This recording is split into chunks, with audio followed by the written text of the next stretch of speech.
Chapter 1. The Science of Deduction. Sherlock Holmes took his bottle from the corner of the mantelpiece and his hypodermic syringe from its neat morocco case. With his long, white, nervous fingers he adjusted the delicate needle, and rolled back his left shirt cuff. For some little time his eyes rested thoughtfully upon the sinewy forearm and wrist all dotted and scarred with innumerable puncture marks. Finally he thrust the sharp point home, pressed down the tiny piston, and sank back into the velvet-lined armchair with a long sigh of satisfaction. 3 times a day for many months I had witnessed this performance, but custom had not reconciled my mind to it. On the contrary, from day to day I had become more irritable at the sight, and my conscience swelled nightly within me at the thought that I had lacked the courage to protest. Again and again I had registered a vow that I should deliver my soul upon the subject, but there was that in the cool, nonchalant air of my companion which made him the last man with whom one would care to take anything approaching to a liberty. His great powers, his masterly manner, and the experience which I had had of his many extraordinary qualities, all made me diffident and backward in crossing him. Yet upon that afternoon, whether it was the bone which I had taken with my lunch, or the additional exasperation produced by the extreme deliberation of his manner, I suddenly felt that I could hold out no longer. "Which is it today?" I asked. "Morphine or cocaine?" He raised his eyes languidly from the old black-letter volume which he had opened. "It is cocaine," he said. "A 7% solution. Would you care to try it?" "No, indeed," I answered, brusquely. "My constitution has not got over the Afghan campaign yet. I cannot afford to throw any extra strain upon it." He smiled at my vehemence. "Perhaps you are right, Watson," he said. "I suppose that its influence is physically a bad one. I find it, however, so transcendently stimulating and clarifying to the mind that its secondary action is a matter of small moment. But consider," I said, earnestly, "count the cost. Your brain may, as you say, be roused and excited, but it is a pathological and morbid process, which involves increased tissue change and may at last leave a permanent weakness. You know, too, what a black reaction comes upon you. Surely the game is hardly worth the candle. Why should you, for a mere passing pleasure, risk the loss of those great powers with which you have been endowed? Remember that I speak not only as one comrade to another, but as a medical man to one for whose constitution he is to some extent answerable." He did not seem offended. On the contrary, he put his finger-tips together, and leaned his elbows on the arms of his chair, like one who has a relish for conversation. "My mind," he said, "rebels at stagnation. Give me problems, give me work, give me the most abstruse cryptogram or the most intricate analysis, and I am in my own proper atmosphere. I can dispense then with artificial stimulants. But I abhor the dull routine of existence. I crave for mental exaltation. That is why I have chosen my own particular profession. Or rather created it, for I am the only one in the world. The only unofficial detective," I said, raising my eyebrows. "The only unofficial consulting detective," he answered. "I am the last and highest court of appeal in detection. When Gregson or Lestrade or Athelney Jones are out of their depths, which, by the way, is their normal state, the matter is laid before me. I examine the data, as an expert, and pronounce a specialist's opinion. I claim no credit in such cases. My name figures in no newspaper. The work itself, the pleasure of finding a field for my peculiar powers, is my highest reward. But you have yourself had some experience of my methods of work in the Jefferson Hope case." "Yes, indeed," said I, cordially. "I was never so struck by anything in my life. I even embodied it in a small brochure with the somewhat fantastic title of, 'A Study in Scarlet.'" Single quote. He shook his head sadly. "I glanced over it," said he. "Honestly, I cannot congratulate you upon it. Detection is, or ought to be, an exact science, and should be treated in the same cold and unemotional manner. You have attempted to tinge it with romanticism, which produces much the same effect as if you worked a love story or an elopement into the fifth proposition of Euclid. But the romance was there, I remonstrated. I could not tamper with the facts. Some facts should be suppressed, or at least a just sense of proportion should be observed in treating them. The only point in the case which deserved mention was the curious analytical reasoning from effects to causes by which I succeeded in unraveling it. I was annoyed at this criticism of a work which had been specially designed to please him. I confess, too, that I was irritated by the egotism which seemed to demand that every line of my pamphlet should be devoted to his own special doings. More than once during the years that I had lived with him in Baker Street I had observed that a small vanity underlay my companion's quiet and didactic manner. I made no remark, however, but sat nursing my wounded leg. I had a Jezail bullet through it some time before, and, though it did not prevent me from walking, it ached wearily at every change of the weather. My practice has extended recently to the continent, said Holmes, after a while, filling up his old briar root pipe. I was consulted last week by Francois Le Villard, who, as you probably know, has come rather to the front lately in the French detective service.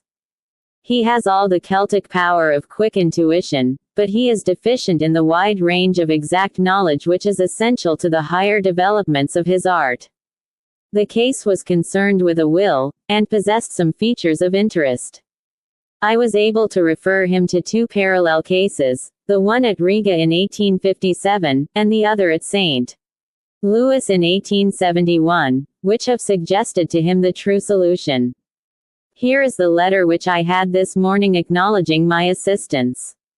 He tossed over, as he spoke, a crumpled sheet of foreign notepaper. I glanced my eyes down it, catching a profusion of notes of admiration, with stray magnifiques, coups de maîtres, and tours de force, all testifying to the ardent admiration of the Frenchman. He speaks as a pupil to his master, said I. Oh, he rates my assistance too highly, said Sherlock Holmes, lightly. He has considerable gifts himself. Oh, didn't you know? He cried, laughing. Yes, I have been guilty of several monographs. They are all upon technical subjects. Here, for example, is one, upon the distinction between the ashes of the various tobaccos. In it I enumerate 140 forms of cigar, cigarette, and pipe tobacco, with colored plates illustrating the difference in the ash. It is a point which is continually turning up in criminal trials, and which is sometimes of supreme importance as a clue. If you can say definitely, for example, that some murder has been done by a man who was smoking an Indian lunka, it obviously narrows your field of search. To the trained eye there is as much difference between the black ash of a trichinopoly and the white fluff of bird's eye as there is between a cabbage and a potato. You have an extraordinary genius for minutiae, I remarked. I appreciate their importance. Here is my monograph upon the tracing of footsteps, with some remarks upon the uses of plaster of Paris as a preserver of impresses. Here, too, is a curious little work upon the influence of a trade upon the form of the hand, with lithotypes of the hands of slaters, sailors, cork cutters, compositors, weavers, and diamond polishers.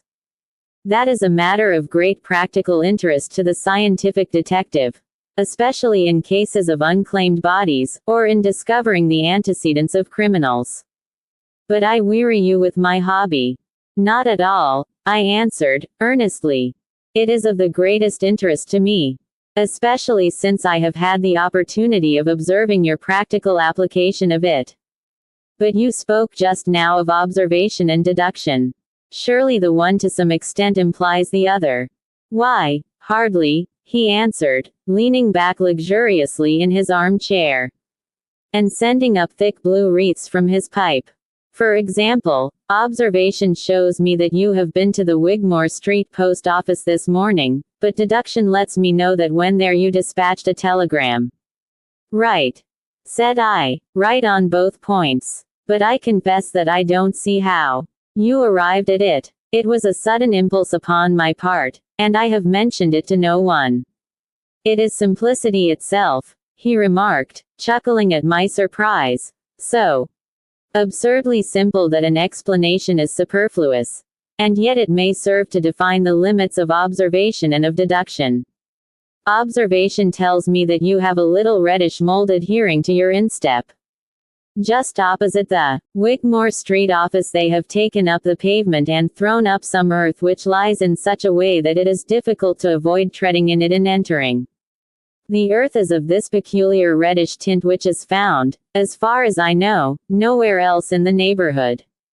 So much is observation. The rest is deduction. How, then, did you deduce the telegram? Why, of course I knew that you had not written a letter, since I sat opposite to you all morning. I see also in your open desk there that you have a sheet of stamps and a thick bundle of postcards. What could you go into the post office for, then, but to send a wire? Eliminate all other factors, and the one which remains must be the truth. In this case it certainly is so, I replied, after a little thought. The thing, however, is, as you say, of the simplest. Would you think me impertinent if I were to put your theories to a more severe test? On the contrary, he answered, it would prevent me from taking a second dose of cocaine. I should be delighted to look into any problem which you might submit to me. I have heard you say that it is difficult for a man to have any object in daily use without leaving the impress of his individuality upon it in such a way that a trained observer might read it. Now, I have here a watch which has recently come into my possession. Would you have the kindness to let me have an opinion upon the character or habits of the late owner? I handed him over the watch with some slight feeling of amusement in my heart, for the test was, as I thought, an impossible one, and I intended it as a lesson against the somewhat dogmatic tone which he occasionally assumed. He balanced the watch in his hand, gazed hard at the dial, opened the back, and examined the works, first with his naked eyes and then with a powerful convex lens. I could hardly keep from smiling at his crestfallen face when he finally snapped the case to and handed it back. There are hardly any data, he remarked. The watch has been recently cleaned, which robs me of my most suggestive facts. You are right, I answered. It was cleaned before being, though unsatisfactory, my research has not been entirely barren, he observed, staring up at the ceiling with dreamy, lackluster eyes. Subject to your correction, I should judge that the watch belonged to your elder brother, who inherited it from your father. That you gather, no doubt, from the H.W. upon the back. Quite so. The W suggests your own name. The date of the watch is nearly 50 years back, and the initials are as old as the watch. So it was made for the last generation. Jewelry usually descends to the eldest son, and he is most likely to have the same name as the father. Your father has, if I remember right, been dead many years. It has, therefore, been in the hands of your eldest brother. Right, so far, said I. Anything else? He was a man of untidy habits. Very untidy and careless. He was left with good prospects, but he threw away his chances, lived for some time in poverty with occasional short intervals of prosperity, and finally, taking to drink, he died. That is all I can gather. I sprang from my chair and limped impatiently about the room with considerable bitterness in my heart. This is unworthy of you, Holmes, I said. I could not have believed that you would have descended to this. You have made inquiries into the history of my unhappy brother, and you now pretend to deduce this knowledge in some fanciful way. You cannot expect me to believe that you have read all this from his old watch. It is unkind, and, to speak plainly, has a touch of charlatanism in it. My dear doctor, said he, Kindly, pray accept my apologies. Viewing the matter as an abstract problem, I had forgotten how personal and painful a thing it might be to you. I assure you, however, that I never even knew that you had a brother until you handed me the watch. Then how in the name of all that is wonderful did you get these facts? They are absolutely correct in every particular. Ah, that is good luck. I could only say what was the balance of probability. I did not at all train of thought or observe the small facts upon which large inferences may depend. For example, I began by stating that your brother was careless.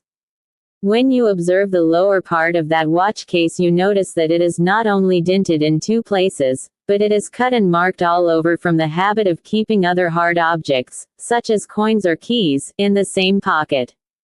Surely it is no great feat to assume that a man who treats a 50-guinea watch so cavalierly must be a careless man.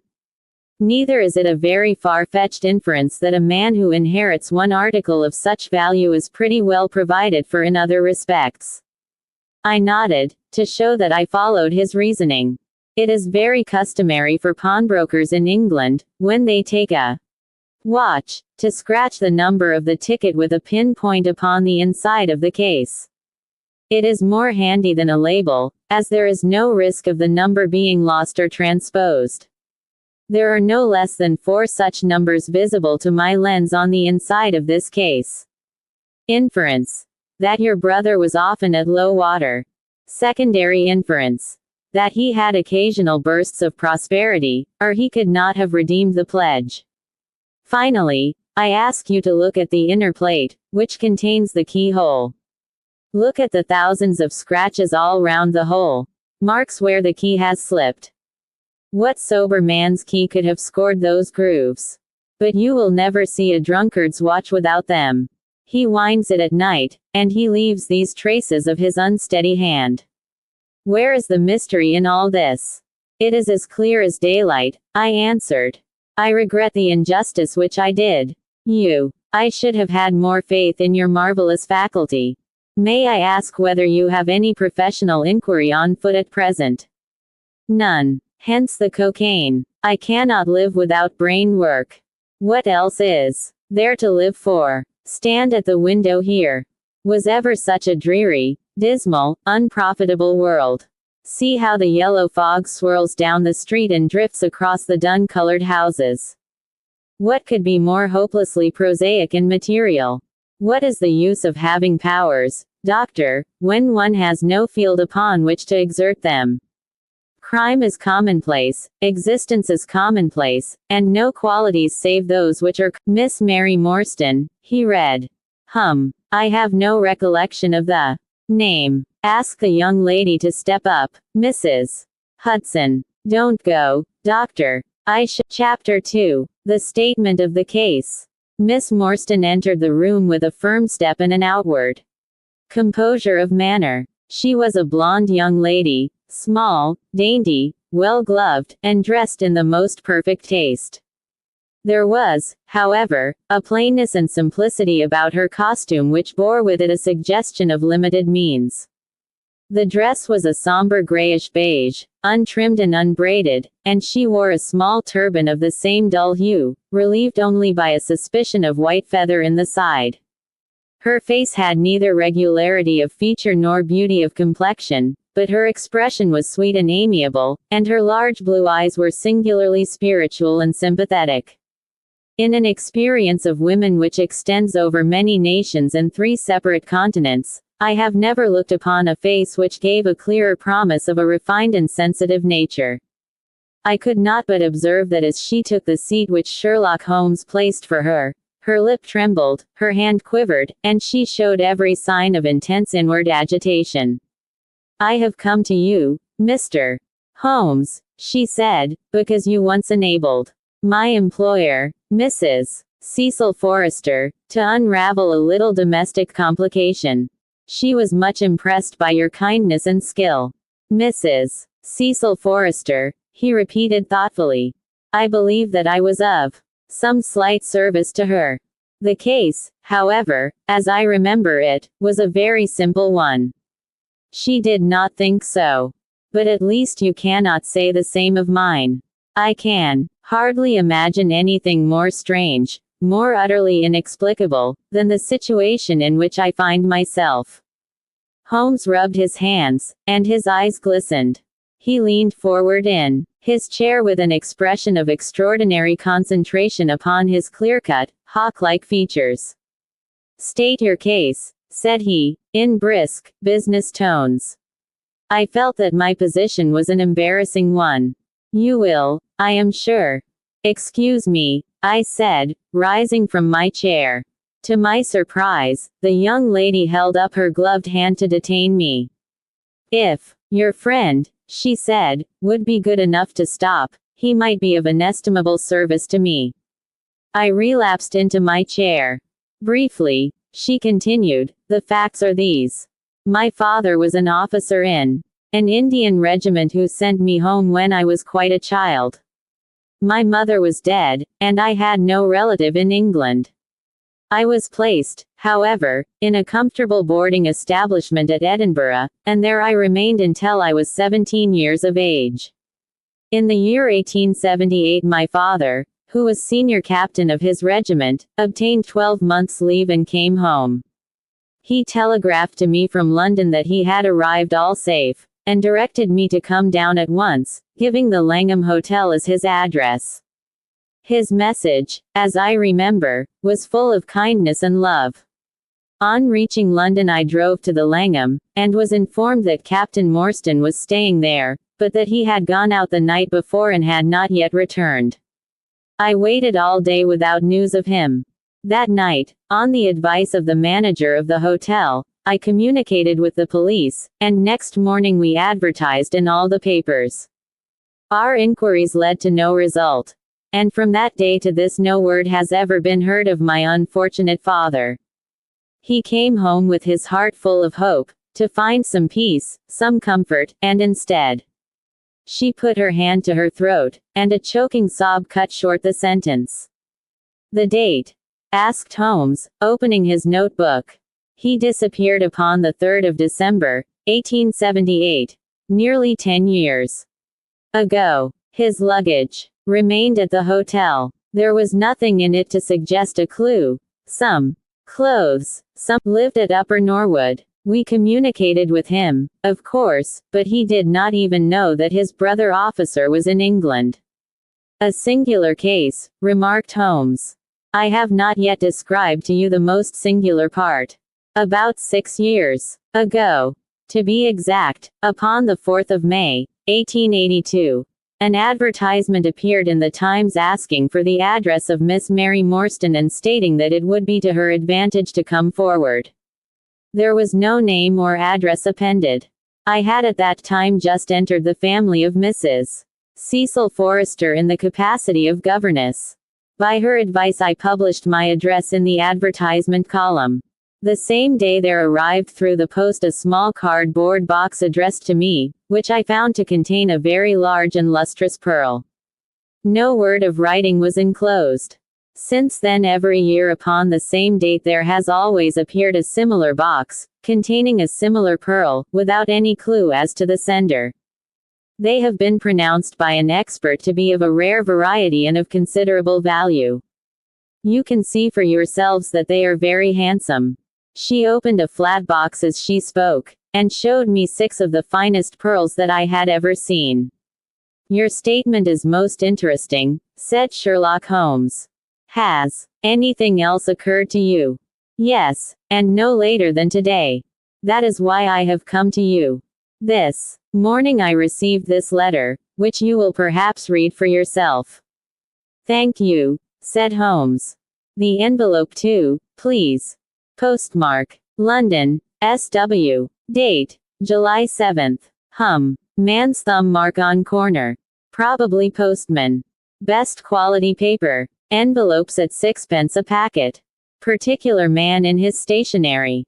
No address. Be at the 3rd pillar from the left outside the Lyceum Theatre tonight at 7 o'clock.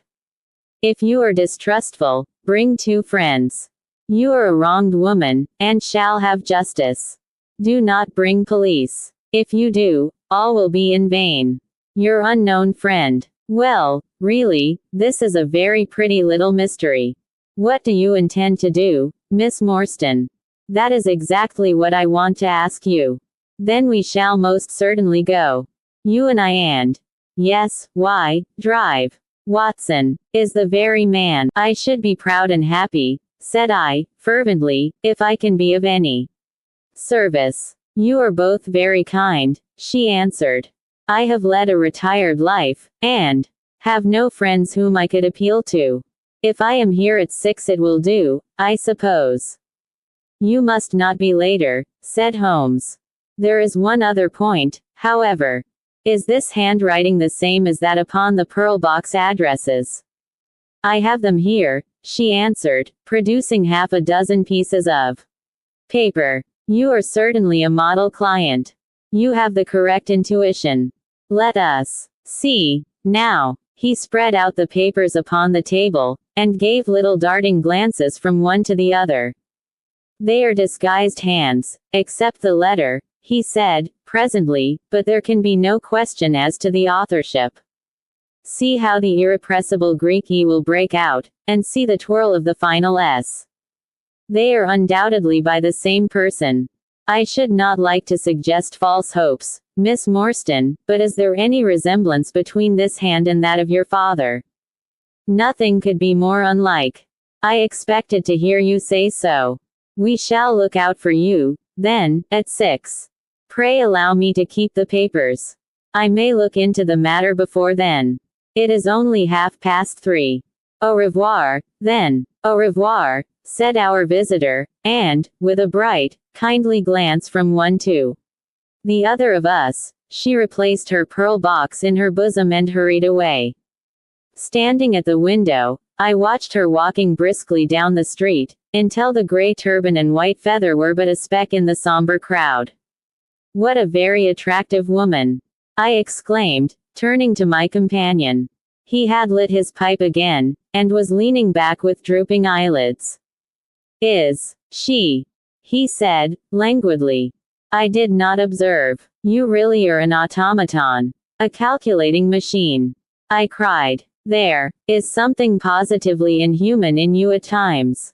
He smiled gently. It is of the first importance, he said, not to allow your judgment to be biased by personal qualities. Hanged for poisoning 3 little children for their insurance money, and the most repellent man of my acquaintance is a philanthropist who has spent nearly $250,000 upon the London poor.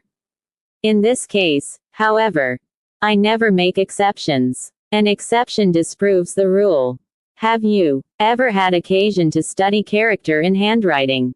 What do you make of this fellow's scribble? It is legible and regular, I answered. A man of business habits and some force of character. Holmes shook his head. Look at his long letters, he said. They hardly rise above the common herd. That D might be an A, and that L an E. Men of character always differentiate their long letters, however illegibly they may write. There is vacillation in his K's and self-esteem in his capitals. I am going out now. I have some few references to make. Let me recommend this book. One of the most remarkable ever penned. It is Winwood Reade's Martyrdom of Man. I shall be back in an hour. I sat in the window with the volume in my hand, but my thoughts were far from the daring speculations of the writer. My mind ran upon our late visitor. Her smiles, the deep rich tones of her voice, the strange mystery which overhung her life. If she were 17 at the time of her father's disappearance, she must be 27 now. A sweet age, when youth has lost its self-consciousness and become a little sobered by experience. So I sat and mused, until such dangerous thoughts came into my head that I hurried away to my desk and plunged furiously into the latest treatise upon pathology. What was I, an army surgeon with a weak leg and a weaker banking account, that I should dare to think of such things? She was a unit, a factor. Chapter 3. In Quest of a Solution. It was 5:30 before Holmes returned. He was bright, eager, and in excellent spirits. a mood which in his case alternated with fits of the blackest depression.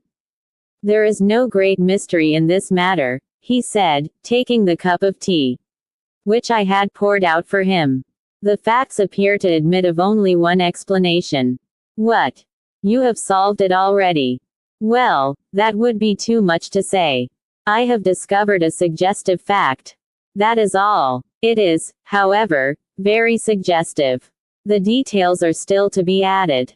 I have just found, on consulting the back files of the Times, that Major Sholto, of Upper Norwood, late of the 34th Bombay Infantry, died upon the 28th of April, 1882. I may be very obtuse, Holmes, but I fail to see what this suggests." "No, you surprise me. Look at it in this way, then. Captain Morstan disappears. The only person in London whom he could have visited is Major Sholto. Major Sholto denies having heard that he was in London. 4 years later Sholto dies. Within a week of his death Captain Morstan's daughter receives a valuable present, which is repeated from year to year, and now culminates in a letter which describes her as a wronged woman. What wrong can it refer to except this deprivation of her father? And why should the presents begin immediately after Sholto's death, unless it is that Sholto's heir knows something of the mystery and desires to make compensation? Have you any alternative theory which will meet the facts? But what a strange compensation! And how strangely made! Why, too, should he write a letter now, rather than 6 years ago? Again, the letter speaks of giving her justice. What justice can she have? It is too much to suppose that her father is still alive. There is no other injustice in her case that you know of. There are difficulties. There are certainly difficulties, said Sherlock Holmes, pensively. But our expedition of tonight will solve them all. Ah, here is a four-wheeler, and Miss Morstan is inside. Are you all ready? Then we had better go down, for it is a little past the hour. I picked up my hat and my heaviest stick, but I observed that Holmes took his revolver from his drawer and slipped it into his pocket. It was clear that he thought that our night's work might be a serious one. Miss Morstan was muffled in a dark cloak, and her sensitive face was composed, but pale. She must have been more than woman if she did not feel some uneasiness at the strange enterprise upon which we were embarking. Yet her self-control was perfect, and she readily answered the few additional questions which Sherlock Holmes put to her. Major Sholto was a very particular friend of Papa's, she said. His letters were full of allusions to the Major. He and Papa were in command of the troops at the Andaman Islands, so they were thrown a great deal together. By the way, a curious paper was found in Papa's desk which no one could understand. I don't suppose that it is of the slightest importance, but I thought you might care to see it, so I brought it with me. It is here. Holmes unfolded the paper carefully and smoothed it out upon his knee. He then very methodically examined it all over with his double lens. It is paper of native Indian manufacture, he remarked. It has at some time been pinned to a board. The diagram upon it appears to be a plan of part of a large building with numerous halls, corridors, and passages. At one point is a small cross done in red ink, and above it is 3:37 from left, in faded pencil writing. In the left-hand corner is a curious hieroglyphic like 4 crosses in a line with their arms touching. Beside it is written, in very rough and coarse characters, the sign of the 4. Jonathan Small, Muhammad Singh, Abdullah Khan, Dust Akbar. No, I confess that I do not see how this bears upon the matter. Yet it is evidently a document of importance. It has been kept carefully in a preserve it carefully, then, Miss Morstan, for it may prove to be of use to us. I begin to suspect that this matter may turn out to be much deeper and more subtle than I at first supposed. I must reconsider my ideas. He leaned back in the cab, and I could see by his drawn brow and his vacant eye that he was thinking intently. Miss Morstan and I chatted in an undertone about our present expedition and its possible outcome, but our companion maintained his impenetrable reserve until the end of our journey. It was a September evening, and not yet 7 o'clock, but the day had been a dreary one, and a dense drizzly fog lay low upon the great city. Mud-colored clouds drooped sadly over the muddy streets. Down the Strand the lamps were but misty splotches of diffused light which threw a feeble circular glimmer upon the slimy pavement. The yellow glare from the shop windows streamed out into the steamy, vaporous air, and threw a murky, shifting radiance across the crowded thoroughfare. There was, to my mind, something eerie and ghost-like in the endless procession of faces which flitted across these narrow bars of light. Sad faces and glad, haggard and merry. Like all humankind, they flitted from the gloom into the light, and so back into the gloom once more.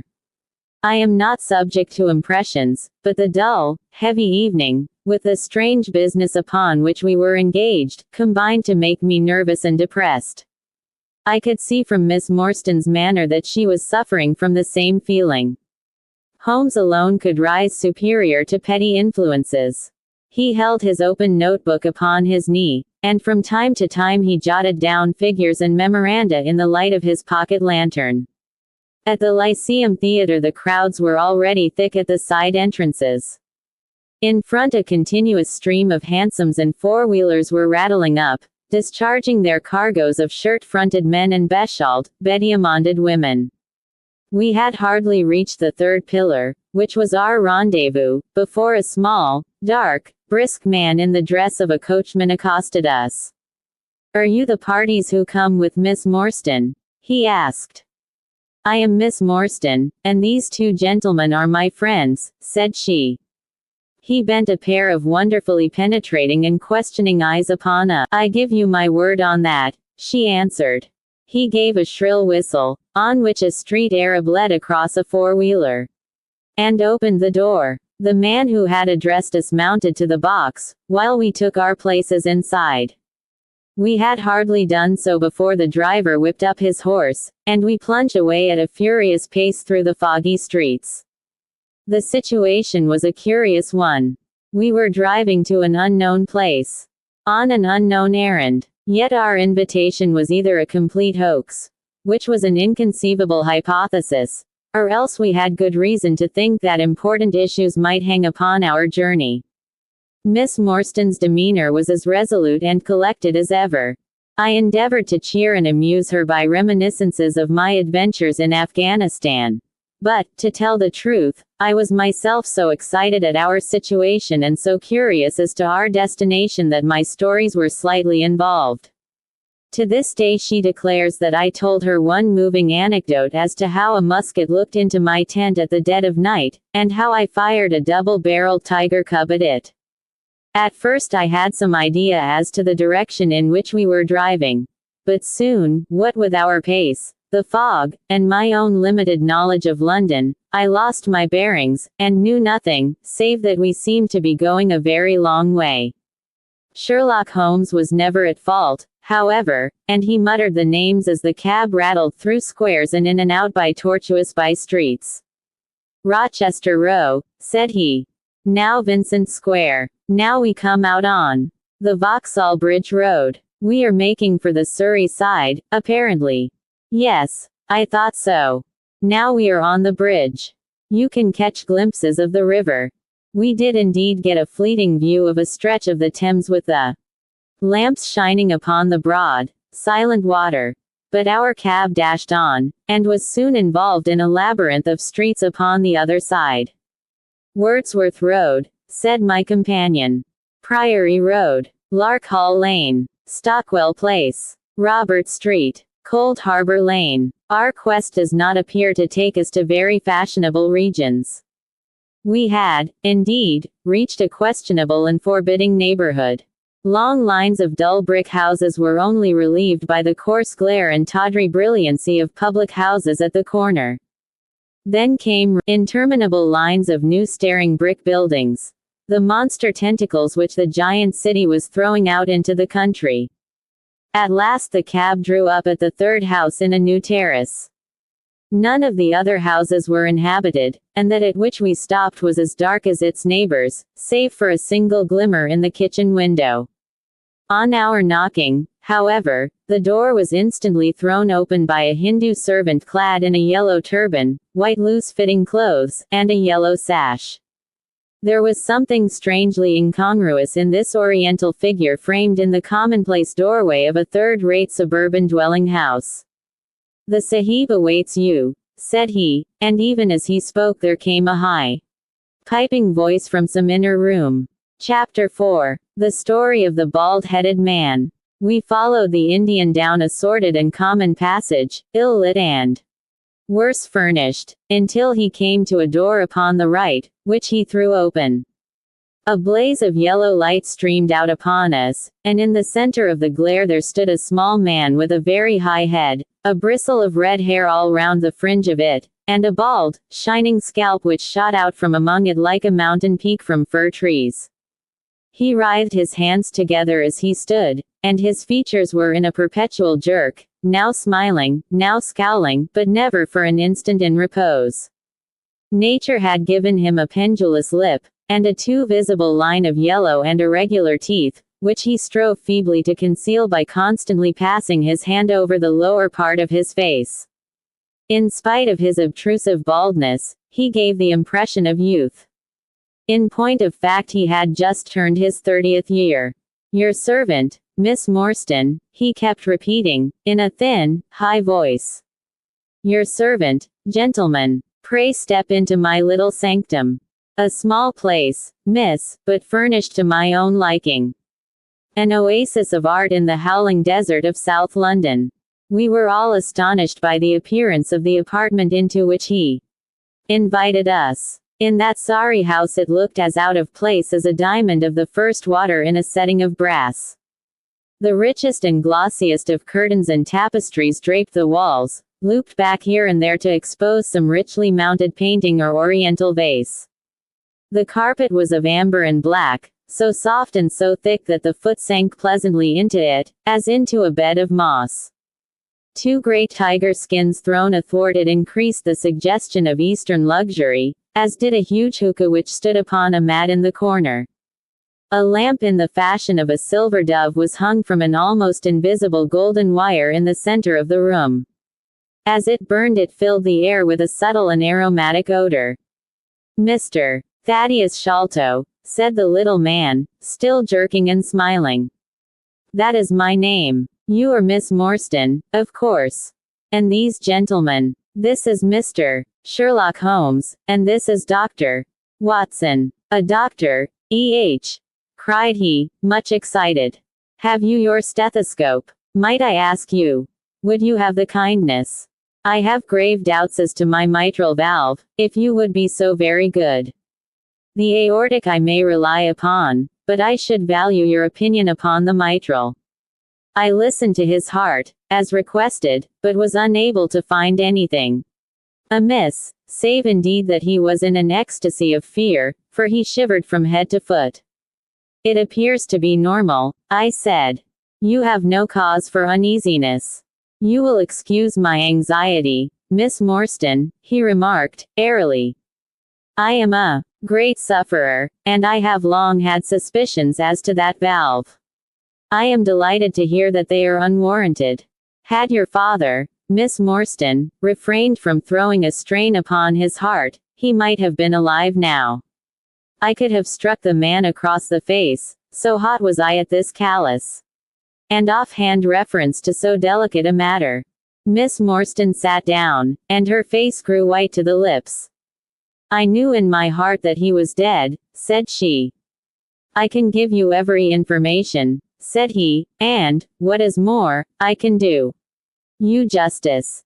And I will, too, whatever Brother Bartholomew may say. I am so glad to have your friends here, not only as an escort to you, but also as witnesses to what I am about to do and say. The three of us can show a bold front to Brother Bartholomew. But let us have no outsiders. No police or officials. We can settle everything satisfactorily among ourselves, without any interference. Nothing would annoy Brother Bartholomew more than any publicity. He sat down upon a low settee and blinked at us inquiringly with his weak, watery blue eyes. For my part, said Holmes, whatever you may choose to say will go no further. I nodded to show my agreement. That is no. Well, then, I trust that you have no objection to tobacco smoke, to the mild balsamic odor of the Eastern tobacco. I am a little nervous, and I find my hookah an invaluable sedative. He applied a taper to the great bowl, and the smoke bubbled merrily through the rose water. We sat all three in a semicircle, with our heads advanced, and our chins upon our hands, while the strange, jerky little fellow, with his high, shining head, puffed uneasily in the center. When I first determined to make this communication to you, said he, I might have given you my address, but I feared that you might disregard my request and bring unpleasant people with you. I took the liberty, therefore, of making an appointment in such a way that my man Williams might be able to see you first.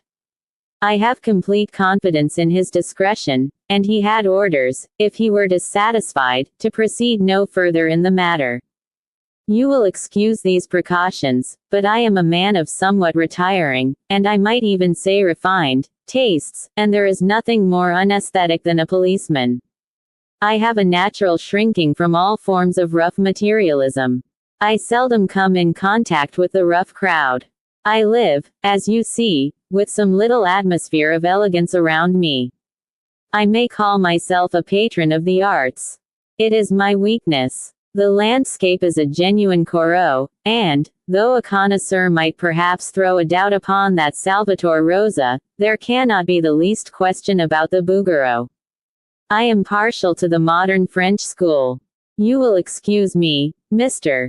Sholto, said Miss Morstan, but I am here at your request to learn something which you desire to tell me. It is very late, and I should desire the interview to be as short as possible. At the best it must take some time, he answered, for we shall certainly have to go to Norwood and see Brother Bartholomew. We shall all go and try if we can get the better of Brother Bartholomew. He is very angry with me for taking the course which has seemed right to me. I had quite high words with him last night. You cannot imagine what a terrible fellow he is when he is angry. If we are to go to Norwood it would perhaps be as well to start at once. I ventured to remark. He laughed until his ears were quite red. That would hardly do, he cried. I don't know what he would say if I brought you in that sudden way. No, I must prepare you by showing you how we all stand to each other. In the first place, I must tell you that there are several points in the story of which I am myself ignorant.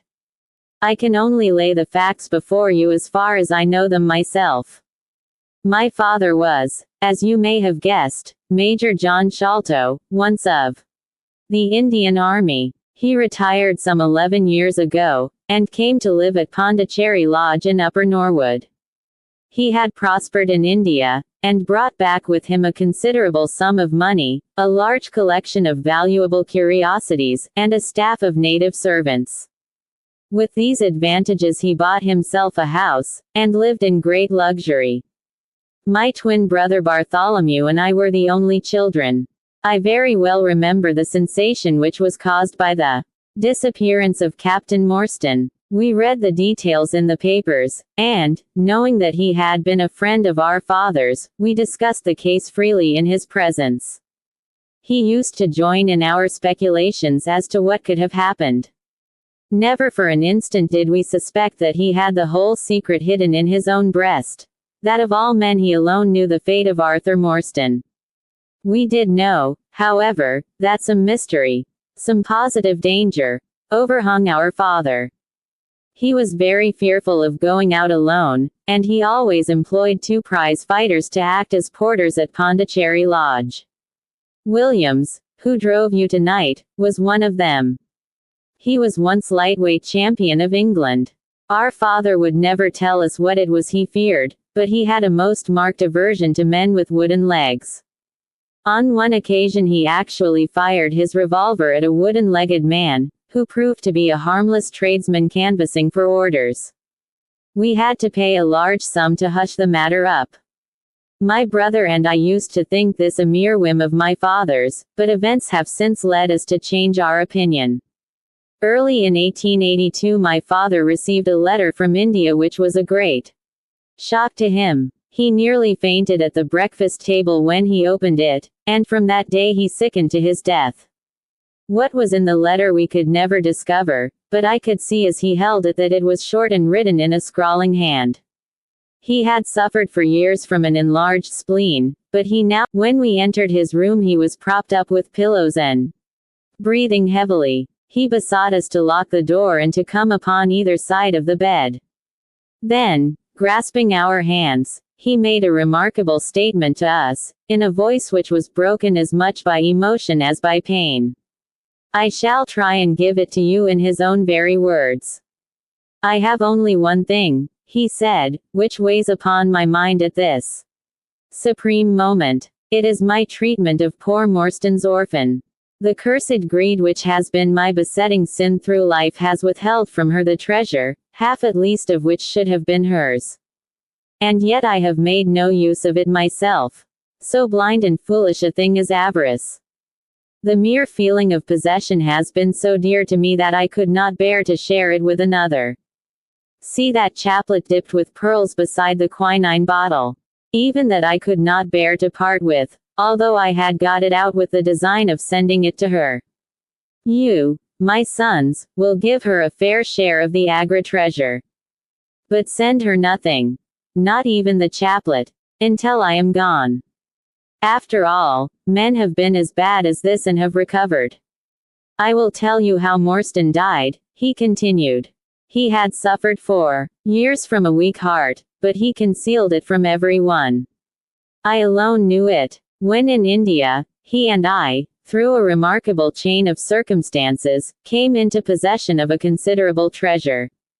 I brought it over to England, and on the night of Morstan's arrival he came straight over here to claim his share. He walked over from the station, and was admitted by my faithful old Lal Chodar, who is now dead. Morstan and I had a difference of opinion as to the division of the treasure, and we came to heated words.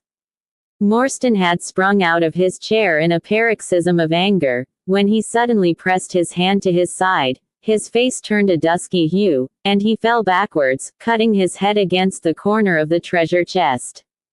When I stooped over him I found, to my horror, that he was dead. For a long time I sat half distracted, wondering what I should do. My first impulse was, of course, to call for assistance, but I could not but recognize that there was every chance that I would be accused of his murder. His death at the moment of a quarrel, and the gash in his head, would be black against me. Again, an official inquiry could not be made without bringing out, he had gone. There seemed to be no necessity why any soul ever should know. I was still pondering over the matter, when, looking up, I saw my servant, Lal Chodar, in the doorway. He stole in and bolted the door behind him. Do not fear, Sahib, he said. No one need know that you have killed him. Let us hide him away, and who is the wiser? I did not kill him, said I. Lal Chodar shook his head and smiled.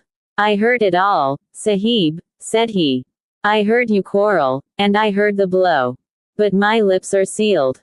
All are asleep in the house. Let us put him away together. That was enough to decide me. If my own servant could not believe my innocence, how could I hope to make it good before 12 foolish tradesmen in a jury box?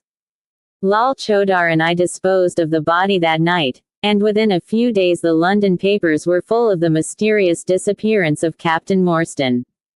You will see from what I say that I can hardly be blamed in the matter. My fault lies in the fact that we concealed not only the body, but also the treasure, and that I have clung to Morstan's share as well as to my own. I wish you, therefore, to make restitution. Put your ears down to my mouth. The treasure is hidden in.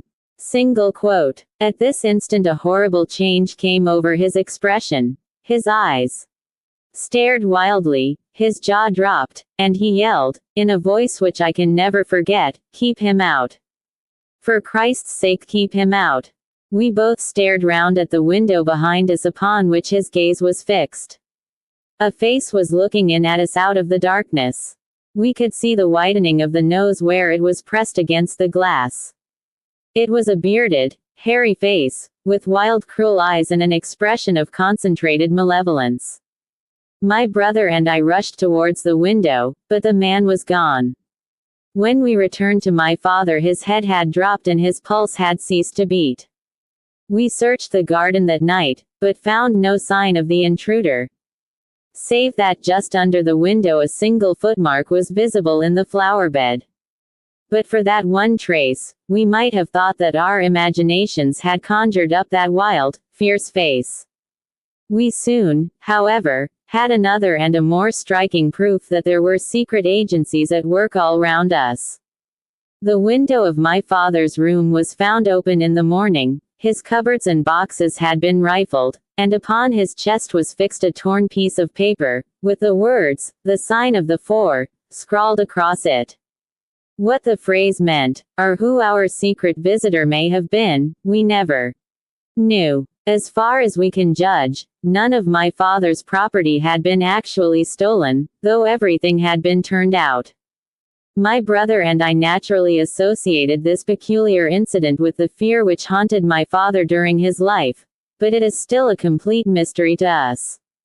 The little man stopped to relight his hookah and puffed thoughtfully for a few moments. We had all sat absorbed, listening to his extraordinary narrative.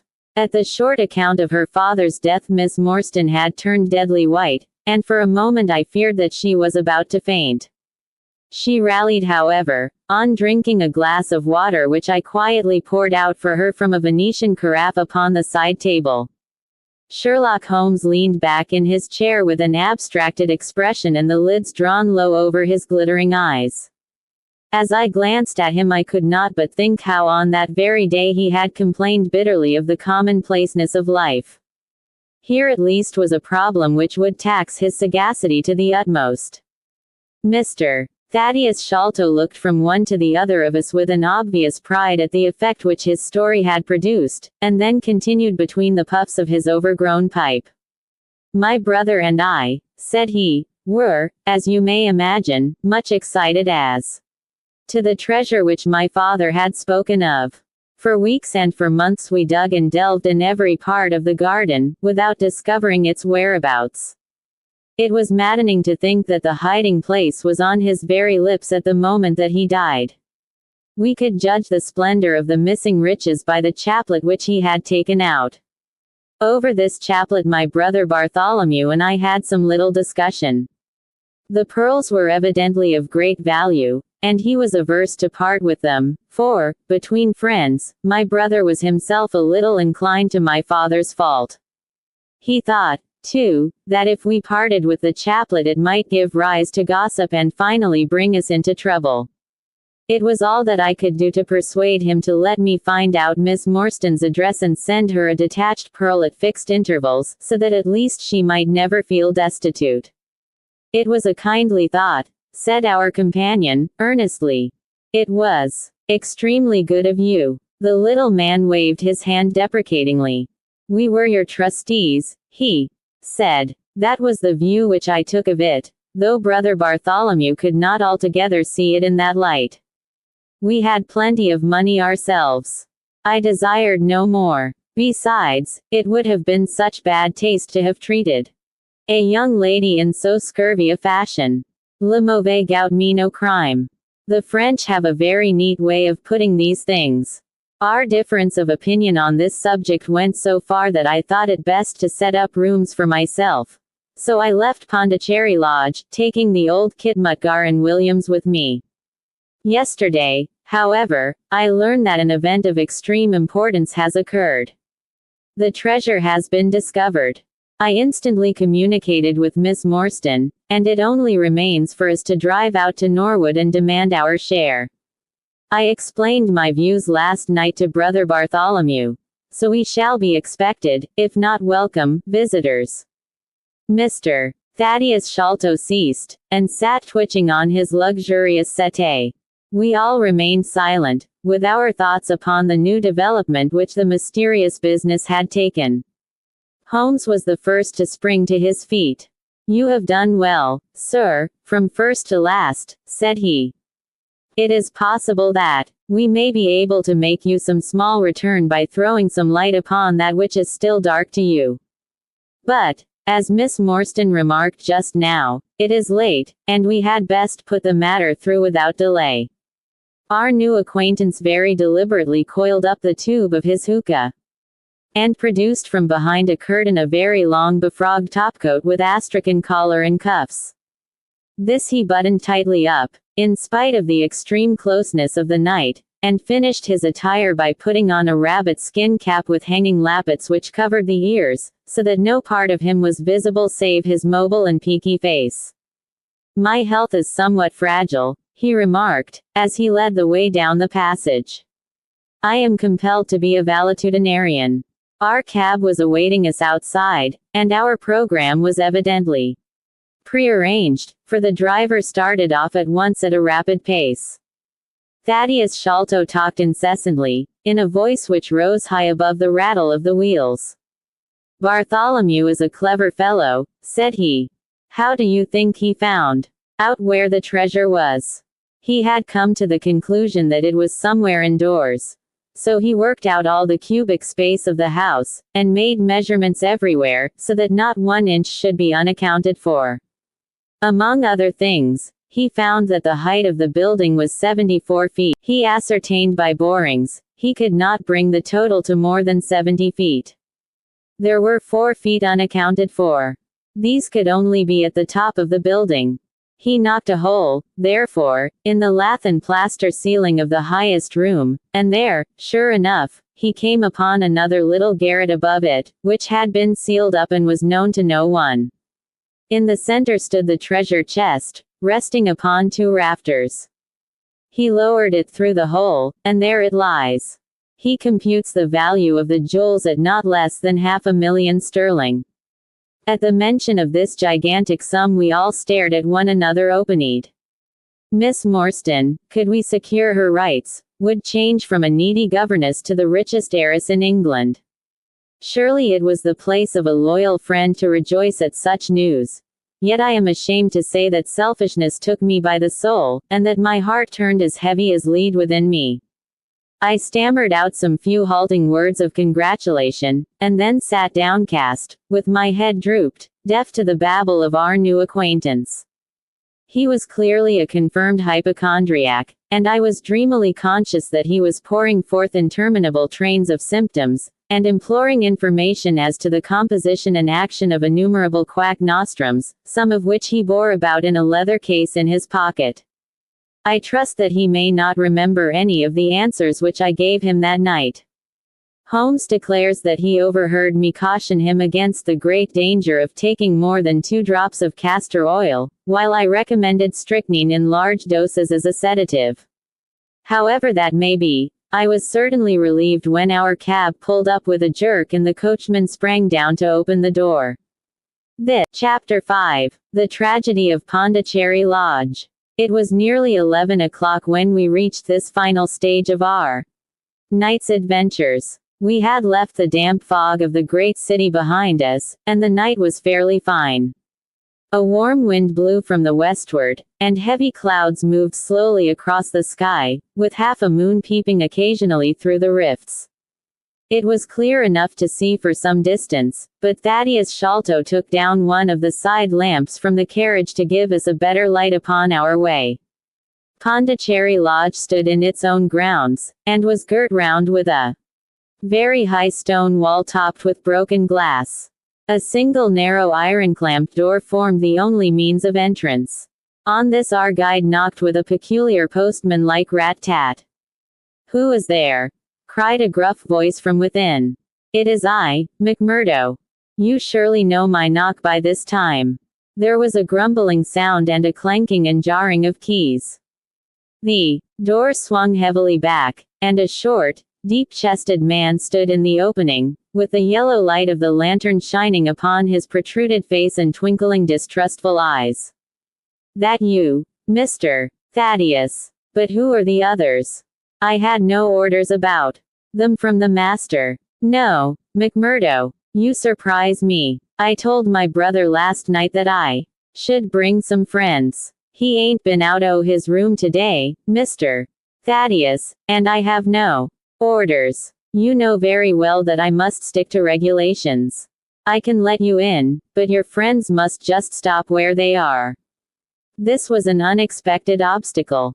Thaddeus Sholto looked about him in a perplexed and helpless manner. This is too bad of you, McMurdo, he said. If I guarantee them, that is enough for you. There is the young lady, too. She cannot wait on the public road at this hour. Very sorry, Mr. Thaddeus, said the porter, inexorably. Folk may be friends o' yours, and yet no friends o' the master's. He pays me well to do my duty, and my duty I'll do. I don't know none o' your friends. Oh, yes you do, McMurdo, cried Sherlock Holmes, genially. I don't think you can have forgotten me. Don't you remember the amateur who fought 3 rounds with you at Allison's rooms on the night of your benefit 4 years back? Not Mr. Sherlock Holmes, roared the prize fighter. God's truth. How could I have mistook you?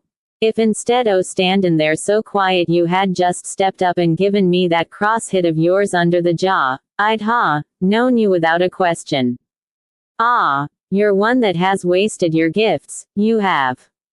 You might have aimed high, if you had joined the fancy. You see, Watson, if all else fails me I have still one of the scientific professions open to me, said Holmes, laughing. Our friend won't keep us out in the cold now, I am sure. In you come, sir, in you come. You and your friends, he answered. Very sorry, Mr. Thaddeus, but orders are very strict. Had to be certain of your friends before I let them in.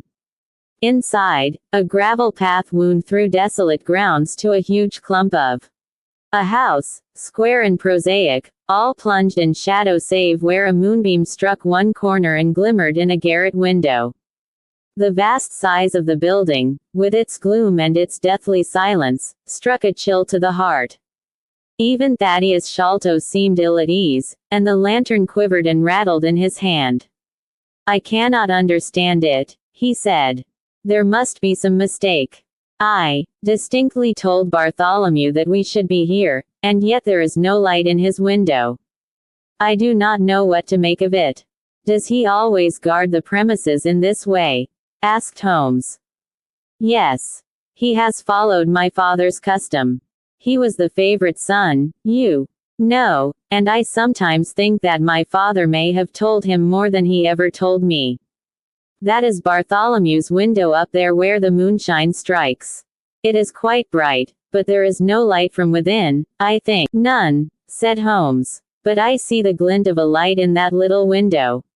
Beside the door. Ah, that is the housekeeper's room. That is where old Mrs.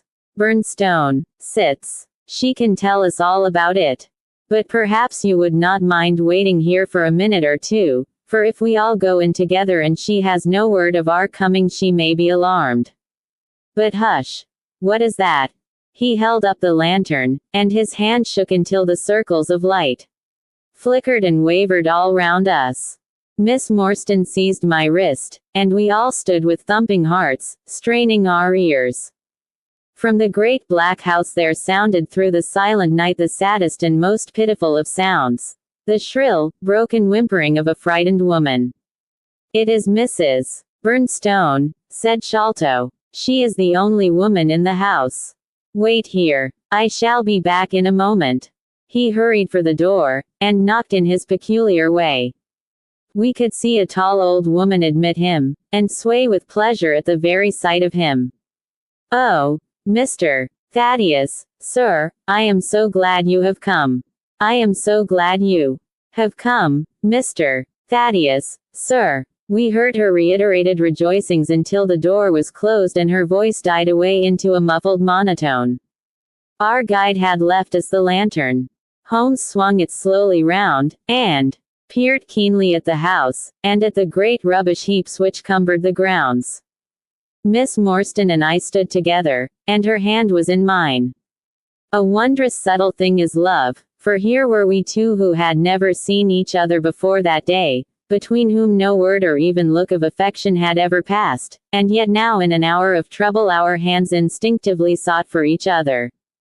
I have marveled at it since, but at the time it seemed the most natural thing that I should go out to her so, and, as she has often told me, there was in her also the instinct to turn to me for comfort and protection. So we stood hand in hand, like two children, and there was peace in our hearts for all the dark things that surrounded us. "What a strange place," she said, looking round. "It looks as though all the moles in England had been let loose in it. I have seen something of the sort on the side of a hill near Ballarat, where the prospectors had been at work." "And from the same cause," said Holmes.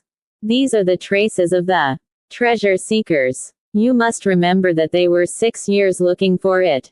No wonder that the grounds look like a gravel pit." At that moment the door of the house burst open, and Thaddeus Sholto came running out, with his hands thrown forward and terror in his eyes.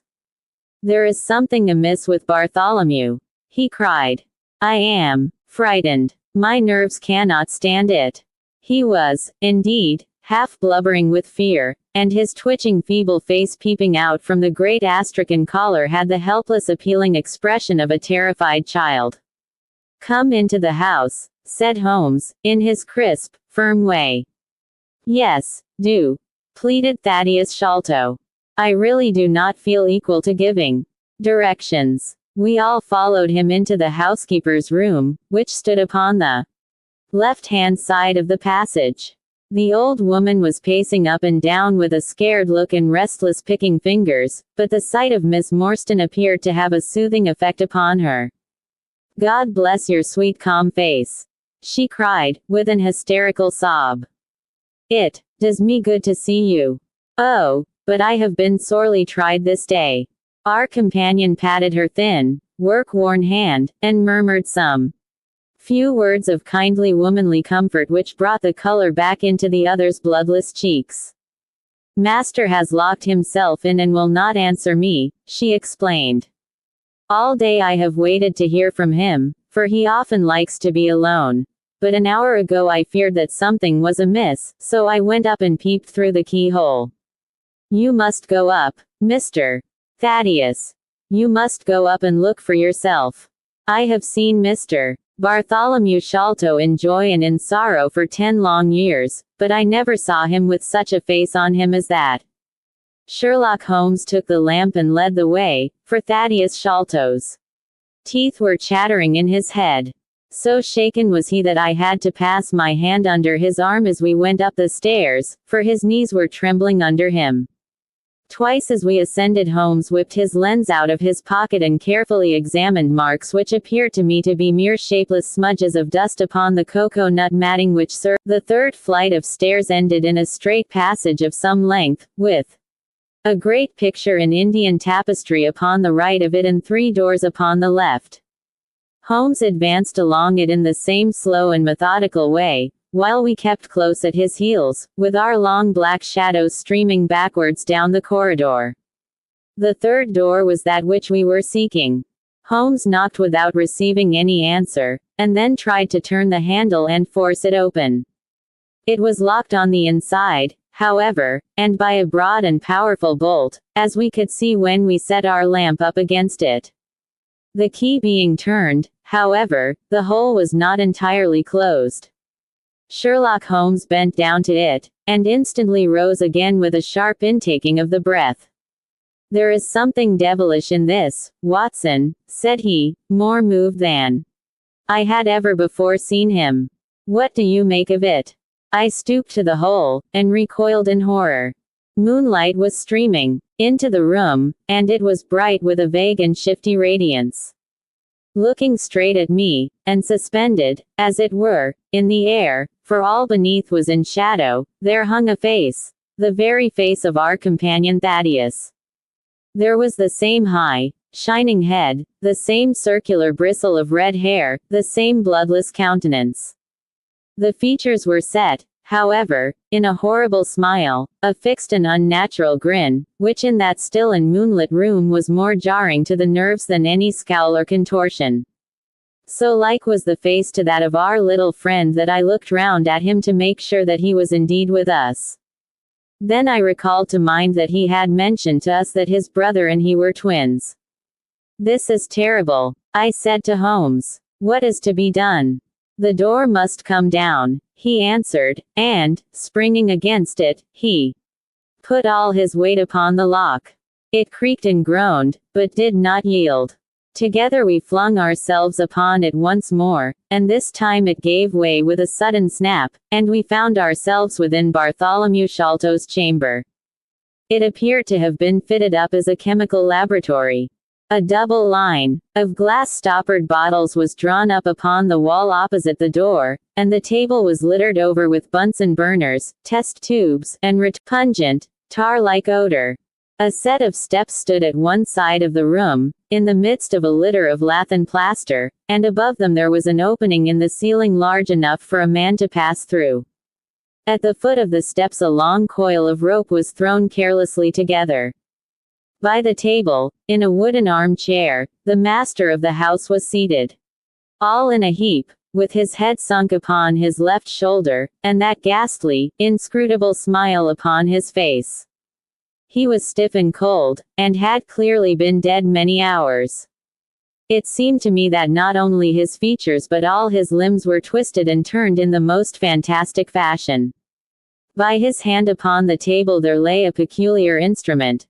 A brown, close-grained stick, with a stone head like a hammer, rudely lashed on with coarse twine. Beside it was a torn sheet of note-paper with some words scrawled upon it. Holmes glanced at it, and then handed it to me. "You see," he said, with a significant raising of the eyebrows.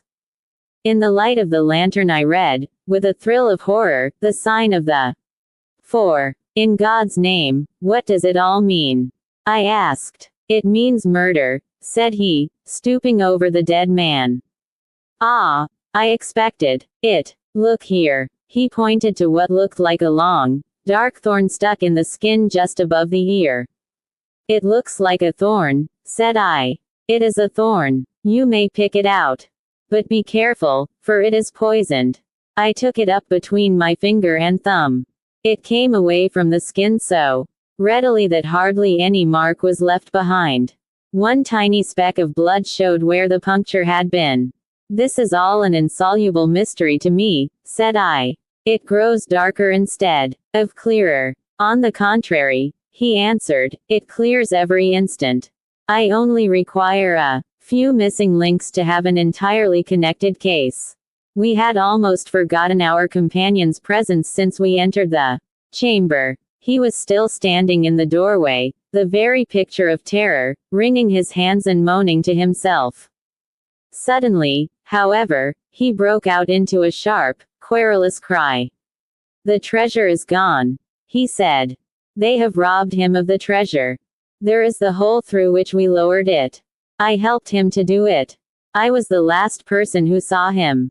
I left him here last night, and I heard him lock the door as I came downstairs." "What time was that?" "It was 10 o'clock. And now he is dead, and the police will be called in. And I shall be suspected of having had a hand in it." "Oh, yes, I am sure I shall. But you don't think so, gentlemen? Surely you don't think that it was I? Is it likely that I would have brought you here if it were I? Oh, dear. Oh, dear. I know that I shall go mad." He jerked his arms and stamped his feet in a kind of convulsive frenzy. "You have no reason for fear, Mr. Sholto," said Holmes, kindly, putting his hand upon his shoulder. "Take my advice, and drive down to the station to report this matter to the police. Offer to assist them in every way. We shall wait here until your return." Chapter 6. Sherlock Holmes gives a demonstration. Now, Watson, said Holmes, rubbing his hands, we have half an hour to ourselves. Let us make good use of it. My case is, as I have told you, almost complete. But we must not err on the side of overconfidence. Simple as the case seems now, there may be something deeper underlying it. Simple, I ejaculated. Surely, said he, with something of the air of a clinical professor, expounding to his class. Just sit in the corner there, that your footprints may not complicate matters. Now to work. In the first place, how did these folk come, and how did they go? The door has not been opened since last night. How of the window? He carried the lamp across to it, muttering his observations aloud the while, but addressing them to himself rather than to me. Window is snibbed on the inner side. Framework is solid. No hinges at the side. Let us open it. No water pipe near. Roof quite out of reach. Yet a man has mounted by the window. It rained a little last night. Here is the print of a foot in mold upon the sill. And here is a circular muddy mark, and here again upon the floor, and here again by the table. See here, Watson. This is really a very pretty demonstration. I looked at the round, well-defined muddy discs. This is not a footmark, said I. It is something much more valuable to us. It is the impression of a wooden stump. You see here on the sill is the boot mark, a heavy boot with the broad metal heel, and beside it is the mark of the timber toe. It is the wooden-legged man. Quite so. I looked out of the open window. The moon still shone brightly on that angle of the house. We were a good 60 feet from the ground, and, look where I would, I could see no foothold, nor as much as a crevice in the brickwork. It is absolutely impossible, I answered. Without aid it is so. But suppose you had a friend up here who lowered you this good stout rope which I see in the corner, securing one end of it to this great hook in the wall. Then, I think, if you were an active man, you might swarm up, wooden leg and all. You would depart, of course, in the same fashion, and your ally would draw up the rope, untie it from the hook, shut the window, snip it on the inside, and get away in the way that he originally came. As a minor point it may be noted, he continued, fingering the rope, that our wooden-legged friend, though a fair climber, was not a professional sailor. His hands were far from horny. My lens discloses more than one blood mark, especially towards the end of the rope, from which I gather that he slipped down with such velocity that he took the skin off his hand. This is all very well, said I, but the thing becomes more unintelligible than ever. How about this mysterious ally? How came he into the room? Yes, the ally, repeated Holmes, pensively. There are features of interest about this ally. He lifts the case from the regions of the commonplace. I fancy that this ally breaks fresh ground in the annals of crime in this country. Though parallel cases suggest themselves from India, and, if my memory serves me, from Senegambia. How came he, then? I reiterated. The door is locked, the window is inaccessible. Was it through the chimney? The grate is much too small, he answered. I had already considered that possibility. How then? I persisted. You will not apply my precept, he said, shaking his head. How often have I said to you that when you have eliminated the impossible, whatever remains, however improbable, must be the truth? We know that he did not come through the door, the window, or the chimney. We also know that he could not have been he came through the hole in the roof, I cried. Of course he did. He must have done so. If you will have the kindness to hold the lamp for me, we shall now extend our researches to the room above, the secret room in which the treasure was found. He mounted the steps, and, seizing a rafter with either hand, he swung himself up into the garret. Then, lying on his face, he reached down for the lamp and held it while I followed him. The chamber in which we found ourselves was about 10 feet one way, and 6 the other. The floor was formed by the rafters, with thin lath and plaster between, so that in walking one had to step from beam to beam. The roof ran up to an apex, and was evidently the inner shell of the true roof of the house. There was no furniture of any sort, and the accumulated dust of years lay thick upon the floor. "Here you are, you see," said Sherlock Holmes, putting his hand against the sloping wall. "This is a trapdoor which leads out onto the roof. I can press it back, and here is the roof itself, sloping at a gentle angle. This, then, is the way by which number one entered. Let us see if we can find any other traces of his individuality." He held down the lamp to the floor, and as he did so I saw for the second time that night a startled, surprised look come over his face. For myself, as I followed his gaze, my skin was cold under my clothes. The floor was covered thickly with the prints of a naked foot. Clear, well-defined, perfectly formed, but scarce half the size of those of an ordinary man. "Holmes," I said, in a whisper, "a child has done the horrid thing." He had recovered his self-possession in an instant. I was staggered for the moment, he said, "but the thing is quite natural. My memory failed me, or I should have been able to foretell it. There is nothing more to be learned here. Let us go down. What is your theory, then, as to those footmarks?" I asked, eagerly, when we had regained the lower room once more. "My dear Watson, try a little analysis yourself," said he, with a touch of impatience. "You know my methods. Apply them, and it will be instructive to compare results. I cannot conceive anything which will cover the facts. It will be clear enough to you soon," he said, in an offhand way. "I think that there is nothing else of importance here, but I will look." He whipped out his lens and a tape measure, and hurried about the room on his knees, measuring, comparing, examining, with his long thin nose only a few inches from the planks, and his beady eyes gleaming and deep-set like those of a bird. So swift, silent, and furtive were his movements, like those of a trained bloodhound picking out a scent, that I could not but think what a terrible criminal he would have made had he turned his energy and sagacity against the law, instead of exerting them in its defense. As he hunted about, he kept muttering to himself, and finally he broke out into a loud crow of delight. "We are certainly in luck," said he. "We ought to have very little trouble. Now, number one has had the misfortune to tread in the creosote. You can see the outline of the edge of his small foot here at the side of this evil-smelling mess. The carboy has been cracked, you see, and the stuff has leaked out." "What then?" I asked. "Why, we have got him, that's all," said he. "I know a dog that would follow that scent to the world's end. If a pack can track a trailed herring across a shire, how far can a specially trained hound follow so pungent a smell as this? It sounds like a sum in the rule of three.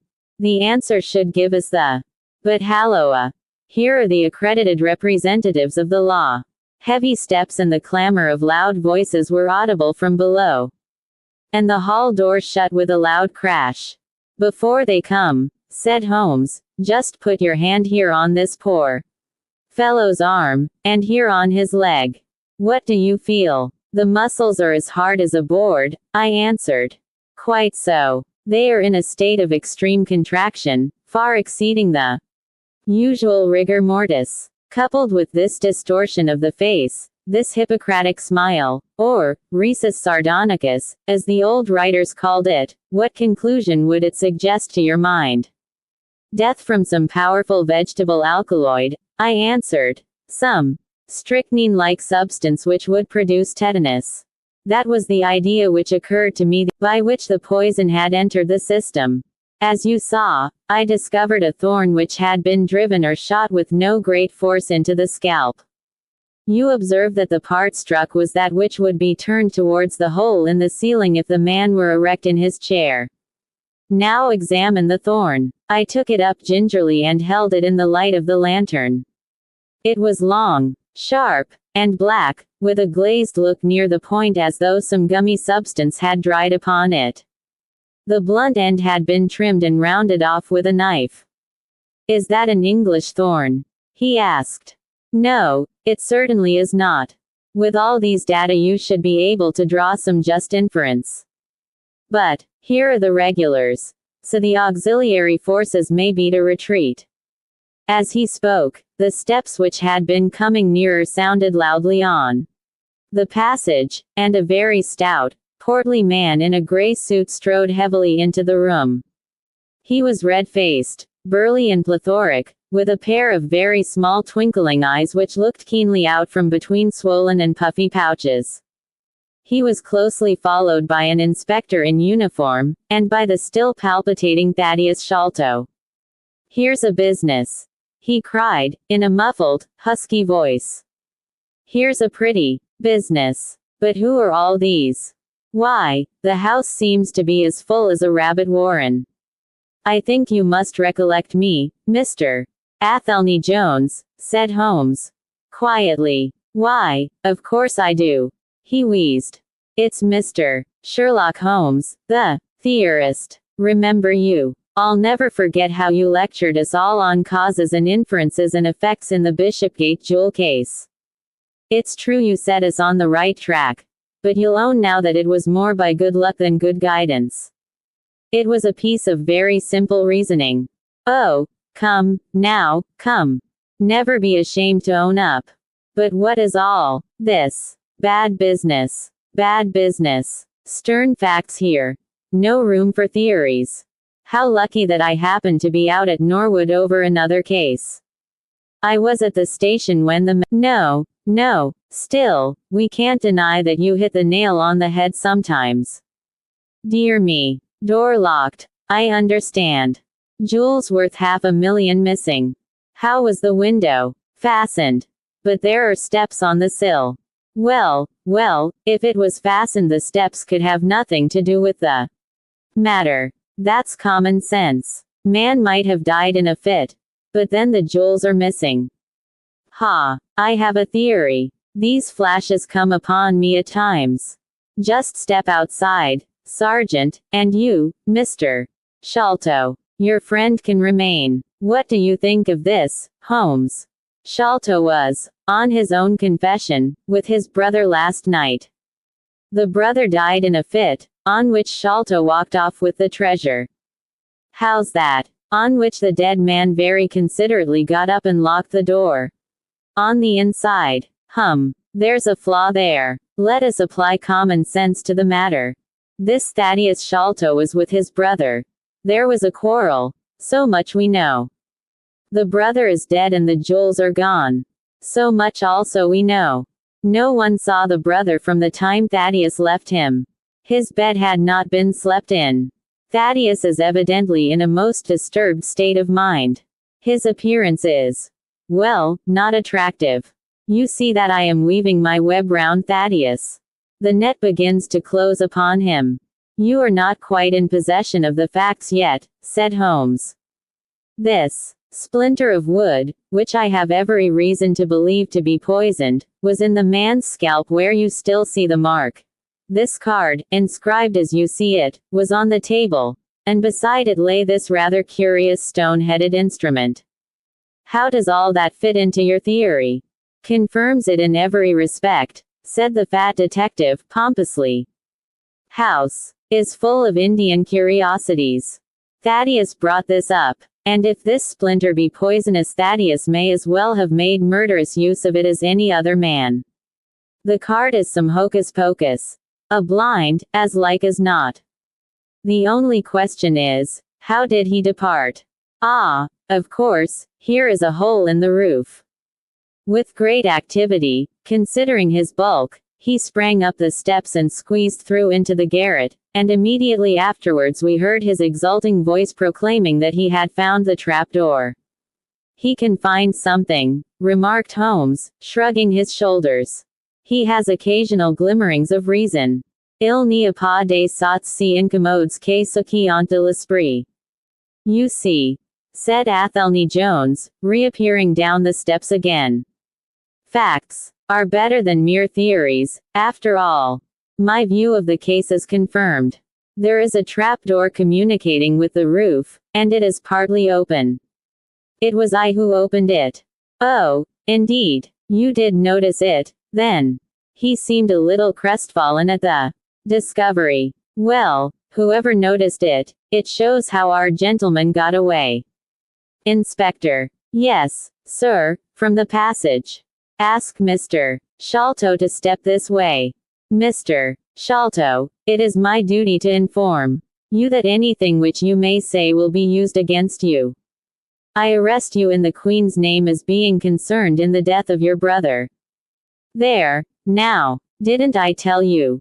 Cried the poor little man, throwing out his hands, and looking from one to the other of us. Don't trouble yourself about it, Mr. Sholto, said Holmes. I think that I can engage to clear you of the charge. Don't promise too much, Mr. Theorist. Don't promise too much, snapped the detective. You may find it a harder matter than you think. Not only will I clear him, Mr. Jones, but I will make you a free present of the name and description of one of the two people who were in this room last night. His name, I have every reason to believe, is Jonathan Small. He is a poorly educated man, small, active, with his right leg off, and wearing a wooden stump which is worn away upon the inner side. His left boot has a coarse, square-toed sole, with an iron band round the heel. He is a middle-aged man, much sunburned, and has been a convict. These few indications may be of some assistance to you, coupled with the fact that there is a good deal of skin missing from the palm of his hand. The other man. Ah, the other man? Asked Athelney Jones, in a sneering voice, but impressed none the less, as I could easily see, by the precision of the other's manner. Is a rather curious person, said Sherlock Holmes, turning upon his heel. I hope before very long to be able to introduce you to the pair of them. A word with you, Watson. He led me out to the head of the stair. This unexpected occurrence, he said, has caused us rather to lose sight of the original purpose of our journey. I have just been thinking so, I answered. It is not right that Miss Morstan should remain in this stricken house. No, you must escort her home. She lives with Mrs. Cecil Forrester, in Lower Camberwell. So it is not very far. I will wait for you here if you will drive out again. Or perhaps you are too tired. By no means. I don't think I could rest until I know more of this fantastic business. I have seen something of the rough side of life, but I give you my word that this quick succession of strange surprises tonight has shaken my nerve completely. I should like, however, to see the matter through with you, now that I have got so far. Your presence will be of great service to me, he answered. We shall work the case out independently, and leave this fellow Jones to exult over any mare's nest which he may choose to construct. When you have dropped Miss Morstan, I wish you to go on to No. 3, Pinchin Lane, down near the water's edge at Lambeth. The third house on the right-hand side is a birdstuffer's. Sherman is the name. You will see a weasel holding a young rabbit in the window. Knock old Sherman up, and tell him, with my compliments, that I want Toby at once. You will bring Toby back in the cab with you. A dog, I suppose. Yes. A queer mongrel, with a most amazing power of scent. I would rather have Toby's help than that of the whole detective force of London. I shall bring him, then, said I. It is 1 now. I ought to be back before 3, if I can get a fresh horse. And I, said Holmes, shall see what I can learn from Mrs. Bernstone, and from the Indian servant, who, Mr. Thaddeus tell me, sleeps in the next garret. Then I Chapter 7, The Episode of the Barrel. The police had brought a cab with them, and in this I escorted Miss Morstan back to her home. After the angelic fashion of women, she had borne trouble with a calm face as long as there was someone weaker than herself to support, and I had found her bright and placid by the side of the frightened housekeeper. In the cab, however, she first turned faint, and then burst into a passion of weeping. So sorely had she been tried by the adventures of the night. She has told me since that she thought me cold and distant upon that journey. She little guessed the struggle within my breast, or the effort of self-restraint which held me back. My sympathies and my love went out to her, even as my hand had in the garden. I felt that years of the conventionalities of life could not teach me to know her sweet, brave nature as had this one day of strange experiences. Yet there were two thoughts which sealed the words of affection upon my lips. She was weak and helpless, shaken in mind and nerve. It was to take her at a disadvantage to obtrude love upon her at such a time. Worse still, she was rich. If Holmes's researches were successful, she would be an heiress. Was it fair, was it honorable, that a half-pay surgeon should take such advantage of an intimacy which chance had brought about? Might she not look upon me as a mere vulgar fortune-seeker? I could not bear to risk that such a thought should cross her mind. This Agra treasure intervened like an impassable barrier between us. It was nearly 2 o'clock when we reached Mrs. Cecil Forrester's. The servants had retired hours ago, but Mrs. Forrester had been so interested by the strange message which Miss Morstan had received that she had sat up in the hope of her return. She opened the door herself, a middle-aged, graceful woman, and it gave me joy to see how tenderly her arm stole round the other's waist and how was clearly no mere paid dependent, but an honored friend. I was introduced, and Mrs. Forrester earnestly begged me to step in and tell her our adventures. I explained, however, the importance of my errand, and promised faithfully to call and report any progress which we might make with the case. As we drove away I stole a glance back, and I still seemed to see that little group on the step, the two graceful, clinging figures, the half-opened door, the hall light shining through stained glass, the barometer, and the bright stair rods. It was soothing to catch even that passing glimpse of a tranquil English home in the midst of the wild, dark business which had absorbed us. And the more I thought of what had happened, the wilder and darker it grew. I reviewed the whole extraordinary sequence of events as I rattled on through the silent gaslit streets. There was the original problem. That at least was pretty clear now. The death of Captain Morstan, the sending of the pearls, the advertisement, the letter. We had had light upon all those events.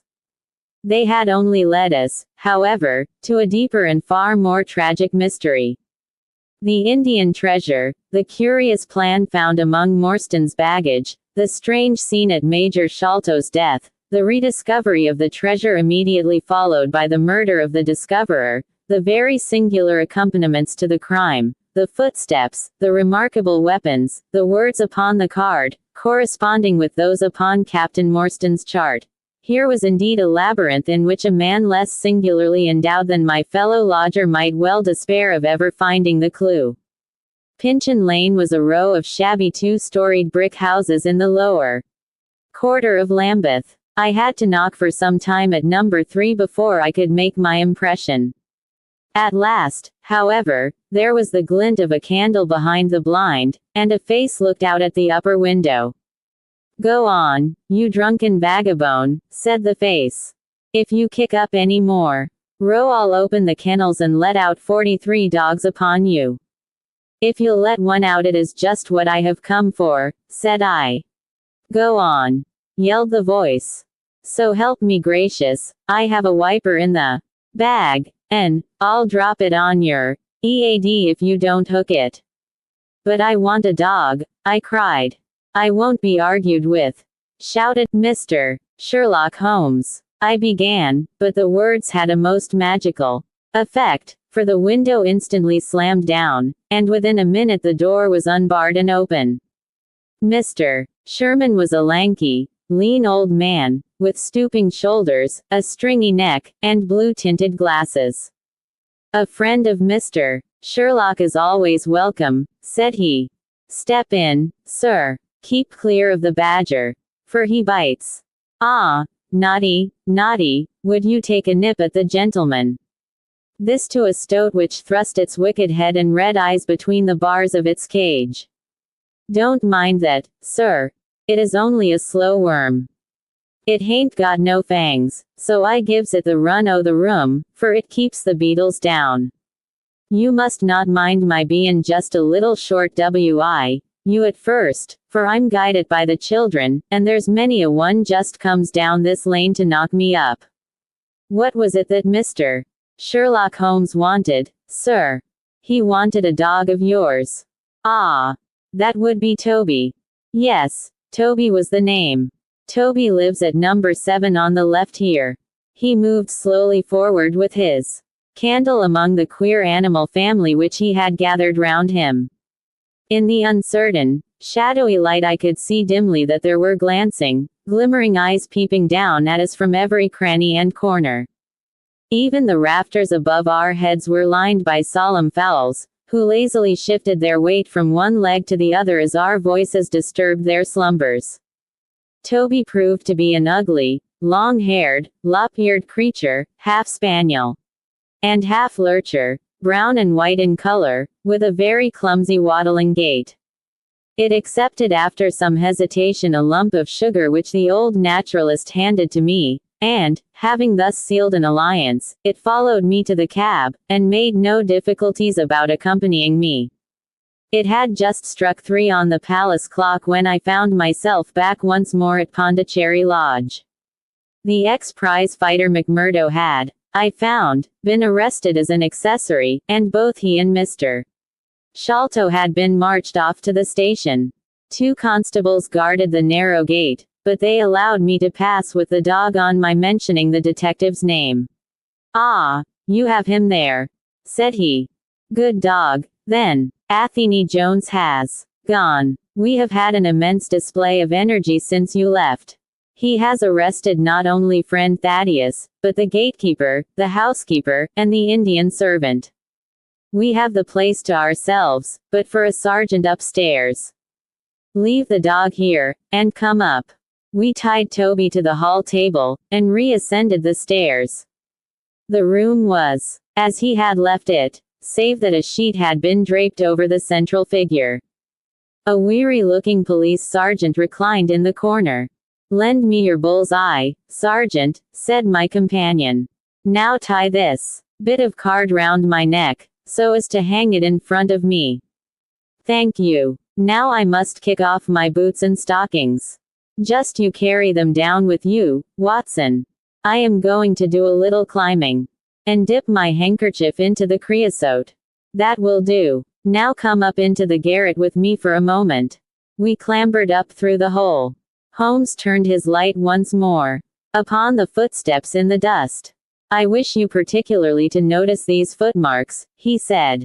Do you observe anything noteworthy about them?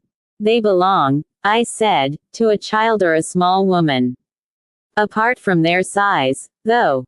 Is there nothing else? They appear to be much as other footmarks. Not at all. Look here. This is the print of a right foot in the dust. Now I make one with my naked foot beside it. What is the chief difference? Your toes are all cramped together. The other print has each toe distinctly divided. Quite so. That is the point. Bear that in mind. Now, would you kindly step over to that flap window and smell the edge of the woodwork? I shall stay here, as I have this handkerchief in my hand. I did as he directed, and was instantly conscious of a strong tarry smell. That is where he put his foot in getting out. If you can trace him, I should think that Toby will have no difficulty. Now run downstairs, loose the dog, and look out for Blondine. By the time that I got out into the grounds, Sherlock Holmes was on the roof, and I could see him like an enormous glowworm crawling very slowly along the ridge. I lost sight of him behind a stack of chimneys, but he presently reappeared, and then vanished once more upon the opposite side. When I made my way round there I found him seated at one of the corner eaves. "That you, Watson?" he cried. "Yes. This is the place. What is that black thing down there?" "A water barrel. Top on it." "Yes. No sign of a ladder." "No. Confound the fellow. It's a most breakneck place. I ought to be able to come down where he could climb up. The water pipe feels pretty firm. Here goes, anyhow." There was a scuffling of feet, and the lantern began to come steadily down the side of the wall. Then with a light spring he came on to the barrel, and from there to the earth. It was easy to follow him, he said, drawing on his stockings and boots. Tiles were loosened the whole way along, and in his hurry he had dropped this. It confirms my diagnosis, as you doctors express it. The object which he held up to me was a small pocket or pouch woven out of colored grasses and with a few tawdry beads strung round it. In shape and size it was not unlike a cigarette case. Inside were half a dozen spines of dark wood, sharp at one end and rounded at the other, like that which had struck Bartholomew Sholto. "They are hellish things," said he. "Look out that you don't prick yourself. I'm delighted to have them, for the chances are that they are all he has. There is the less fear of you or me finding one in our skin before long. I would sooner face a martini bullet, myself. Are you game for a 6-mile trudge, Watson?" "Certainly. Here you are, doggy.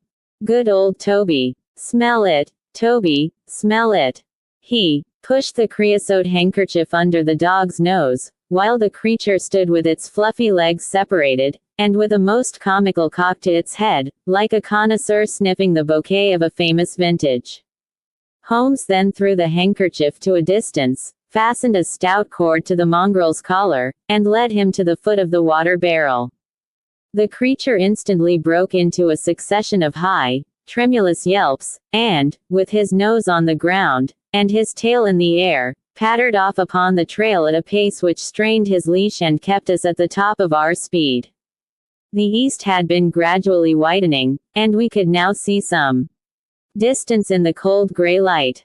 The square, massive house, with its black, empty windows and high, bare walls, towered up, sad and forlorn, behind us. Our course led right across the grounds, in and out among the trenches and pits with which they were scarred and intersected. The whole place, with its scattered dirt heaps and ill-grown shrubs, had a blighted, ill-omened look which harmonized with the black tragedy which hung over it. On reaching the boundary wall Toby ran along, whining eagerly, underneath its shadow, and stopped finally in a corner screened by a young beech. Where the two walls joined, several bricks had been loosened, and the crevices left were worn down and rounded upon the lower side, as though they had frequently been used as a ladder. Holmes clambered up, and, taking the dog from me, he dropped it over upon the other side. "There's the print of Wooden Leg's hand," he remarked, as I mounted up beside him. "You see the slight smudge of blood upon the white plaster. What a lucky thing it is that we have had no very heavy rain since yesterday. The scent will lie upon the road in spite of their 28 hours start." I confess that I had my doubts myself when I reflected upon the great traffic which had passed along the London road in the interval. My fears were soon appeased, however. Toby never hesitated or swerved, but waddled on in his peculiar rolling fashion. Clearly, the pungent smell of the creosote rose high above all other contending scents. "Do not imagine," said Holmes, "that I depend for my success in this case upon the mere chance of one of these fellows having put his foot in the chemical. I have knowledge now which would enable me to trace them in many different ways. This, however, is the readiest and, since fortune has put it into our hands, I should be culpable if I neglected it. It has, however, prevented the case from becoming the pretty little intellectual problem which it at one time promised to be. There might have been some credit to be gained out of it, but for this too palpable clue. There is credit, and to spare, said I. I assure you, Holmes, that I marvel at the means by which you obtain your results in this case, even more than I did in the Jefferson Hope murder. The thing seems to me to be deeper and more inexplicable. How, for example, could you describe with such confidence the wooden-legged man? Pshaw, my dear boy. It was simplicity itself. I don't wish to be theatrical. It is all patent and above board. Two officers who are in command of a convict guard learn an important secret as to buried treasure. A map is drawn for them by an Englishman named Jonathan Small. You remember that we saw the name upon the chart in Captain Morstan's possession. He had signed it in behalf of himself and his associates. The sign of the four, as he somewhat dramatically called it. Aided by this chart, the officers, or one of them, gets the treasure and brings it to England, leaving, we will suppose, some condition under which he received it unfulfilled. Now, then, why did not Jonathan Small get the treasure himself? The answer is obvious. The chart is dated at a time when Morstan was brought into close association with convicts. Jonathan Small did not get the treasure because he and his associates were themselves convicts and could not get away. But that is mere speculation, said I. It is more than that. It is the only hypothesis which covers the facts. Let us see how it fits in with the sequel. Major Sholto remains at peace for some years, happy in the possession of his treasure. Then he receives a letter from India which gives him a great fright. What was that? A letter to say that the men whom he had wronged had been set free. Or had escaped. That is much more likely, for he would have known what their term of imprisonment was. It would not have been a surprise to him. What does he do then? He guards himself against a wooden-legged man. A white man, mark you, for he mistakes a white tradesman for him, and actually fires a pistol at him. Now, only one white man's name is on the chart. The others are Hindus or Mohammedans. There is no other white man. Therefore we may say with confidence that the wooden-legged man is identical with Jonathan Small. Does the reasoning strike you as being faulty? No, it is clear and concise. Well, now, let us put ourselves in the place of Jonathan Small. Let us look at it from his point of view. He comes to England with the double idea of regaining what he would consider to be his rights and of having his revenge upon the man who had wronged him. He found out where Sholto lived, and very possibly he established communications with someone inside the house. There is this butler, Lal Rao, whom we have not seen. Mrs. Bernstone gives him far from a good character. Small could not find out, however, where the treasure was hid, for no one ever knew, save the major and one faithful servant who had died. Suddenly Small learns that the major is on his deathbed. In a frenzy lest the secret of the treasure die with him, he runs the gauntlet of the guards, makes his way to the dying man's window, and is only deterred from entering by the presence of his two sons. Mad with hate, however, against the dead man, he enters the room that night, searches his private papers in the hope of discovering some memorandum relating to the treasure, and finally leaves a memento of his visit in the short inscription upon the card. He had doubtless planned beforehand that should he slay the major he would leave some such record upon the body as a sign that it was not a common murder, but, from the point of view of the four associates, something in the nature of an act of justice. Whimsical and bizarre conceits of this kind are common enough in the annals of crime, and usually afford valuable indications as to the criminal. Do you follow all this? Very clearly. Now, what could Jonathan Small do? He could only continue to keep a secret watch upon the efforts made to find the treasure. Possibly he leaves England and only comes back at intervals. Then comes the discovery of the garret, and he is instantly informed of it. We again trace the presence of some confederate in the household.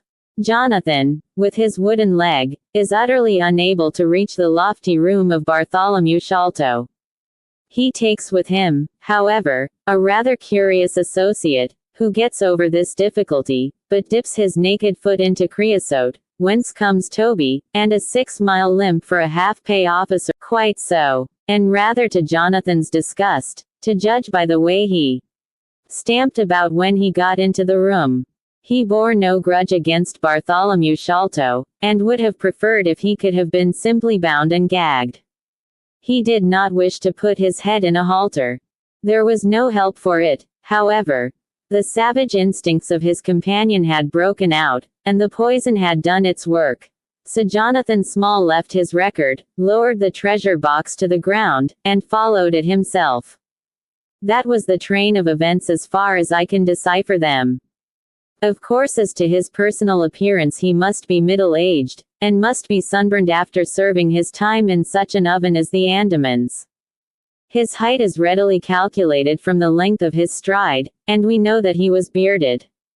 His hairiness was the one point which impressed itself upon Thaddeus Sholto when he saw him at the window. I don't know that there is anything else. The associate. Ah, well, there is no great mystery in that. But you will know all about it soon enough. How sweet the morning air is.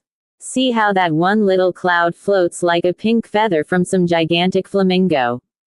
Now the red rim of the sun pushes itself over the London cloud bank. It shines on a good many folk, but on none, I dare bet, who are on a stranger errand than you and I. How small we feel with our petty ambitions and strivings in the presence of the great elemental forces of nature. Are you well up in your Jean-Paul? Fairly so. I worked back to him through Carlisle. That was like following the brook to the parent lake. He makes one curious but profound remark. It is that the chief proof of man's real greatness lies in his perception of his own smallness. It argues, you see, a power of comparison and of appreciation which is in itself a proof of nobility. There is much food for thought in Richter. You have not a pistol, have you? I have my stick. It is just possible that we may need something of the sort if we get to their lair. Jonathan, I shall leave to you, but if the other turns nasty I shall shoot him dead. He took out his revolver as he spoke, and, having loaded 2 of the chambers, he put it back into the right-hand pocket of his jacket. We had during this time been following the guidance of Toby down the were beginning to come among continuous streets, where laborers and dockmen were already astir, and slatternly women were taking down shutters and brushing doorsteps. At the square-topped corner public houses business was just beginning, and rough-looking men were emerging, rubbing their sleeves across their beards after their morning wet. Strange dogs sauntered up and stared wonderingly at us as we passed, but our inimitable Toby looked neither to the right nor to the left, but trotted onwards with his nose to the ground and an occasional eager whine which spoke of a hot scent. We had traversed Streatham, Brixton, Camberwell, and now found ourselves in Kennington Lane, having borne away through the side streets to the east of the Oval. The men whom we pursued seemed to have taken a curiously zigzag road, with the idea probably of escaping observation. They had never kept to the main road if a parallel side street would serve their turn. At the foot of Kennington Lane they had edged away to the left through Bond Street and Miles Street. Where the latter street turns into Knight's Place, Toby ceased to advance, but began to run backwards and forwards with one ear cocked and the other drooping, the very picture of canine indecision. Then he waddled round in circles, looking up to us from time to time, as if to ask for sympathy in his embarrassment. "What the deuce is the matter with the dog?" growled Holmes. "They surely would not take a cab, or go off in a balloon." "Perhaps they stood here for some time," I suggested. "Ah, it is all right. He's off again," said my companion, in a tone of relief. He was indeed off, for after sniffing round again he suddenly made up his mind, and darted away with an energy and determination such as he had not yet shown. The scent appeared to be much hotter than before, for he had not even to put his nose on the ground, but tugged at his leash and tried to break into a run.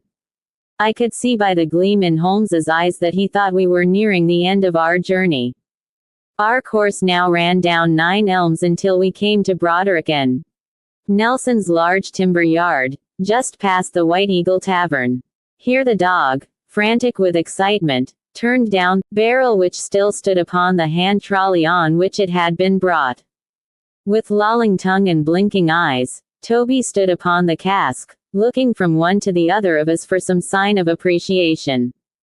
The staves of the barrel and the wheels of the trolley were smeared with a dark liquid, and the whole air was heavy with the smell of creosote. Sherlock Holmes and I looked blankly at each other, and then burst. Chapter 8. The Baker Street Irregulars. What now? I asked. Toby has lost his character for infallibility. He acted according to his lights, said Holmes, lifting him down from the barrel and walking him out of the timber yard. If you consider how much creosote is carted about London in one day, it is no great wonder that our trail should have been crossed. It is much used now, especially for the seasoning of wood. Poor Toby is not to blame. We must get on the main scent again, I suppose. Yes. And, fortunately, we have no distance to go. Evidently what puzzled the dog at the corner of Knight's Place was that there were two different trails running in opposite directions. We took the wrong one. It only remains to follow the other. There was no difficulty about this. On leading Toby to the place where he had committed his fault, he cast about in a wide circle and finally dashed off in a fresh direction. We must take care that he does not now bring us to the place where the creosote barrel came from, I observed. I had thought of that. But you notice that he keeps on the pavement, whereas the barrel passed down the roadway. No, we are on the true scent now. It tended down towards the river side, running through Belmont Place and Prince's Street. At the end of Broad Street it ran right down to the water's edge, where there was a small wooden wharf. Toby led us to the very edge of this, and there stood whining, looking out on the dark current beyond. We are out of luck, said Holmes. They have taken to a boat here.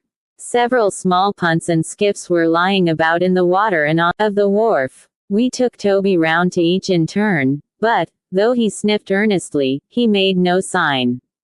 Close to the rude landing stage was a small brick house, with a wooden placard slung out through the second window. Mordecai Smith was printed across it in large letters, and, underneath, boats to hire by the hour or day.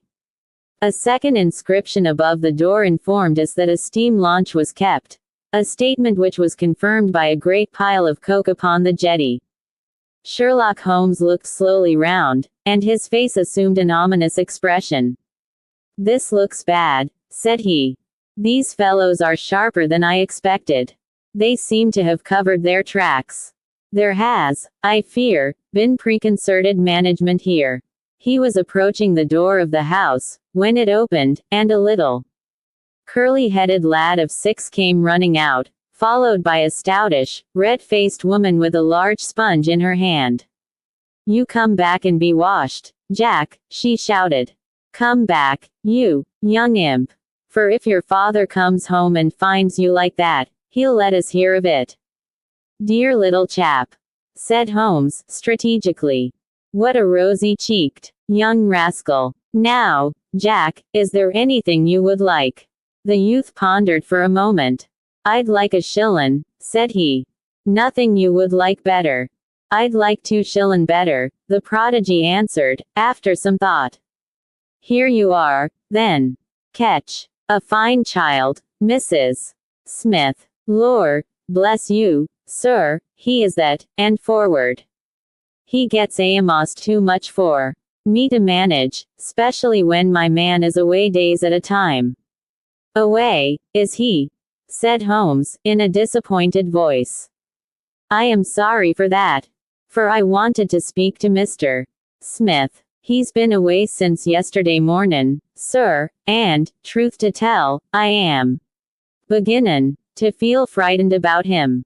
But if it was about a boat, sir, maybe I could serve as well. I wanted to hire his steam launch. Why, bless you, sir, it is in the steam launch that he has gone. That's what puzzles me. for I know there ain't more coals in her than would take her to about Woolwich and back. If he'd been away in the barge I'd thought nothin', for many a time a job has taken him as far as Gravesend, and then if there was much doin' there he might stayed over. But what good is a steam launch without coals? He might have bought some at a wharf down the river. He might, sir, but it weren't his way.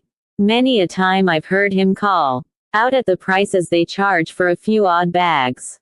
Besides, I don't like that wooden-legged man, his ugly face and outlandish talk. What did he want always knockin' about here for? A wooden-legged man, said Holmes, with bland surprise. Yes, sir, a brown, monkey-faced chap that's called more'n once for my old man. It was him that roused him up yesternight, and, what's more, my man knew he was comin', for he had steam up in the launch. I tell you straight, sir, I don't feel easy in my mind about it. But, my dear Mrs. Smith, said Holmes, shrugging his shoulders, you are frightening yourself about nothing. How could you possibly tell that it was the wooden-legged man who came in the night? I don't quite understand how you can be so sure. His voice, sir. I knew his voice, which is kind o' thick and foggy. He tapped at the winder. About 3 it would be. Show a leg, matey, says he. Time to turn out guard. My old man woke up Jim. That's my eldest. And away they went, without so much as a word to me. I could hear the wooden leg clackin' on the stones. And was this wooden-legged man alone? Couldn't say, I am sure, sir. I didn't hear no one else. I am sorry, Mrs. Smith, for I wanted a steam launch, and I have heard good reports of the, let me see, what is her name? The Aurora, sir. Ah, she's not that old green launch with a yellow line, very broad in the beam. No, indeed. She's as trim a little thing as any on the river. She's been fresh painted. Know that you are uneasy. A black funnel, you say? No, sir. Black with a white band. Ah, of course. It was the sides which were black. Good morning, Mrs. Smith. There is a boatman here with a wherry, Watson. We shall take it and cross the river. The main thing with people of that sort, said Holmes, as we sat in the sheets of the wherry, is never to let them think that their information can be of the slightest importance to you. If you do, they will instantly shut up like an oyster. If you listen to them under protest, as it were, you are very likely to get what you want. Our course now seems pretty clear, said I. What would you do, then? I would engage a launch and go down the river on the track of the Aurora. My dear fellow, it would be a colossal task. She may have touched at any wharf on either side of the stream between here and Greenwich. Below the bridge there is a perfect labyrinth of landing places for miles. It would take you days and days to exhaust them, if you set about it alone. Employ the police, then. No, I shall probably call Athelney Jones in at the last moment. He is not a bad fellow, and I should not like to do anything which would injure him professionally. But I have a fancy for working it out myself, now that we have gone so far. Could we advertise, then, asking for information from wharfingers? Worse and worse. Our men would know that the chase was hot at their heels, and they would be off out of the country. As it is, they are likely enough to leave, but as long as they think they are perfectly safe they will be in no hurry. Jones's energy will be of use to us there, for his view of the case is sure to push itself into the daily press, and the runaways will think that everyone is off on the wrong scent. What are we to do, then? I asked, as we landed near Millbank Penitentiary. Take this hansom, drive home, have some breakfast, and get an telegraph office, cabby. We will keep Toby, for he may be of use to us yet. We pulled up at the Great Peter Street Post Office, and Holmes dispatched his wire. Whom do you think that is to? He asked, as we resumed our journey. I am sure I don't know. You remember the Baker Street Division of the Detective Police Force, whom I employed in the Jefferson Hope case. Well, said I, laughing, this is just the case where they might be invaluable. If they fail, I have other resources. But I shall try them first. That wire was to my dirty little lieutenant, Wiggins, and I expect that he and his gang will be with us before we have finished our breakfast. It was between 8 and 9 o'clock now, and I was conscious of a strong reaction after the successive excitements of the night. I was limp and weary, befogged in mind and fatigued in body. I had not the professional enthusiasm which carried my companion on, nor could I look at the matter as a mere abstract intellectual problem. As far as the death of Bartholomew Sholto went, I had heard little good of him, and could feel no intense antipathy to his murderers. The treasure, however, was a different matter. That, or part of it, belonged rightfully to Miss Morstan. While there was a chance of recovering it, I was ready to devote my life to the one object. True, if I found it, it would probably put her forever beyond my reach. Yet it would be a petty and selfish love which would be influenced by such a thought as that. If Holmes could work to find the criminals, I had a tenfold stronger reason to urge me on to find the treasure. A bath at Baker Street and a complete change freshened me up wonderfully. When I came down to our room, I found the breakfast laid and Holmes pouring out the coffee. Here it is, said he, laughing, and pointing to an open newspaper. The energetic Jones and the ubiquitous reporter have fixed it up between them. But you have had enough of the case. Better have your ham and eggs first. I took the paper from him and read the short notice, which was headed, Mysterious Business at Upper Norwood. About 12 o'clock last night, said the Standard, Mr. Bartholomew, under circumstances which point to foul play.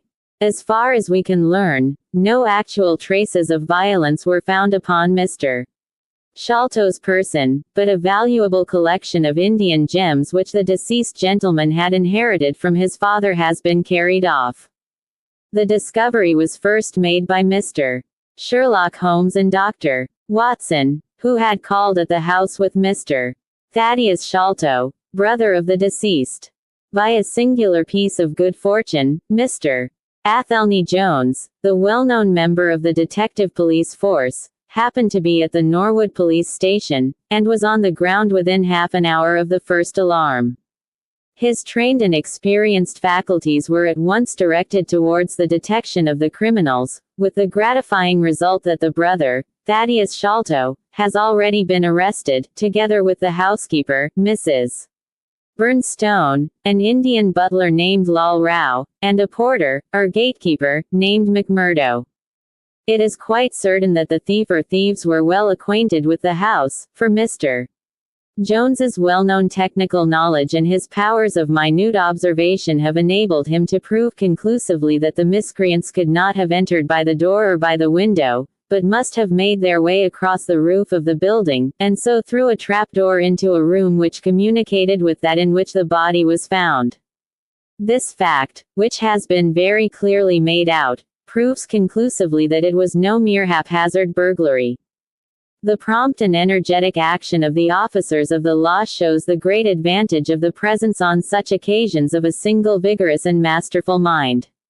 We cannot but think that it supplies an argument to those who would wish to see our detectives more decentralized, and so brought into closer and more effective touch with the cases which it is their duty to investigate. Isn't it gorgeous? Said Holmes, grinning over his coffee cup. What do you think of it? I think that we have had a close shave. By heaven, Holmes, I said, half rising, I believe that they are really after us. No, it is not quite so bad as that. It is the unofficial force. The Baker Street irregulars. As he spoke, there came a swift pattering of naked feet upon the stairs, a clatter of high voices, and in rushed a dozen dirty and ragged little street Arabs. There was some show of discipline among them, despite their tumultuous entry, for they instantly drew up in line and stood facing us with expectant faces. One of their number, taller and older than the others, stood forward with an air of lounging superiority which was very funny in such a disreputable little scarecrow. "Got your message, sir," said he, "and brought 'em on sharp.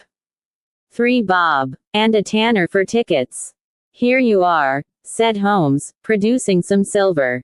"In future they can report to you, Wiggins, and you to me. I cannot have the house invaded in this way. However, it is just as well that you should all hear the instructions. I want to find the whereabouts of a steam launch called the Aurora, owner Mordecai Smith, black with 2 red streaks, funnel black with a white band. She is down the river somewhere. I want one boy to be at Mordecai Smith's landing stage opposite Millbank to say if the boat comes back. You must divide it out among yourselves, and do both banks thoroughly. Let me know the moment you have news. Is that all clear?" "Yes, governor," said Wiggins. "The old scale of pay, and a guinea to the boy who finds the boat.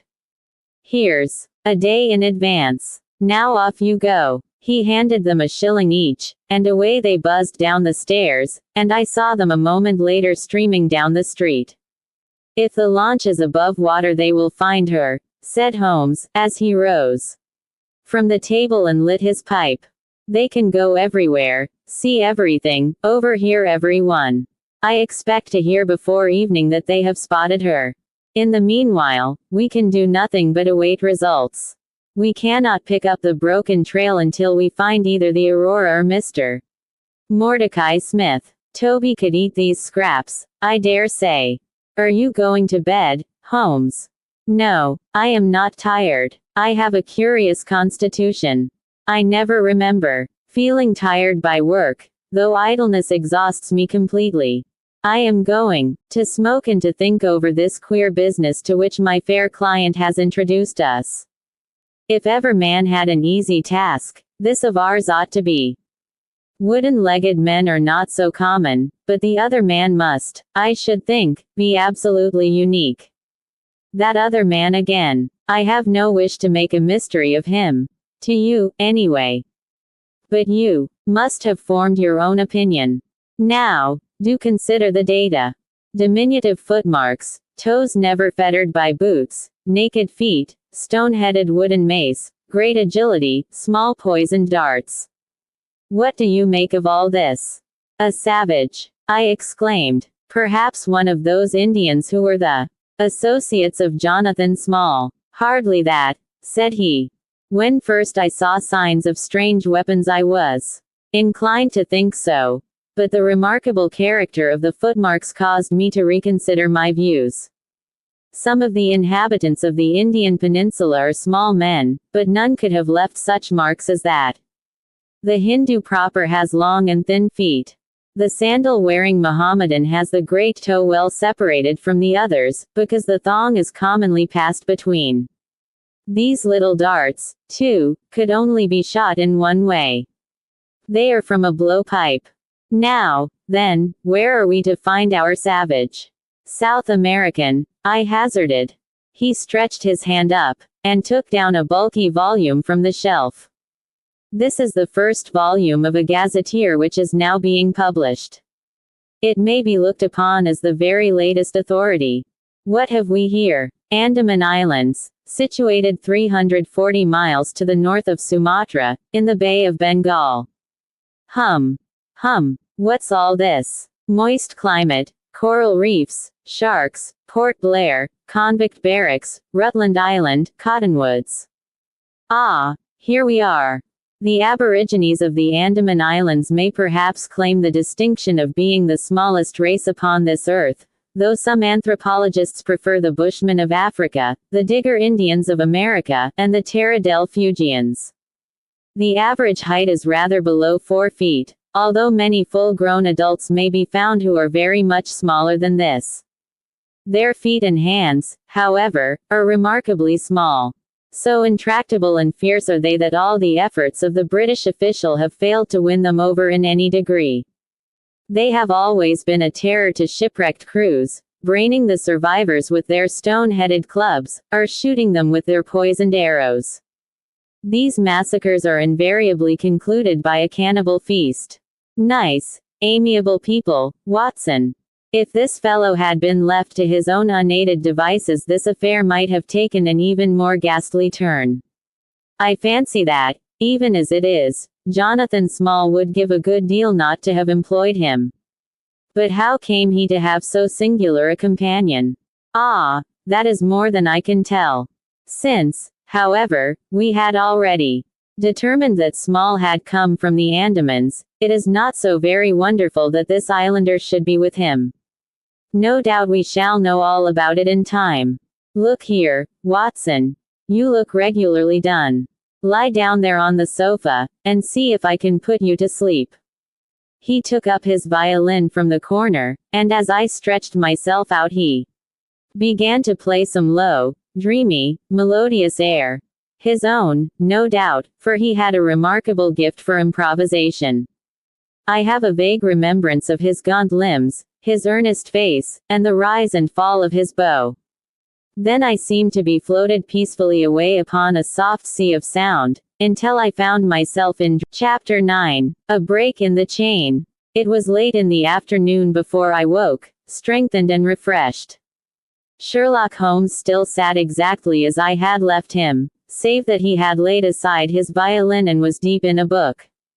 He looked across at me, as I stirred, and I noticed that his face was dark and troubled. "You have slept soundly," he said. "I feared that our talk would wake you." "I heard nothing," I answered. "Have you had fresh news, then?" "Unfortunately, no. I confess that I am surprised and disappointed. I expected something definite by this time. Wiggins has just been up to report. He says that no trace can be found of the launch. It is a provoking check, for every hour is of importance. Can I do anything? I am perfectly fresh now, and quite ready for another night's outing." "No, we can do nothing.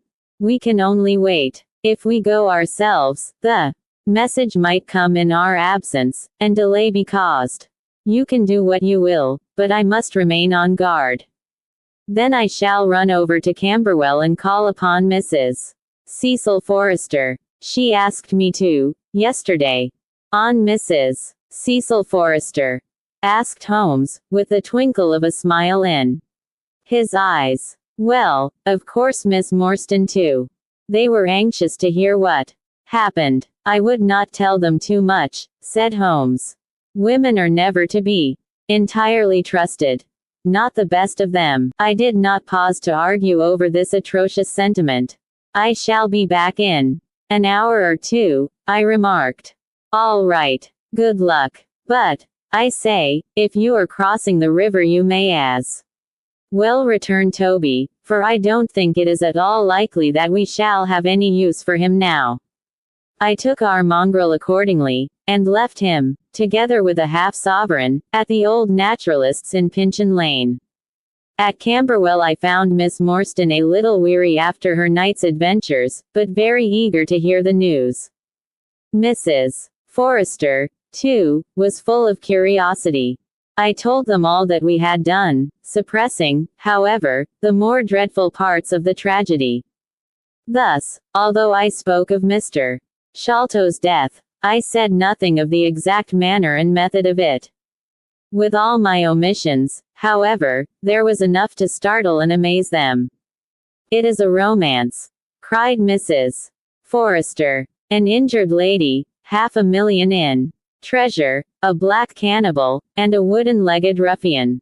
They take the place of the conventional dragon or wicked earl. And 2 knight-errants to the rescue," added Miss Morstan, with a bright glance at me. "Why, Mary, your fortune depends upon the issue of this search. I don't think that you are nearly excited enough. Just imagine what it must be to be so rich, and to have the world at your feet."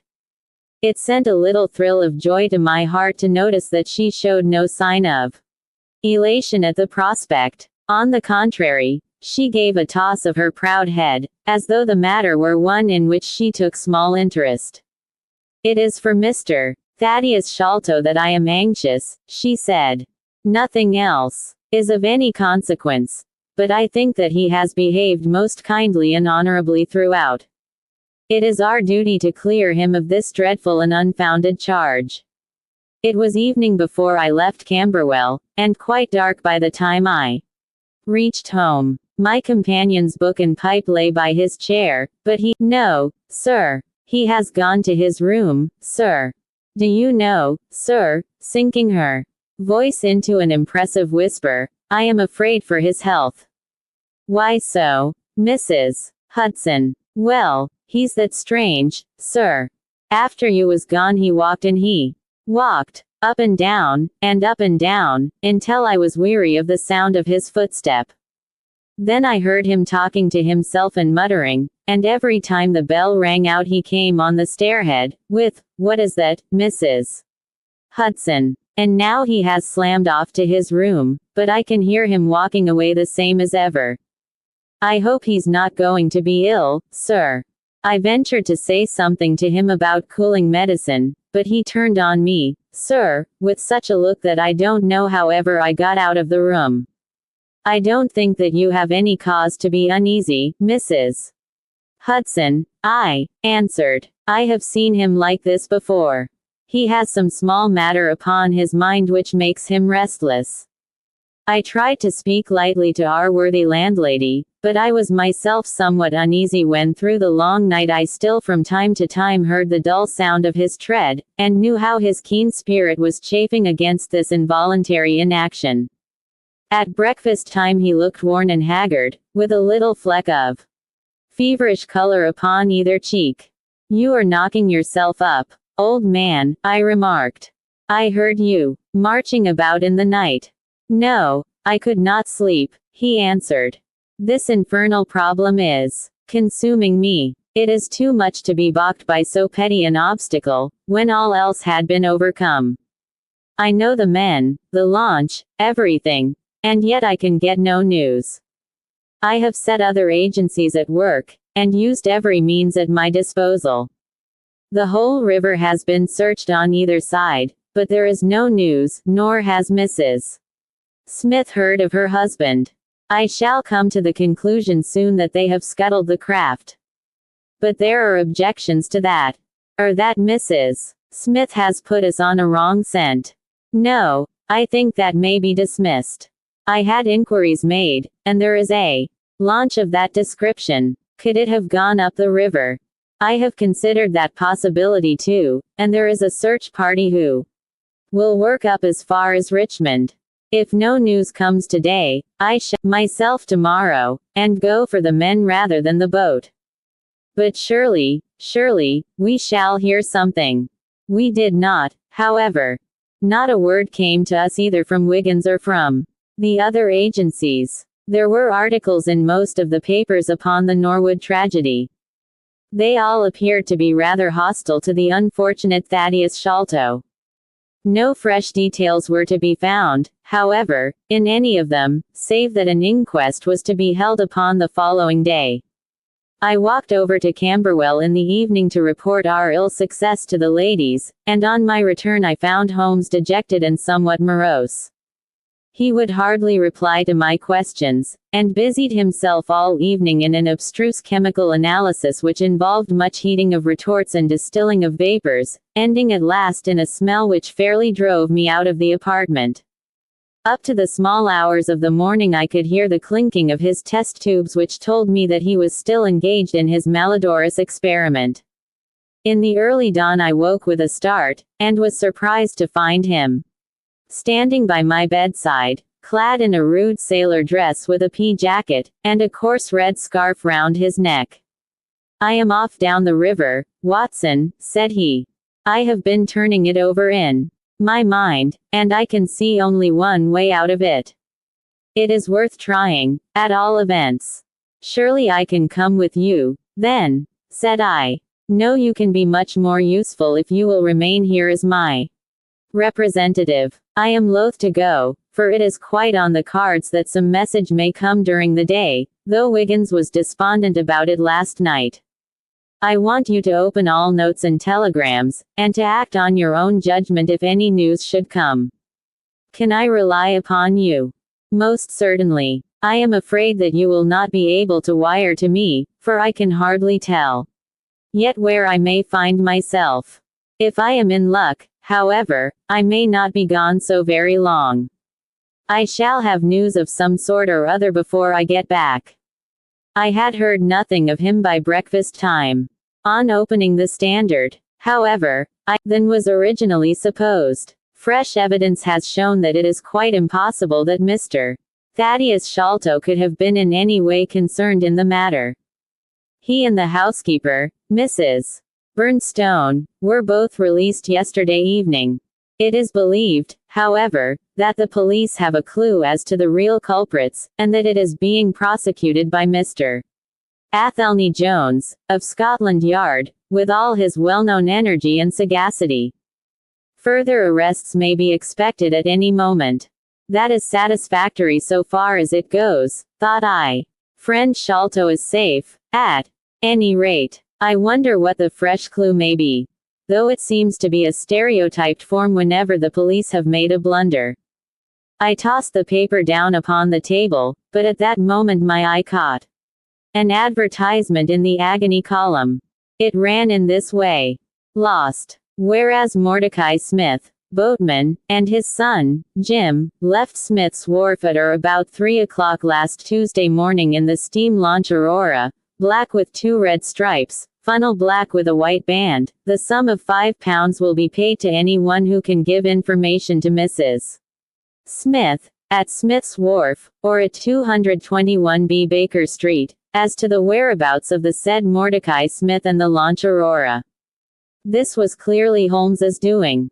The Baker Street address was enough to prove that. It struck me as rather ingenious, because it might be read by the fugitives without their seeing in it more than the natural anxiety of a wife for her missing husband. It was a long day. Every time that a knock came to the door, or a sharp step passed in the street, I imagined that it was either Holmes returning or an answer to his advertisement. I tried to read, but my thoughts would wander off to our strange quest and to the ill-assorted and villainous pair whom we were pursuing. Could there be, I wondered, some radical flaw in my companion's reasoning? Might he be suffering from some huge self-deception? Was it not possible that his nimble and speculative mind had built up this wild theory upon faulty premises? I had never known him to be wrong. More commonplace one lay ready to his hand. Yet, on the other hand, I had myself seen the evidence, and I had heard the reasons for his deductions. When I looked back on the long chain of curious circumstances, many of them trivial in themselves, but all tending in the same direction, I could not disguise from myself that even if Holmes's explanation were incorrect, the true theory must be equally outre and startling. At 3 o'clock in the afternoon there was a loud peal at the bell, an authoritative voice in the hall, and, to my surprise, no less a person than Mr. Athelney Jones was shown up to me. Very different was he, however, from the brusque and masterful professor of common sense who had taken over the case so confidently at Upper Norwood.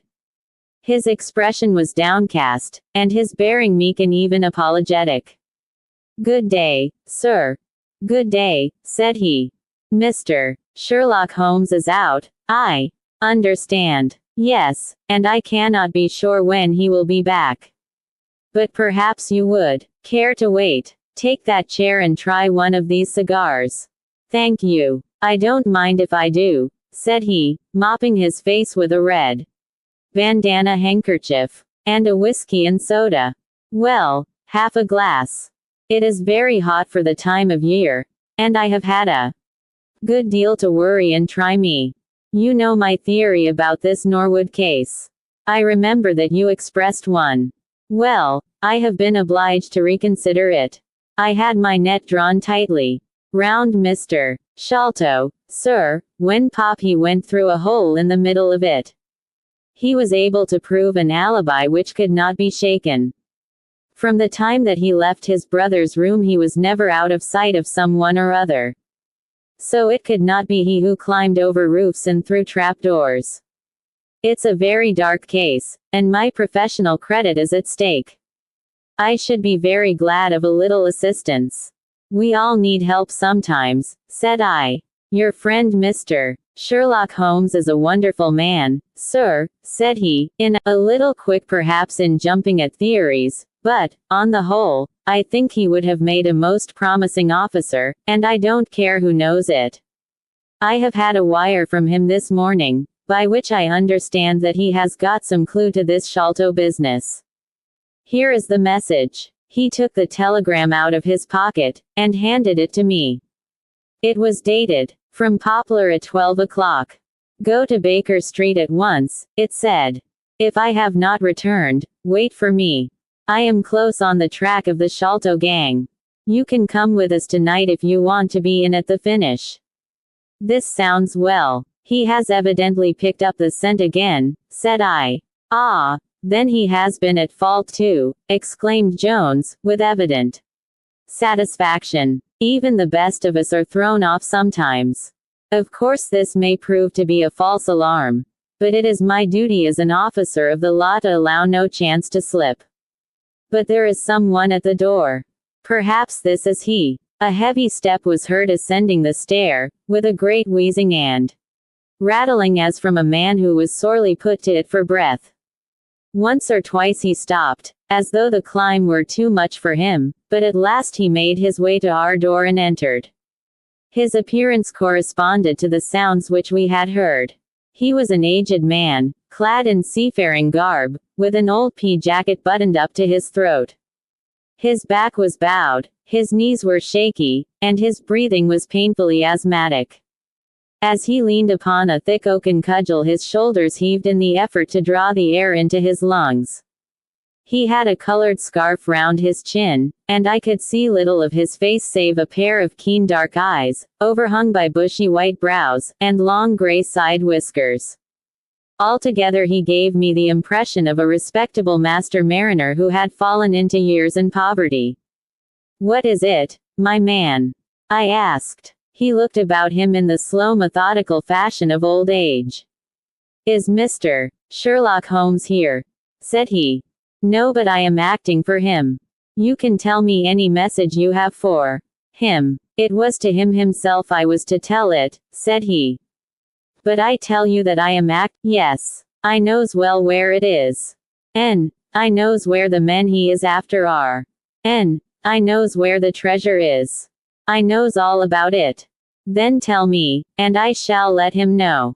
It was to him I was to tell it, he repeated, with the petulant obstinacy of a very old man. Well, you must wait for him. No, I ain't goin' to lose a whole day to please no one. If Mr. Holmes ain't here, then Mr. Holmes must find it all out for himself. I don't care about the look of either of you, and I won't tell a word. He shuffled towards the door, but Athelney Jones got in front of him. Wait a bit, my friend, said he. You have important information, and you must not walk off. We shall keep you, whether you like or not, until our friend returns. The old man made a little run towards the door, but, as Athelney Jones put his broad back up against it, he recognized the uselessness of resistance. Pretty sort o' treatment this, he cried, stamping his stick. I come here to see a gentleman, and you too, who I never saw in my life, sees me and treat me in this fashion. You will be none the worse, I said. We shall recompense you for the loss of your time. Sit over here on the sofa, and you will not have long to wait.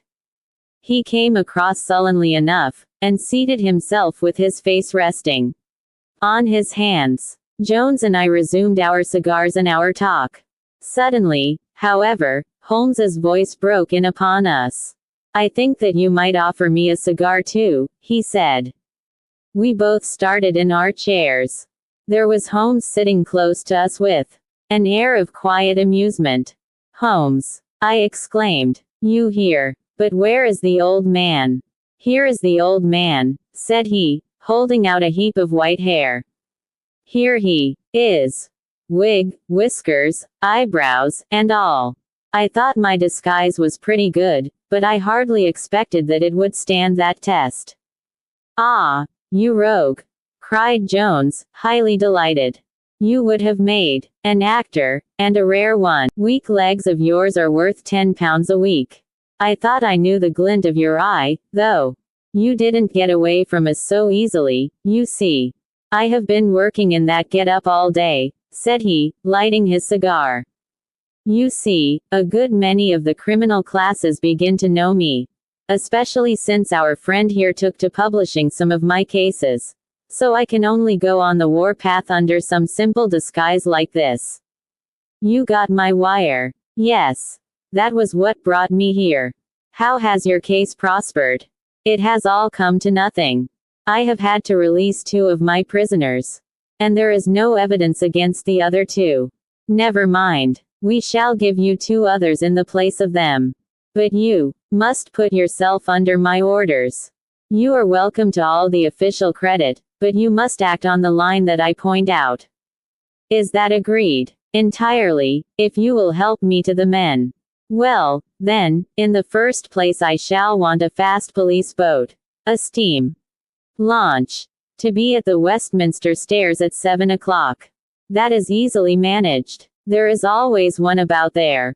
But I can step across the road and telephone to make sure. Then I shall want 2 staunch men, in case of resistance. There will be 2 or 3 in the boat. What else? When we secure the men we shall get the treasure. I think that it would be a pleasure to my friend here to take the box round to the young lady to whom half of it rightfully belongs. Let her be the first to open it. Watson. It would be a great pleasure to me. Rather an irregular proceeding, said Jones, shaking his head. However, the whole thing is irregular, and I suppose we must wink at it. The treasure must afterwards be handed over to the authorities until after the official investigation. Certainly. That is easily managed. One other objection to my having an unofficial interview with him, either here in my rooms or elsewhere, as long as he is efficiently guarded. Well, you are master of the situation. I have had no proof yet of the existence of this Jonathan Small. However, if you can catch him, I don't see how I can refuse you an interview with him. That is understood, then. Perfectly. Is there anything else? Only that I insist upon your dining with us. It will be ready in half an hour. I have oysters and a brace of grouse, with something a little choice in white wines. Watson, Chapter 10. The End of the Islander. Our meal was a merry one. Holmes could talk exceedingly well when he chose, and that night he did choose. He appeared to be in a state of nervous exaltation. I have never known him so brilliant. He spoke on a quick succession of subjects. On miracle plays, on mediaeval pottery, on Stradivarius violins, on the Buddhism of Ceylon, and on the warships of the future, handling each as though he had made a special study of it. His bright humor marked the reaction from his black depression of the preceding days. Athelney Jones proved to be a sociable soul in his hours of relaxation, and faced his dinner with the air of a bon vivant. For myself, I felt elated at the thought that we were nearing the end of our task, and I caught something of Holmes's gaiety. None of us alluded during dinner to the cause which had brought us together. When the cloth was cleared, Holmes glanced at his watch, and filled up 3 glasses with port. 1 bumper, said he, to the success of our little expedition. And now it is high time we were off. Have you a pistol, Watson? I have my old service revolver in my desk. You had best take it, then. It is well to be prepared. I see that the cab is at the door. I ordered it for 6:30. It was a little past 7 before we reached the Westminster Wharf, and found our launch awaiting us. Holmes eyed it critically. Is there anything to mark it as a police boat? Yes. That green lamp at the side. Then take it off. The small change was made, we stepped on board, and the ropes were cast off. Jones, Holmes, and I sat in the stern. There was one man at the rudder, one to tend the engines, and 2 burly police inspectors forward. "Where to?" asked Jones. "To the tower. Tell them to stop opposite Jacobson's yard." Our craft was evidently a very fast one. We shot past the long lines of loaded barges as though they were stationary. Holmes smiled with satisfaction as we overhauled a river steamer and left her behind us. "We ought to be able to catch anything on the river," he said. "Well, hardly that, but there are not many launches to beat us. We shall have to catch the Aurora, and she has a name for being a clipper. I will tell you how the land lies, Watson. You recollect how annoyed I was at being balked by so small a thing?" "Yes. Well, I gave my mind a thorough rest by plunging into a chemical analysis. One of our greatest statesmen has said that a change of work is the best rest. So it is. When I had succeeded in dissolving the hydrocarbon which I was at work at, I came back to our problem of the Sholtos, and thought the whole matter out again. My boys had been up the river and down the river without result. The launch was not at any landing stage or wharf, nor had it returned. Yet it could hardly have been scuttled to hide their traces, though that always remained as a possible hypothesis if all else failed.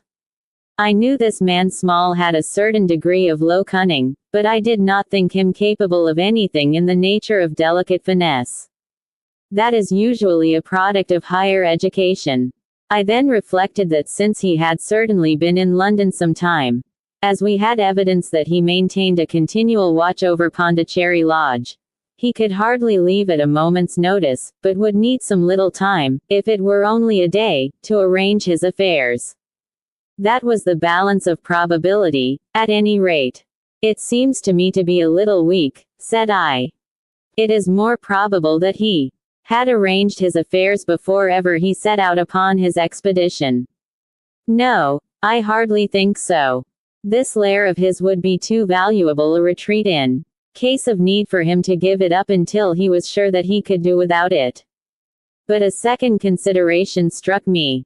Jonathan Small must have felt that the peculiar appearance of his companion, however much he may have top-coated him, would give rise to Norwood tragedy. He was quite sharp enough to see that they had started from their headquarters under cover of darkness, and he would wish to get back before it was broad light.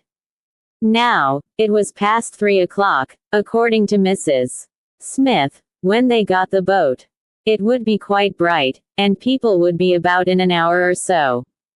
Therefore, I argued, they did not go very far. They paid Smith well to hold his tongue, reserved his launch for the final escape, and hurried to their lodgings with the treasure box.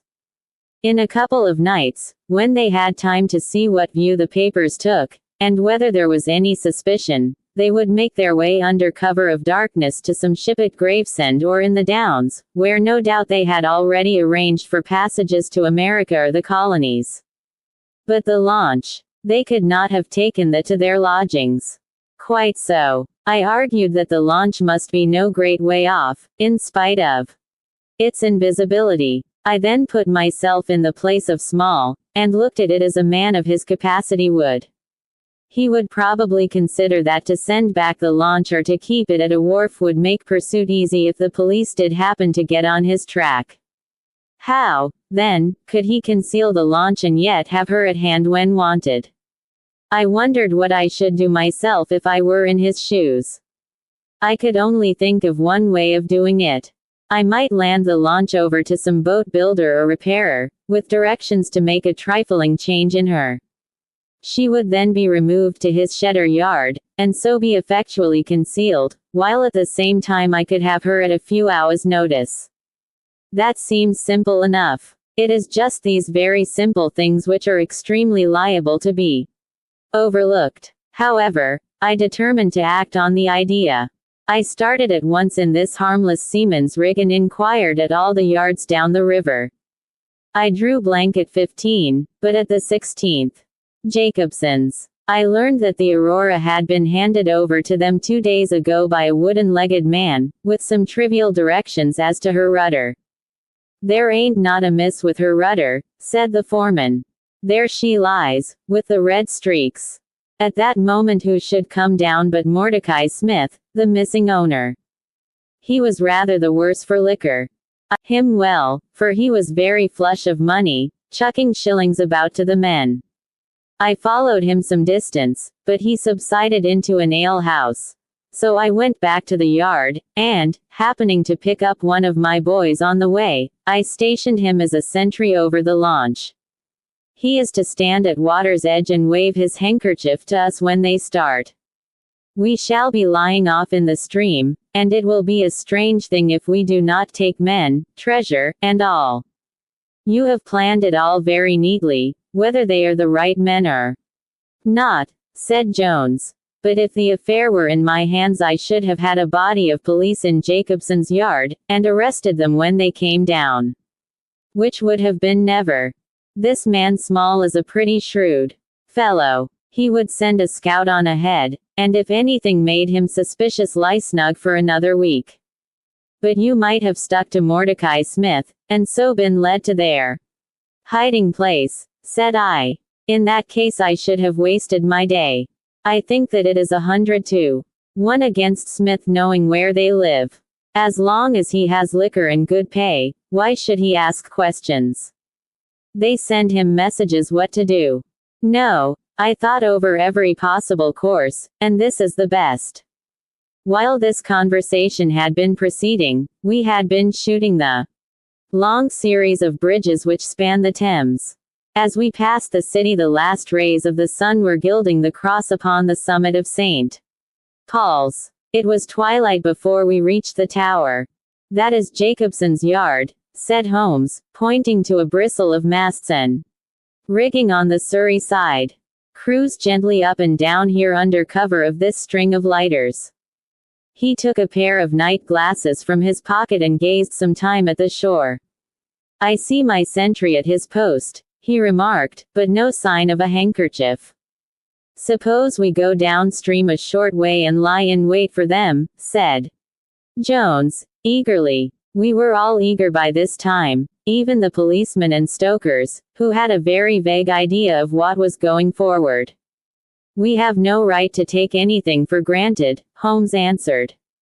It is certainly 10 to 1 that they go downstream, but we cannot be certain.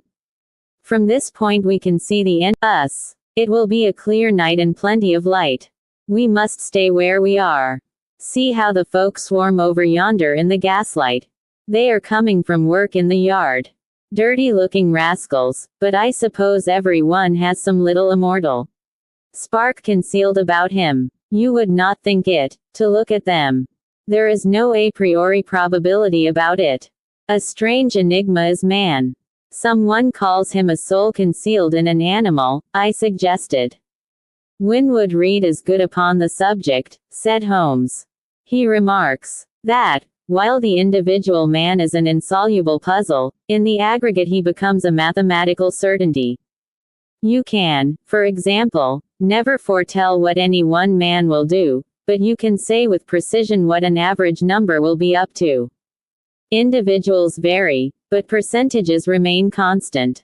So says the statistician. But do I see a handkerchief? Surely there is a white flutter over yonder. Yes, it is your boy, I cried. I can see him plainly. And there is the Aurora, exclaimed Holmes, and going like the devil. Full speed ahead, engineer. Make after that launch with the yellow light. By heaven, I shall never forgive myself if she proves to have the heels of us. She had slipped unseen through the yard entrance and passed behind 2 or 3 small craft, so that she had fairly got her speed up before we saw her. Now she was flying down the stream, near into the shore, going at a tremendous rate. Jones looked gravely at her and shook his head.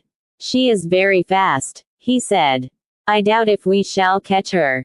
We must catch her, cried Holmes, between his teeth. Heap it on, stokers. Make her do all she can. If we burn the boat we must have them. We were fairly after her now. The furnaces roared, and the powerful engines whizzed and clanked, like a great metallic heart. Her sharp, steep prow cut through the river water and sent two rolling waves to right and to left of us. With every throb of the engines we sprang and quivered like a living thing. One great yellow lantern in our bows threw a long, flickering funnel of light in front of us. Right ahead a dark blur upon the water showed where the Aurora lay, and the swirl of white foam behind her spoke of the pace at which she was going. We flashed past, hailed us out of the darkness, but still the Aurora thundered on, and still we followed close upon her track. "Pile it on, men, pile it on," cried Holmes, looking down into the engine room, while the fierce glow from below beat upon his eager, aquiline face. "Get every pound of steam you can." "I think we gain a little," said Jones, with his eyes on the Aurora. "I am sure of it," said I. "We shall be up with her in a very few minutes." At that moment, however, as our evil fate would have it, a tug with 3 barges in tow blundered in between us. It was only by putting our helm hard down that we avoided a collision, and before we could round them and recover our way the Aurora had gained a good 200 yards. She was still, however, well in view, and the murky uncertain twilight was setting into a clear starlit night. Our boilers were strained to their utmost, and the frail shell vibrated and creaked with the fierce energy which was driving us along. We had shot through the Pool, past the West India Docks, down the long Deptford Reach, and up again after rounding the Isle of Dogs. The dull blur in front of us resolved itself now clearly enough into the dainty Aurora. Jones turned our searchlight upon her, so that we could plainly see the figures upon her deck. One man sat by the stern, with something black between his knees over which he stooped. Beside him lay a dark mass which looked like a Newfoundland dog. The boy held the tiller, while against the red glare of the furnace I could see old Smith, stripped to the waist, and shoveling coals for dear life. They may have had some doubt at first as to whether we were really pursuing them, but now as we followed every winding and turning which they took there could no longer be any question about it. At Greenwich we were about 300 paces behind them. At Blackwall we could not have been more than 250.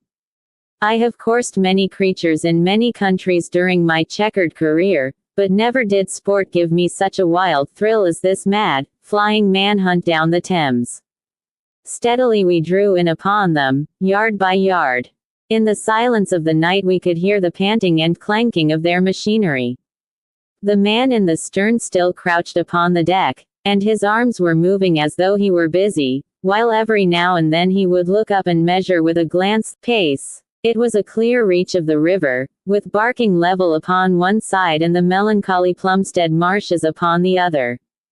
At our hail the man in the stern sprang up from the deck and shook his 2 clenched fists at us, cursing the while in a high, cracked voice. He was a good-sized, powerful man, and as he stood poising himself with legs astride I could see that from the thigh downwards there was but a wooden stump upon the right side. At the sound of his strident, angry cries there was movement in the huddled bundle upon the deck. It straightened itself into a little black man, the smallest I have ever seen, with a great, misshapen head and a shock of tangled, disheveled hair. Holmes had already drawn his revolver, and I whipped out mine at the sight of this savage, distorted creature. He was wrapped in some sort of dark ulster or blanket, which left only his face exposed. But that face was enough to give a man a sleepless night. Never have I seen features so deeply marked with all bestiality and cruelty. His small eyes glowed and burned with a somber light, and his thick lips were writhed back from his teeth, which grinned and chattered at us with a half-animal fury. "Fire if he raises his hand," said Holmes, quietly. We were within a boat's length by this time, and almost within touch of our quarry. I can see the 2 of them now as they stood, the white man with his legs far apart, shrieking out curses, and the unhallowed dwarf with his hideous face, and his strong yellow teeth gnashing at us in the light of our lantern. It was well that we had so clear a view of him. Even as we looked he plucked out from under his covering a short, round piece of wood, like a school ruler, and clapped it to his lips. Our pistols rang out together. He whirled round, threw up his arms, and with a kind of choking cough fell sideways into the stream.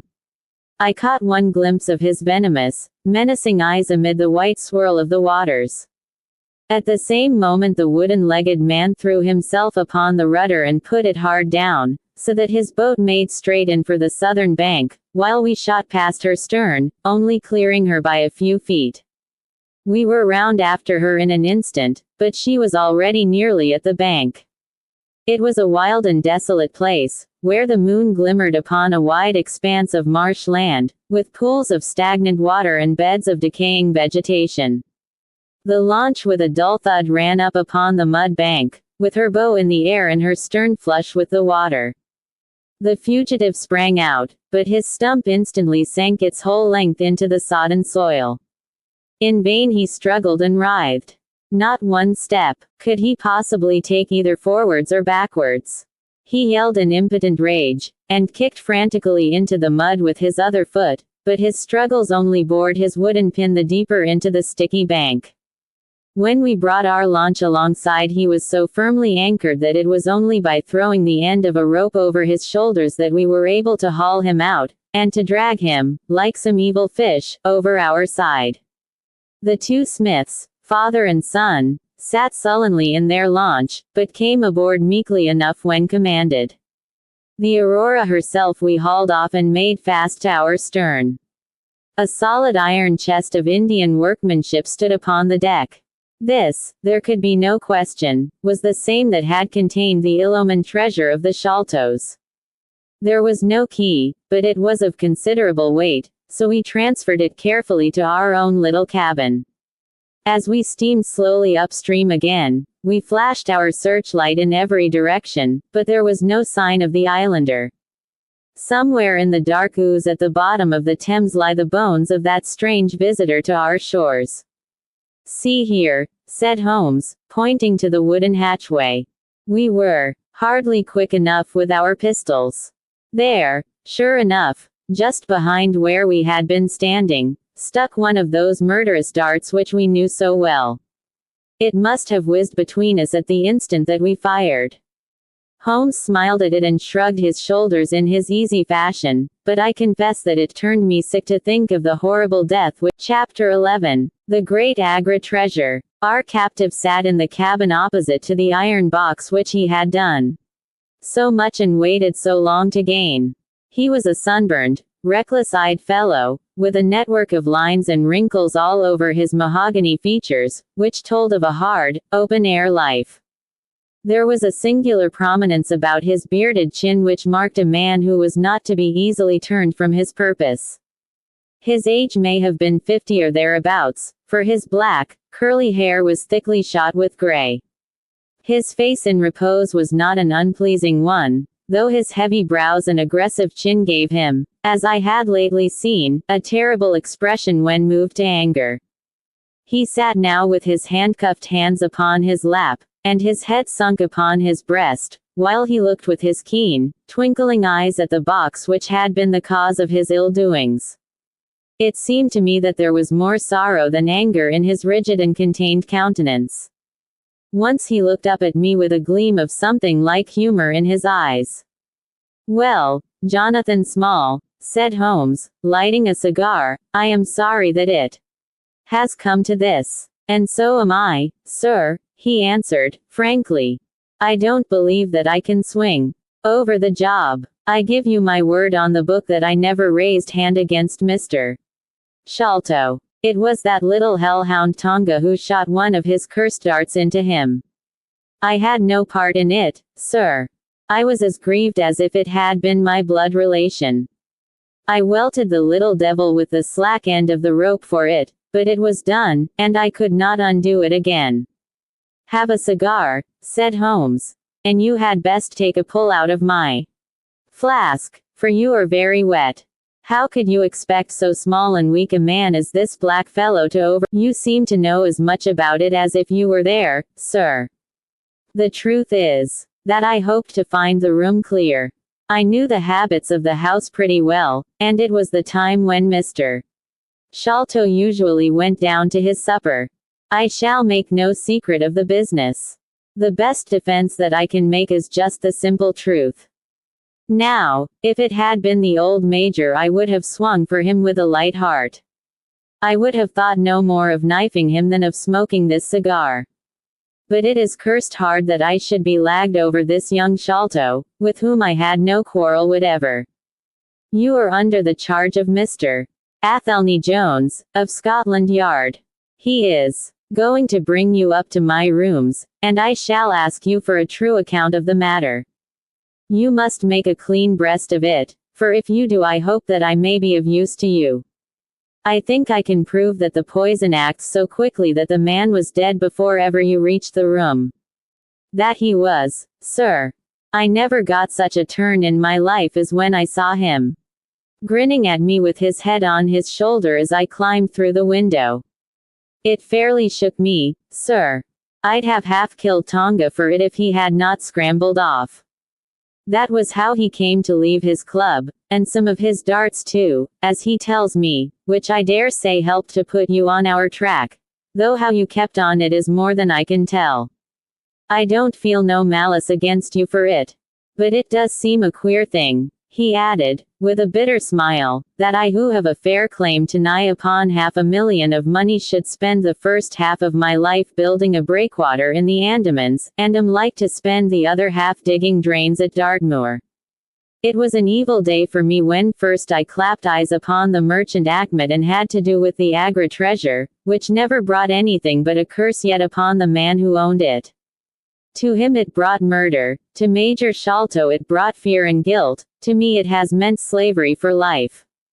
At this moment Athelney Jones thrust his broad face and heavy shoulders into the tiny cabin. Quite a family party, he remarked. I think I shall have a pull at that flask, Holmes. Well, I think we may all congratulate each other. Pity we didn't take the other alive. But there was no choice. Smith says she is one of the fastest launches on the river, and that if he had had another man to help him with the engines we should never have caught her. He swears he knew nothing of this Norwood business. Neither he did, cried our prisoner. Not a word. I chose his launch, because I heard that she was a flyer. We told him nothing, but we paid him well, and he was to get something handsome if we reached our vessel, the Esmeralda, at Gravesend, outward bound for the Brazils. Well, if he has done no wrong we shall see that no wrong comes to him. If we are pretty quick in catching our men, we are not so quick in condemning them. It was amusing to notice how the consequential Jones was already beginning to give himself airs on the strength of the capture.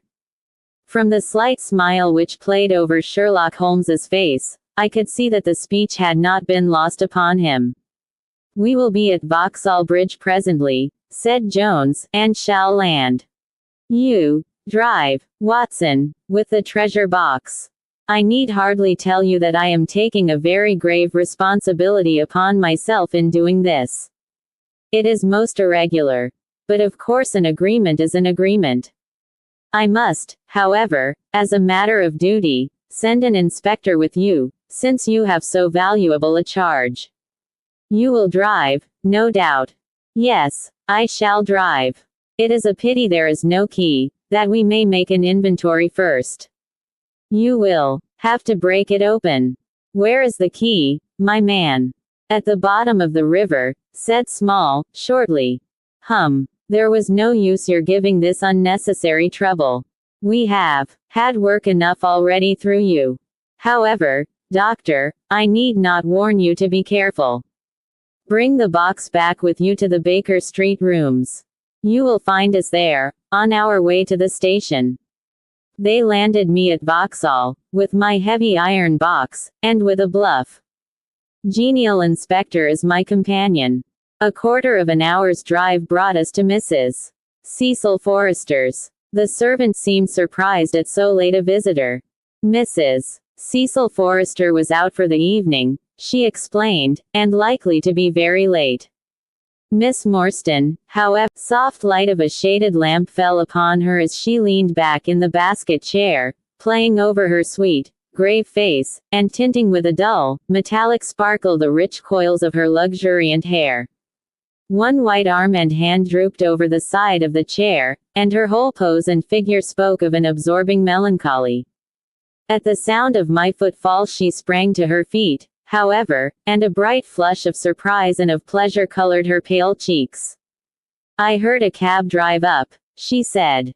"I thought that Mrs. Forrester had come back very early, but I never dreamed that it might be you. What news have you brought me?" "I have brought something better than news," said I, putting down the box upon the table and speaking jovially and boisterously, though my heart was heavy within me. "I have brought you something which is worth all the news in the world. I have brought you a fortune." She glanced at the iron box. "Is that the treasure, then?" she asked, coolly. "Enough. Yes, this is the great Agra treasure. Half of it is yours and half is Thaddeus Sholto's. You will have a couple of 100,000 each. Think of that. An annuity of £10,000. There will be few richer young ladies in England. Is it not glorious?" I think that I must have been rather overacting my delight, and that she detected a hollow ring in my congratulations, for I saw her eyebrows rise a little, and she glanced at me curiously. "If I have it," said she, "I owe it to you." "No, no," I answered, "not to me, but to my friend Sherlock Holmes. With all the will in the world, I could never have followed up a clue which has taxed even his analytical genius. As it was, we very nearly lost it at the last moment. Pray sit down and tell me all about it, Drive. Watson," said she. I narrated briefly what had occurred since I had seen her last. Holmes's new method of search, the discovery of the Aurora, the appearance of Athelney Jones, our expedition in the evening, and the wild chase down the Thames. She listened with parted lips and shining eyes to my recital of "It is nothing," she said, as I hastened to pour her out some water. "I am all right again." It was a shock to me to hear that I had placed my friends in such horrible peril. "That is all over," I answered. "It was nothing. I will tell you no more gloomy details. Let us turn to something brighter. There is the treasure. What could be brighter than that?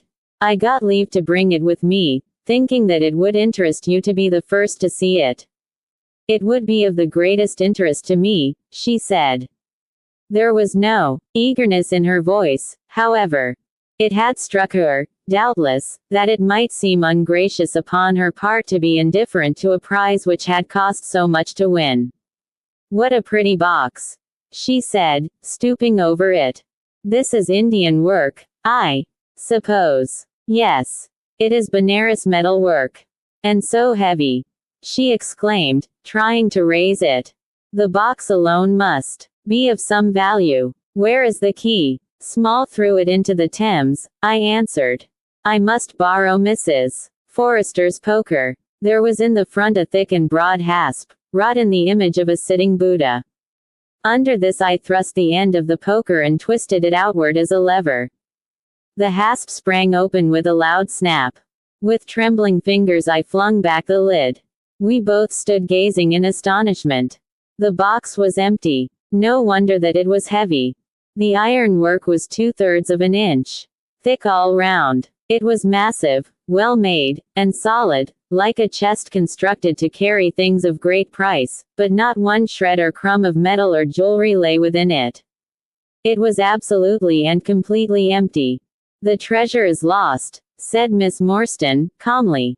As I listened to the words and realized what they meant, a great shadow seemed to pass from my soul. I did not know how this Agra treasure had weighed me down, until now that it was finally removed. It was selfish, no doubt, disloyal, wrong, but I could realize nothing save that the golden barrier was gone from between us. "Thank God!" I ejaculated from my very heart.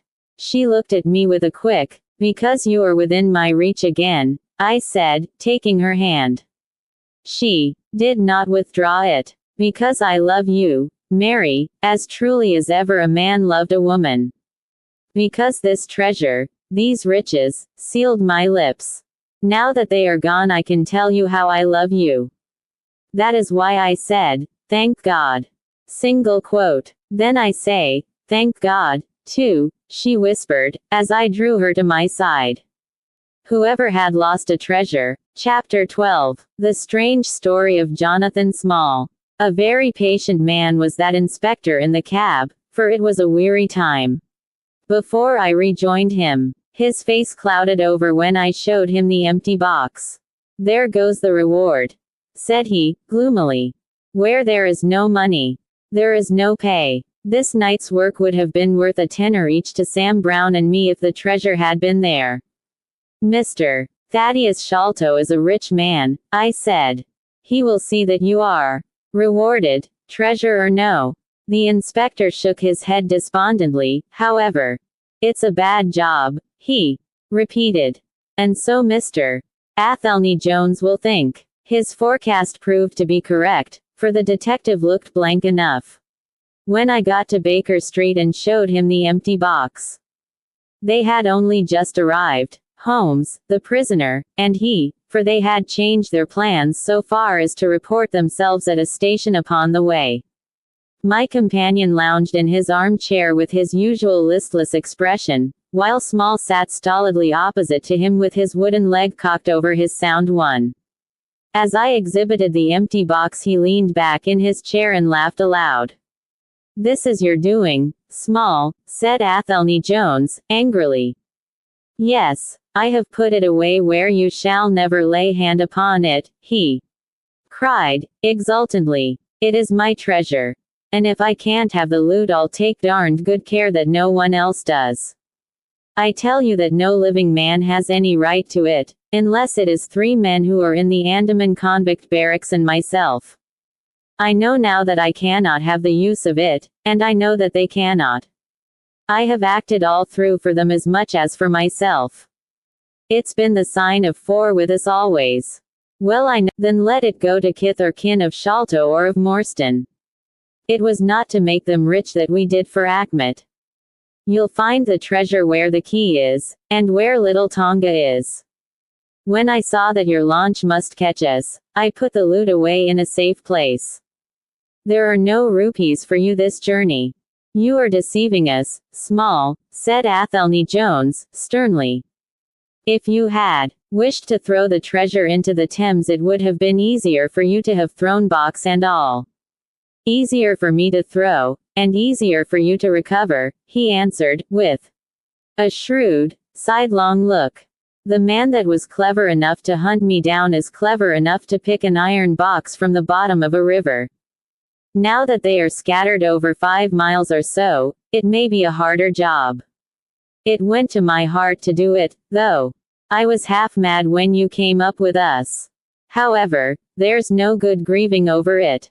I've had ups in my life, and I've had downs, but I've learned not to cry over spilled milk.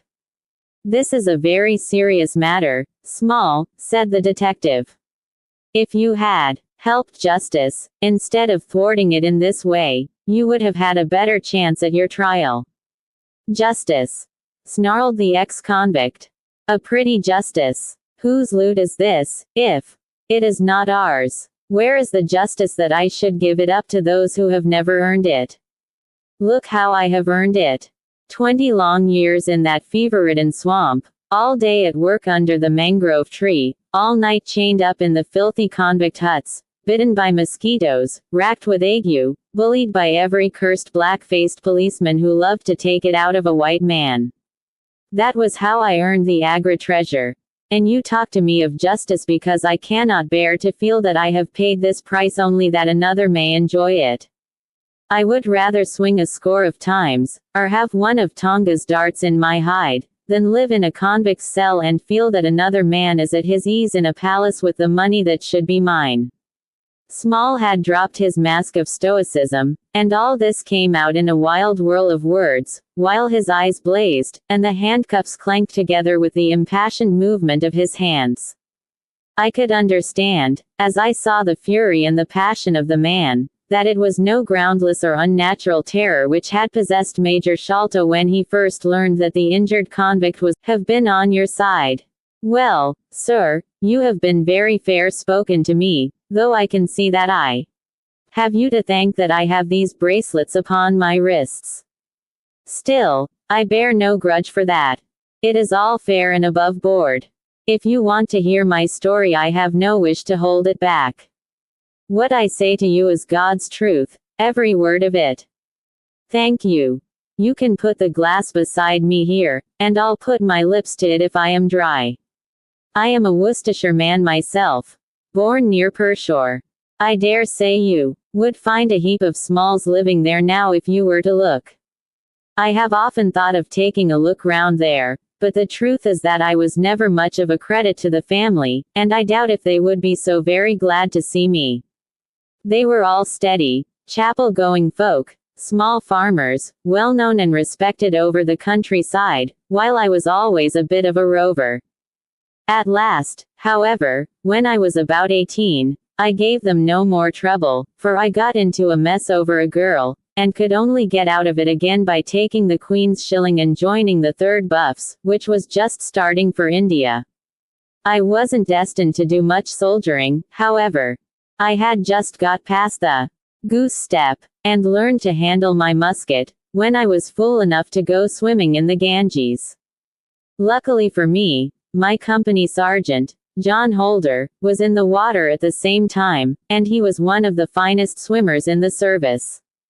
A crocodile took me, just as I was halfway across, and nipped off my right leg as clean as a surgeon could have done it, just above the knee.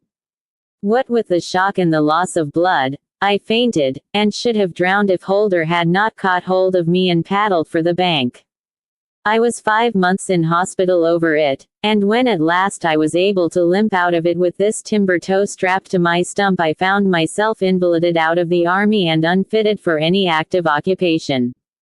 I was, as you can imagine, pretty down on my luck at this time, for I was a useless cripple though not yet in my 20th year. However, my misfortune soon proved to be a blessing in disguise. A man named Abel White, who had come out there as an indigo planter, wanted an overseer to look after his coolies and keep them up to their work. He happened to be a friend of our colonel's, who had taken an interest in me since the accident. To make a long story, what I had to do was to ride over the plantation, to keep an eye on the men as they worked, and to report the idlers.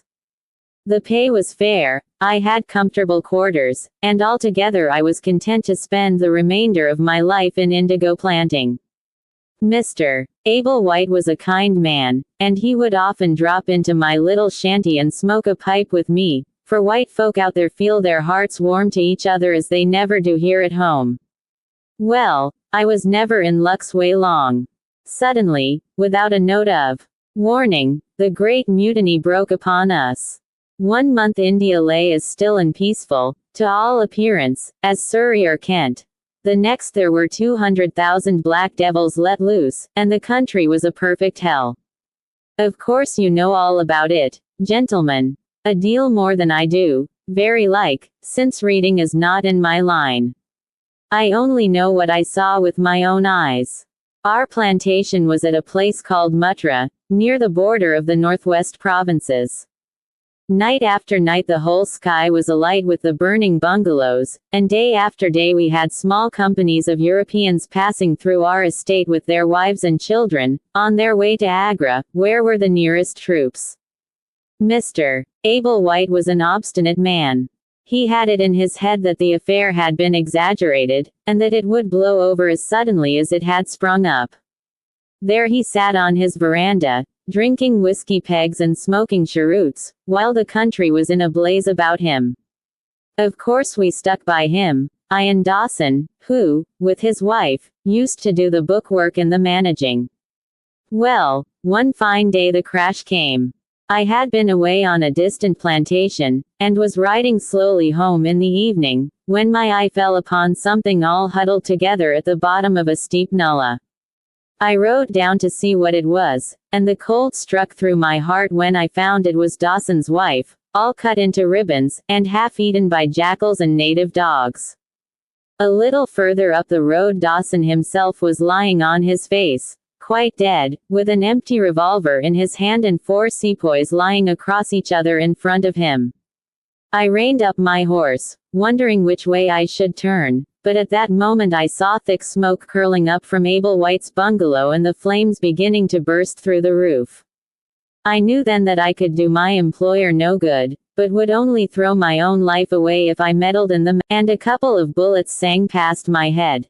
So I broke away across the paddy fields, and found myself late at night safe within the walls at Agra. As it proved, however, there was no great safety there, either. The whole country was up like a swarm of bees. Wherever the English could collect in little bands they held just the ground that their guns commanded. Everywhere else they were helpless fugitives. It was a fight of the millions against the hundreds. And the cruelest part of it was that these men that we fought against, foot, horse, and gunners, were our own picked troops, whom we had taught and trained, handling our own weapons, and blowing our own bugle calls. At Agra there were the 3rd Bengal Fusiliers, some Sikhs, 2 troops of horse, and a battery of artillery. A volunteer corps of clerks and merchants had been formed, and this I joined, wooden leg and all. We went out to meet the rebels at Shahgunj early in July, and we beat them back for a time, but our powder gave out, and we had to fall back upon the city. Nothing but the worst news came to us from every side, which is not to be wondered at, for if you look at the map you will see that we were right in the heart of it. Lucknow is rather better than 100 miles to the east, and Kanpur about as far to the south. From every point on the compass there was nothing but torture and murder and outrage. The city of Agra is a great place, swarming with fanatics and fierce devil worshippers of all sorts. Our handful of men were lost among the narrow, winding streets. Our leader moved across the river, therefore, and took up his position in the old fort at Agra. I don't know if any of you gentlemen have ever read or heard anything of that old fort. It is a very queer place. The queerest that ever I was in, and I have been in some rum corners, too. First of all, it is enormous in size. I should think that the enclosure must be acres and acres. There is a modern part, which took all our garrison, women, children, stores, and everything else, with plenty of room over. But the modern part is nothing like the size of the old quarter, where nobody goes, and which is given over to the scorpions and the centipedes. The river washes along the front of the old fort, and so protects it, but on the sides and behind there are many doors, and these had to be guarded, of course, in the old quarter as well as in that which was actually held by our troops.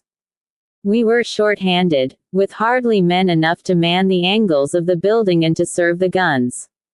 It was impossible for us, therefore, to station a strong guard at every one of the innumerable gates. What we did was to organize a central guard-house in the middle of the fort, and to leave each gate under the charge of 1 white man and 2 or 3 natives. I was selected to take charge during certain hours of the night of a small isolated door upon the southwest side of the building.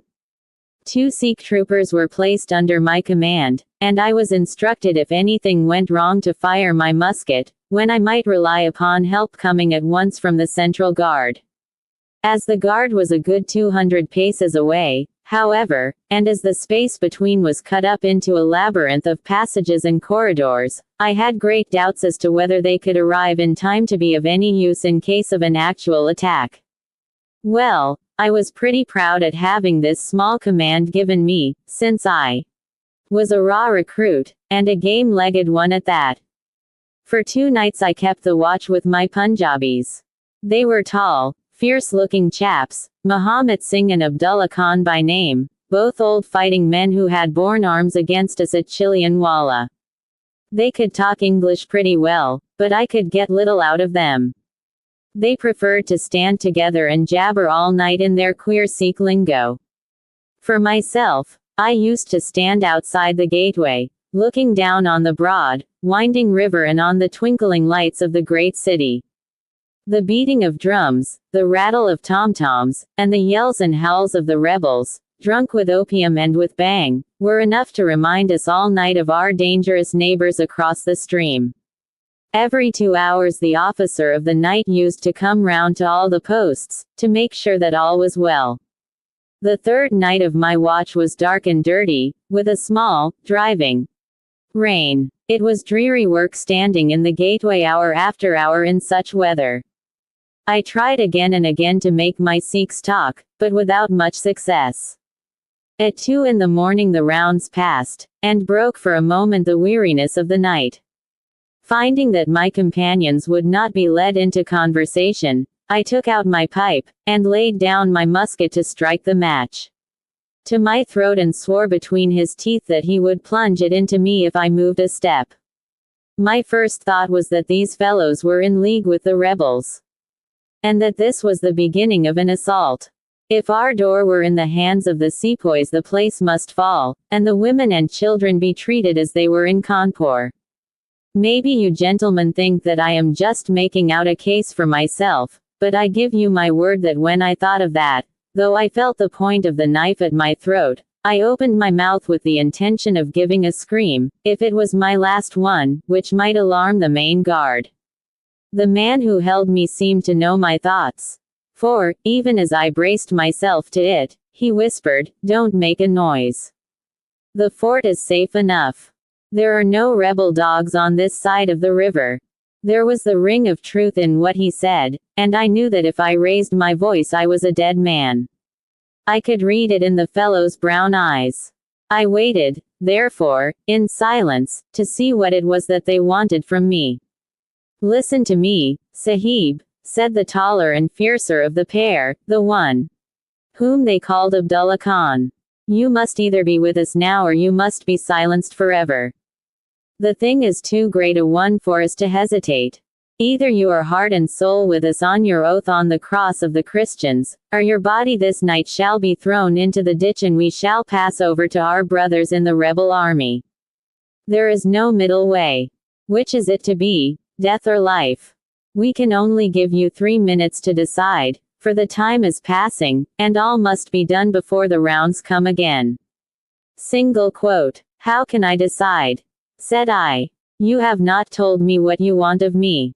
But I tell you now that if it is anything against the safety of the fort I will have no truck with it, so you can drive home your knife and welcome." Single quote. "It is nothing against the fort," said he. "We only ask you to do that which your countrymen come to this land for.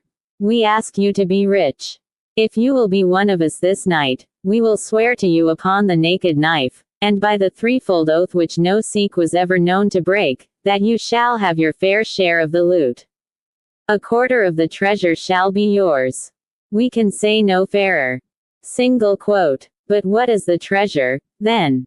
I asked. "You will swear, then," said he, "by the bones of your father, by the honor of your mother, by the cross of your faith, to raise no hand and speak no word against us, either now or afterwards." Single quote. "I will swear it," I answered, "provided that the fort is not endangered. Then my comrade and I will swear that you shall have a quarter of the treasure which shall be equally divided among the 4 of us." "There are but 3, said I. "No, Dust Akbar must have his share. We can tell the tale to you while we await them. Do you stand at the gate, Muhammad Singh, and give notice of their coming. The thing stands thus, Sahib, and I tell it to you because I know that an oath is binding upon a Firanghi, and that we may trust you. Had you been a lying Hindu, though you had sworn by all the gods in their false temples, your blood would have been upon the knife, and your body in the water. But the Sikh knows the Englishman, and the Englishman knows the Sikh. Hearken, then, to what I have to say. There is a Raja in the northern provinces who has much wealth, though his lands are small. Much has come to him from his father, and more still he has set by himself, for he is of a low nature and hoards his gold rather than spend it. When the troubles broke out he would be friends both with the lion and the tiger, with the sepoy and with the company's Raj. Soon, However, it seemed to him that the white men's day was come, for through all the land he could hear of nothing but of their death and their overthrow. Yet, being a careful man, he made such plans that, come what might, half at least of his treasure should be left to him. That which was in gold and silver he kept by him in the vaults of his palace, but the most precious stones and the choicest pearls that he had he put in an iron box, and sent it by a trusty servant who, under the guise of a merchant, should take it to the fort at Agra, there to lie until the land is at peace. Thus, if the rebels won he would have his money, but if the company conquered his jewels would be saved to him. Having thus divided his hoard, he threw himself into the cause of the sepoys, since they were strong upon his borders. By doing this, mark you, Sahib, his property becomes the due of those who have been true to their salt. This pretended knows his secret. Dust Akbar has promised this night to lead him to a city postern of the fort, and has chosen this one for his purpose. Here he will come presently, and here he will find Muhammad Singh and myself awaiting him. The place is lonely, and none shall know of his coming. The world shall know of the merchant Ahmed no more, but the great treasure of the Rajah shall be divided among us. What say you to it, Sahib? Single quote. In Worcestershire the life of a man seems a great and a sacred thing, but it is very different when there is fire and blood all round you and you have been used to meeting death at every turn. Whether Ahmed the merchant lived or died was a thing as light as air to me, but at the talk about the treasure my heart turned to it, and I thought of what I might do in the old country with it, and how my folk would stare when they saw their ne'er-do-well coming back with his pockets full of gold moidores. I had, therefore, already made up my mind. Abdullah Khan, however, thinking that I hesitated, pressed the matter more closely. Consider, Sahib, said he, that if this man is taken by the commandant, he will be hung or shot, and his jewels taken by the government, so that no man will be a rupee the better for them. Now, since we do the taking of him, why should we not do the rest as well? The jewels will be as well with us as in the company's coffers. There will be enough to make every one of us rich men and great chiefs. No one can know about the matter, for here we are cut off from all men. What could be better for the purpose? Say again, then, Sahib, whether you are with us, or if we must look upon you as an enemy. Single quote. I am with you heart and soul, said I. It is well, he answered, handing me back my firelock. You see that we trust you, for your word, like ours, is not to be broken. We have now only to wait for my brother and the merchant. Single quote. Does your brother know, then, of what you will do? I asked. The plan is his. He has devised it. We will go to the gate and share the watch with. Strange to me to be standing there with those two wild Punjabis waiting for the man who was coming to his death. Suddenly my eye caught the glint of a shaded lantern at the other side of the moat. It vanished among the mound heaps, and then appeared again coming slowly in our direction. Here they are, I exclaimed. You will challenge him, Sahib, as usual, whispered Abdullah. Give him no cause for fear. Send us in with him, and we shall do the rest while you stay here on guard. Have the lantern ready to uncover, that we may be sure that it is indeed the man. The light had flickered onwards, now stopping and now advancing, until I could see two dark figures upon the other side of the moat. I let them scramble down the sloping bank, splash through the mire, and climb halfway up to the gate, before I challenged them. Who goes there? Said I, in a subdued voice. Friends, came the answer. I uncovered my lantern and threw a flood of light upon them. The first was an enormous Sikh, with a black beard which swept nearly down to his cummerbund. Outside of a show I have never seen so tall a man. The other was a little, fat, round fellow, with a great yellow turban, and a bundle in his hand, done up in a shawl.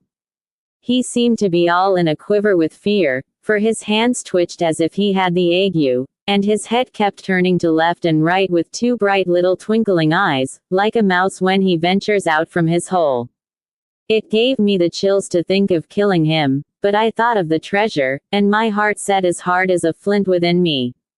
When he saw my white face he gave a little chirrup of joy and came running up towards me. "Your protection, Sahib," he panted. "Your protection for the unhappy." Merchant Achmet. "I have traveled across Rajputana that I might seek the shelter of the fort at Agra. I have been robbed and beaten and abused yet I am not a beggar. And I shall reward you, young Sahib, and your governor also, if he will give me the shelter I ask." Single quote. I could not trust myself to speak longer with the man. The more I looked at his fat, frightened face, the harder did it seem that we should slay him in cold blood. It was best to get it over. "Take him to the main guard," said I. The two Sikhs closed in upon him, on each side, and the giant walked behind, while they marched in through the dark gateway. Never was a man so compassed round with death. I remained at the gateway with the lantern.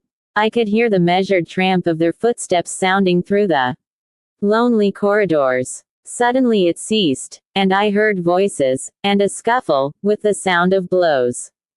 A moment later there came, to my horror, a rush of footsteps coming in my direction, with the loud breathing of a running man. I turned my lantern down the long, straight passage, and there was the fat man, running like the wind, with a smear of blood across his face, and close at his heels, bounding like a tiger, the great black-bearded Sikh, with a knife flashing in his hand. I have never seen a man run so fast as that little merchant. He was gaining on the Sikh, and I could see that if he once passed me and got to the open air he would save himself yet. My heart softened to him, but again the thought of his treasure turned me hard and bitter. I cast my firelock between his legs as he raced past, and he rolled twice over like a shot rabbit. Ere he could stagger to his feet the Sikh was upon him, and buried his knife twice in his side. The man never uttered moan nor moved muscle, but lay where he had fallen. I think myself that he may have broken his neck with the fall. You see, gentlemen, that I am keeping my promise. I am telling you every work of the business just exactly as it happened, whether it is in my favor or not. He stopped, and held out his manacled hands for the whiskey and water, which Holmes had brewed for him. For myself, I confess that I had now conceived the utmost horror of the man, not only for this cold-blooded business in which he had been concerned, but even more for the somewhat flippant and careless way in which he narrated it. Whatever punishment was in store for him, I felt that he might expect no sympathy from me. Sherlock Holmes and Jones observed it, for there was a touch of defiance in his voice and manner as he proceeded. "It was all very bad, no doubt," said he. "I should like to know how many fellows in my shoes would have refused a share of this loot when they knew that they would have their throats cut for their pains. Besides, it was my life or his when once he was in the fort. If he had got out, the whole business would come to light, and I should have been court-martial-led and shot as likely as not, for people were not very lenient at a time like that." "Go on with your story," said Holmes, shortly. "Well, we carried him in, Abdullah, Akbar, and I. A fine weight he was, too, for all that he was so short. Muhammad Singh was left to guard the door. We took him to a place which the Sikhs had already prepared. It was some distance off, where a winding passage leads to a great empty hall, the brick walls of which were all crumbling to pieces. The earth floor had sunk in at one place, making a natural grave, so we left Achmet the merchant there, having first covered him over with loose bricks. This done, we all went back to the treasure. It lay where he had dropped it when he was first attacked. The box was the same which now lies open upon your table. A key was hung by a silken cord to that carved handle upon the top. We opened it, and the light of the lantern gleamed upon a collection of gems such as I have read of and thought about when I was a little lad at Pershore. It was blinding to look upon them. When we had feasted our eyes, we took them all out and made a list of them. There were 143 diamonds of the first water, including one which has been called, I believe, the Great Mogul, and is said to be the second largest stone in existence. Then there were 97 very fine emeralds, and 170 rubies, some of which, however, were small. There were 40 carbuncles, 210 sapphires, 61 agates, and a great quantity of beryls, onyxes, cat's eyes, turquoise, and other stones, the very names of which I did not know at the time, though I have become more familiar with them since. Besides this, there were nearly 300 very fine pearls, 12 of which solemnly renewed our oath to stand by each other and be true to our secret. We agreed to conceal our loot in a safe place until the country should be at peace again, and then to divide it equally among ourselves. There was no use dividing it at present, for if gems of such value were found upon us it would cause suspicion, and there was no privacy in the fort nor any place where we could keep them. We carried the box, therefore, into the same hall where we had buried the body, and there, under certain bricks in the best preserved wall, we made a hollow and put our treasure. We made careful note of the place, and next day I drew 4 plans, one for each of us, and put the sign of the 4 of us at the bottom, for we had sworn that we should each always act for all, so that none might take advantage. That is an oath that I can put my hand to my heart and swear that I have never broken. Well, there's no use my telling you gentlemen what came of the Indian mutiny. After Wilson took Delhi and Sir Colin relieved Lucknow, the back of the business was broken. Fresh troops came pouring in, and Nana Sahib made himself scarce over the frontier. A flying column under Colonel Greth came round to Agra and cleared the Pandys away from it. Peace seemed to be settling upon the country, and we 4 were beginning to hope that the time was at hand when we might safely go off with our shares of the plunder. In a moment, however, our hopes were shattered by our being arrested as the murderers of Achmet. It came about in this way. When the Rajah put his jewels into the hands of Achmet, he did it because he knew that he was a trusty man. They are suspicious folk in the East, however. So what does this Rajah do but take a second even more trusty servant and set him to play the spy upon the first? This second man was ordered never to let Achmet out of his sight, and he followed him like his shadow. He went after him that night and saw him pass through the doorway. Of course he thought he had taken refuge in the fort, and applied for admission there himself next day, but could find no trace of Achmet. This seemed to him so strange that he spoke about it to a sergeant of guides, who brought it to the ears of the commandant. A thorough search was quickly made, and the body was discovered. Thus at the very moment that we thought that all was safe, we were all 4 seized and brought to trial on a charge of murder, 3 of us because we had held the gate that night, and the 4th because he was known to have been in the company of the murdered man. Not one had any particular interest in them. The murder, however, was clearly made out, and it was certain that we must all have been concerned in it. The 3 Sikhs got penal servitude for life, and I was condemned to death, though my sentence was afterwards commuted into the same as the others. It was rather a queer position that we found ourselves in then. There we were all 4 tied by the leg and with precious little chance of ever getting out again, while we each held a secret which might have put each of us in a palace if we could only have made use of it.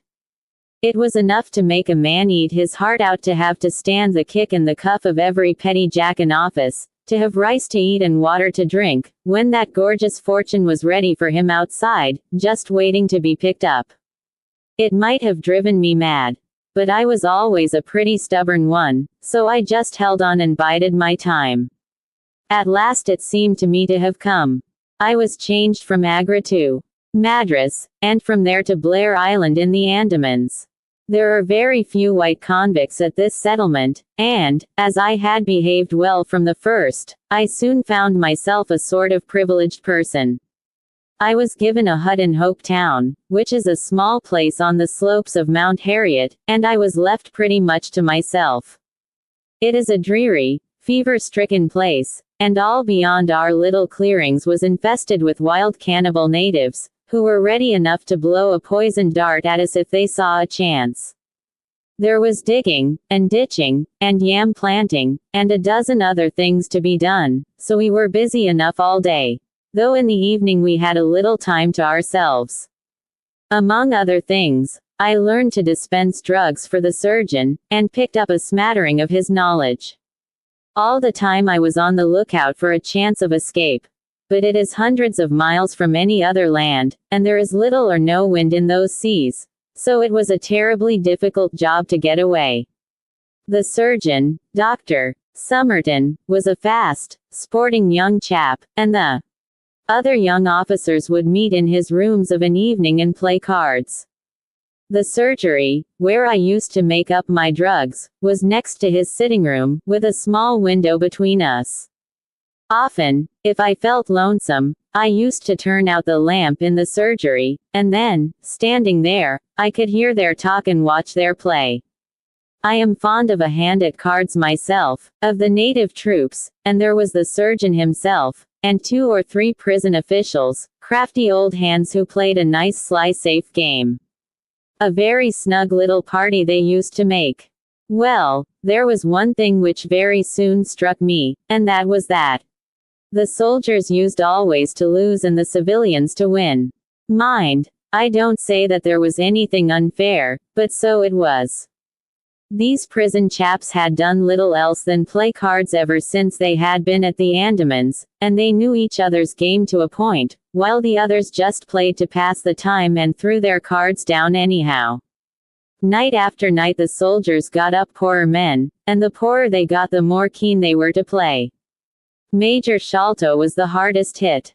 He used to pay in notes and gold at first, but soon it came to notes of hand and for big sums. He sometimes would win for a few deals, just to give him heart, and then the luck would set in against him worse than ever. All day he would wander about as black as thunder, and he took to drinking a deal more than was good for him. One night he lost even more heavily than usual. I was sitting in my hut when he and Captain Morstan came stumbling along on the way to their quarters. They were bosom friends, those two, and never far apart. The major was raving about his losses. "It's all up, Morstan," he was saying, as they passed my hut. "I shall have to send in my papers. I am a ruined man." "Nonsense, old chap," said the other, slapping him upon the shoulder. "I've had a nasty facer myself, but..." That was all I could hear, but it was enough to set me thinking. A couple of days later Major Sholto was strolling on the beach, so I took the chance of speaking to him. "I wish to have your advice, Major," said I. "Well, Small, what is it?" he asked, taking his cheroot from his lips. "I wanted to ask you, sir," said I, "who is the proper person to whom hidden treasure should be handed over?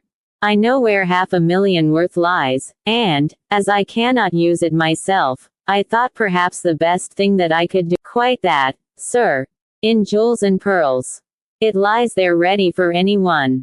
And the queer thing about it is that the real owner is outlawed and cannot hold property, so that it belongs to the first comer." Single quote. "To government, Small," he stammered. "To government." But he said it in a halting fashion, and I knew in my heart that I had got him. "You think, then, sir, that I should give the information to the Governor-General?" said I, quietly. Well, you must not do anything rash, or that you might repent. Let me hear all about it, Small. Give me the facts." Single quote. I told him the whole story, with small changes so that he could not identify the places. When I had finished he stood stock still and full of thought. I could see by the twitch of his lip that there was a struggle going on within him. "This is a very important matter, Small," he said, at last. "You must not say a word to anyone about it, and I shall see you again soon." Single quote. 2 nights later he and his friend Captain Morstan came to my hut in The dead of the night with a lantern. I want you just to let Captain Morstan hear that story from your own lips. Small, said he. I repeated it as I had told it before. It rings true, said he. It's good enough to act upon. Captain Morstan nodded. Look here, Small, said the Major. We have been talking it over, my friend here and we have come to the conclusion that this secret of yours is hardly a government matter, after all, but is a private concern of your own, which of course you have the power of disposing of as you think best. Now, the question is, what price would you ask for it? We might be inclined to take it up, and at least look into it, if we could agree as to terms. He tried to speak in a cool, careless way, but his eyes were shining with excitement and greed. Why, as to that, gentlemen, I answered, trying also to be cool, but, my 3 companions to theirs. We shall then take you into partnership, and give you a 5th share to divide between you. Single quote. Said he. A 5th share. That is not very tempting. It would come to 50,000 apiece, said I. But how can we gain your freedom? You know very well that you ask an impossibility. Single quote. Nothing of the sort, I answered. I have thought it all out to the last detail. The only bar to our escape is that we can get no boat fit for the voyage, and no provisions to last us for so long a time. There are plenty of little yachts and yawls at Calcutta or Madras which would serve our turn well. Do you bring one over? We shall engage to get aboard her by night, and if you will drop us on any part of the Indian coast you will have done your part of the bargain. Single quote. If there were only one, he said. None or all, I answered. We have sworn it. The 4 of us must always act together. Single quote. You see, Morstan, said he, Small is a man of his word. He does not flinch from his friend. I think we may very well trust him. Single quote. It's a dirty business, the other answered. Yet, as you say, the money would save our commissions handsomely. Single quote. Well, Small, said the Major, we must, I suppose, try and meet you. We must first, of course, test the truth of your story. Tell me where the box is hid, and I shall get leave of absence and go back to India in the monthly relief boat to inquire into the affair. Single quote. Not so fast, said I, growing colder as he got hot. I must have the consent of my 3 comrades. I tell you that it is 4 or none with us. Nonsense. He broke in. What have 3 black fellows to do with our agreement? Single quote. Black or blue, said I, they are in with me, and we all go together. Well, the matter ended by a second meeting, at which Muhammad Singh, Abdullah Khan, and Dust story. If he found the box he was to leave it there, to send out a small yacht provisioned for a voyage, which was to lie off Rutland Island, and to which we were to make our way, and finally to return to his duties. Captain Morstan was then to apply for leave of absence, to meet us at Agra, and there we were to have a final division of the treasure, he taking the Major's share as well as his own. All this we sealed by the most solemn oaths that the mind could think or the lips utter. I sat up all night with paper and ink, and by the morning I had the 2 charts all ready, signed with the sign of 4. That is, of Abdullah, Akbar, Muhammad, and myself. Well, gentlemen, I weary you with my long story, and I know that my friend Mr. Jones is impatient to get me safely stowed in Chowki. I'll make it as short as I can. The villain Sholto went off to India, but he never came back again. Captain Morstan showed me his name among a list of passengers in one of the mail boats very shortly afterwards. His uncle had died, leaving him a fortune, and he had left the army, yet he could stoop to treat 5 men as he had treated us. Morstan went over to Agra shortly afterwards, and found, as we expected, that the treasure was indeed gone. The scoundrel had stolen it all, without carrying out one of the conditions on which we had sold him the secret. From that day I lived only for vengeance. I thought of it by day and I nursed it by night. It became an overpowering, absorbing passion with me. I cared nothing for the law. Nothing for the gallows. To escape, to track down Sholto, to have my hand upon his throat. That was my one thought. Even the Agra treasure had come to be a smaller thing in my mind than the slaying of Sholto. Well, I have set my mind on many things in this life, and never one which I did not carry out. But it was weary years before my time came. I have told you that I had picked up something of medicine. One day when Dr. Somerton was down with a fever, a little Andaman Islander was picked up by a convict gang in the woods. He was sick to death, and had gone to a lonely place to die. I took him in hand, though he was as venomous as a young snake, and after a couple of months I got him all right and able to walk. He took a kind of fancy to me then, and would hardly go back to his woods, but was always hanging about my hut. I learned a little of his lingo from him, and this made him all the fonder of me. Tonga, for that was his name, was a fine boatman, and owned a big, roomy canoe of his own. When I found that he was devoted to me and would do anything to serve me, I saw my chance of escape. I talked it over with him. He was to bring his boat round on a certain night to an old wharf which was never guarded, and there he was to pick me up. I gave him directions to have several gourds of water and a lot of yams, cocoa nuts, and sweet potatoes.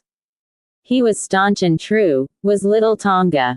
No man ever had a more faithful mate. At the night named he had his boat at the wharf. As it chanced, however, there was one of the convict guard down there, a vile Pathan who had never missed a chance of insulting and injuring me. I had always vowed vengeance, and now I had my chance. It was as if fate had placed him in my way that I might pay my debt before I left the island. He stood on the bank with his back to me, and his carbine on his shoulder. I looked about for a stone to beat out his brains with, but none could I see. Then a queer thought came into my head and showed me where I could lay my hand on a weapon. I sat down in the darkness and unstrapped my wooden leg. With 3 long hops I was on him. He put his carbine to his shoulder, but I struck him full, and knocked the whole front of his skull in. You can see the split in the wood now where I hit him. We both went down together, for I could not keep my balance, but when I got up I found him still lying quiet enough. I made for the boat, and in an hour we were well out at sea. Tonga had brought all his earthly possessions with him, his arms and his gods. Among other things, he had a long bamboo spear, and some Andaman cocoa nut matting, with which I made a sort of sail. For 10 days we were beating about, trusting to luck, and on the 11th we were picked up by a trader which was going from Singapore to Jeddah with a cargo of Malay pilgrims. They were a rum crowd, and Tonga and I soon managed to settle down among them. They had one very good quality. They let you alone and asked no questions. Well, if I were to tell you all the adventures that my little chum and I went through, you would not thank me, for I would have you here until the sun was shining. Here and there we drifted about the world, something always turning up to keep us from London. All the time, however, I never lost sight of my purpose. I would dream of Sholto at night. Help me. I name no names, for I don't want to get anyone else in a hole, and I soon found that he still had the jewels.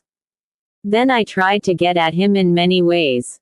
But he was pretty sly, and had always 2 prize fighters, besides his sons and his khitmatgar, on guard over him. One day, however, I got word that he was dying. I hurried at once to the garden, mad that he should slip out of my clutches like that, and, looking through the window, I saw him lying in his bed, with his sons on each side of him. I'd have come through and taken my chance with the 3 of them, only even as I looked at him his jaw dropped, and I knew that he was gone. I got into his room that same night, though, and I searched his papers to see if there was any record of where he had hidden our jewels. There was not a line, however. So I came away, bitter and savage as a man could be. Before I left, I bethought me that if I ever met my Sikh friends again, it would be a satisfaction to know that I had left some mark of our hatred. So I scrawled down the sign of the four of us, as it had been on the chart, and I pinned it on his bosom.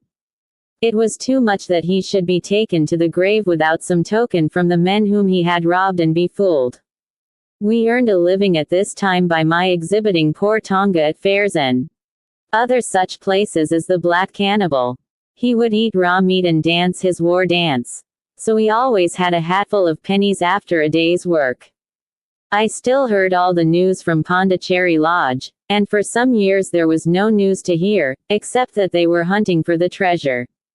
At last, however, came what we had waited for so long. The treasure had been found. It was up at the top of the house, in Mr.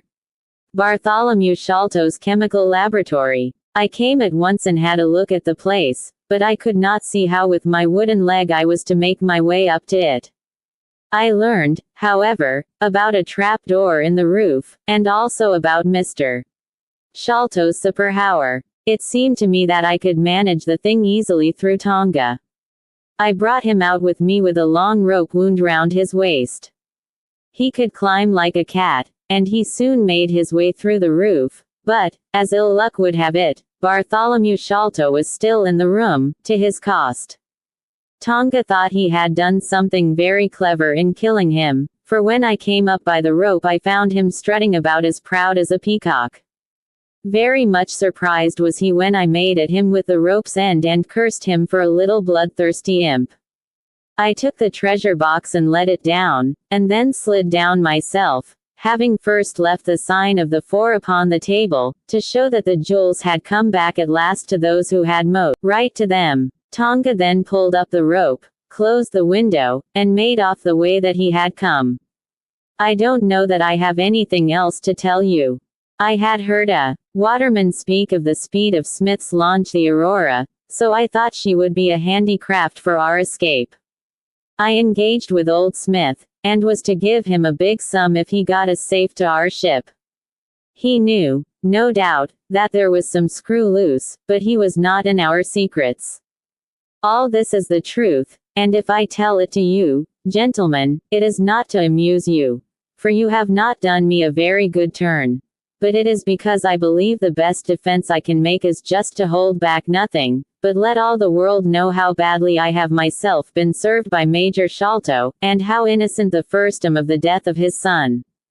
A very remarkable account, said Sherlock Holmes. A fitting wind-up to an extremely interesting case. There is nothing at all new to me in the latter part of your narrative, except that you brought your own rope. That I did not know.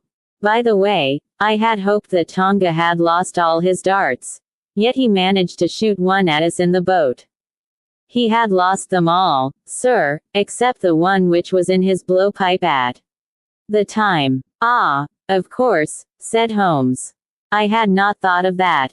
Is there any other point which you would like to ask about? Asked the convict, affably. I think not, thank you, my companion answered. Well, Holmes, said Athelney Jones, you are a man to be humored. And we all know that you are a connoisseur of crime, but duty is duty, and I have gone rather far in doing what you and your friend asked me. I shall feel more at ease when we have our storyteller here safe under lock and key. The cab still waits, and there are 2 inspectors downstairs. I am much obliged to you both for your assistance. Of course you will be wanted at the trial. Good night to you. Good night, gentlemen both, said Jonathan Small. You first, Small, remarked the wary Jones as they left the room. I'll take particular care that you don't club me with your wooden leg, whatever you may have. Well, and there is the end of our little drama, I remarked, after we had sat some time smoking in silence. I fear that it may be the last investigation in which I shall have the chance of studying your methods. Miss Morstan has done me the honor to accept me as a husband in prospective. He gave a most dismal groan. I feared as much, said he. I really Cannot congratulate you. I was a little hurt. Have you any reason to be dissatisfied with my choice? I asked. Not at all. I think she is one of the most charming young ladies I ever met, and might have been most useful in such work as we have been doing. She had a decided genius that way. Witness the way in which she preserved that Agra plan from all the other papers of her father. But love is an emotional thing, and whatever is emotional is opposed to that true cold reason which I place above all things. I should never marry myself, lest I bias my judgment. I trust, said I, laughing, that my judgment may survive the ordeal. But, you look weary. Yes, the reaction is already upon me. I shall be as limp as a rag for a week. Strange, said I, how terms of what in another man I should call laziness alternate with your fits of splendid energy and vigor. Yes, he answered, there are in me the makings of a very fine loafer. And also of a pretty spry sort of fellow. I often think of those lines of old Goethe. Shade das die Natur nur einen Mensch aus der Schuff. Den zum Wertigen man war und zum Schelmen der Stoff. By the way, apropos of this Norwood business, you see that they had, as I surmised, a confederate in the house, who could be none other than Lal Rao, the butler. Sir Jones actually has the undivided honor of having caught one fish in his great haul. The division seems rather unfair, I remarked. You have done all the work in this business. I get a wife out of it. Jones get, for me, said Sherlock Holmes, there still remains the cocaine bottle. And he stretched his long white hand up for it.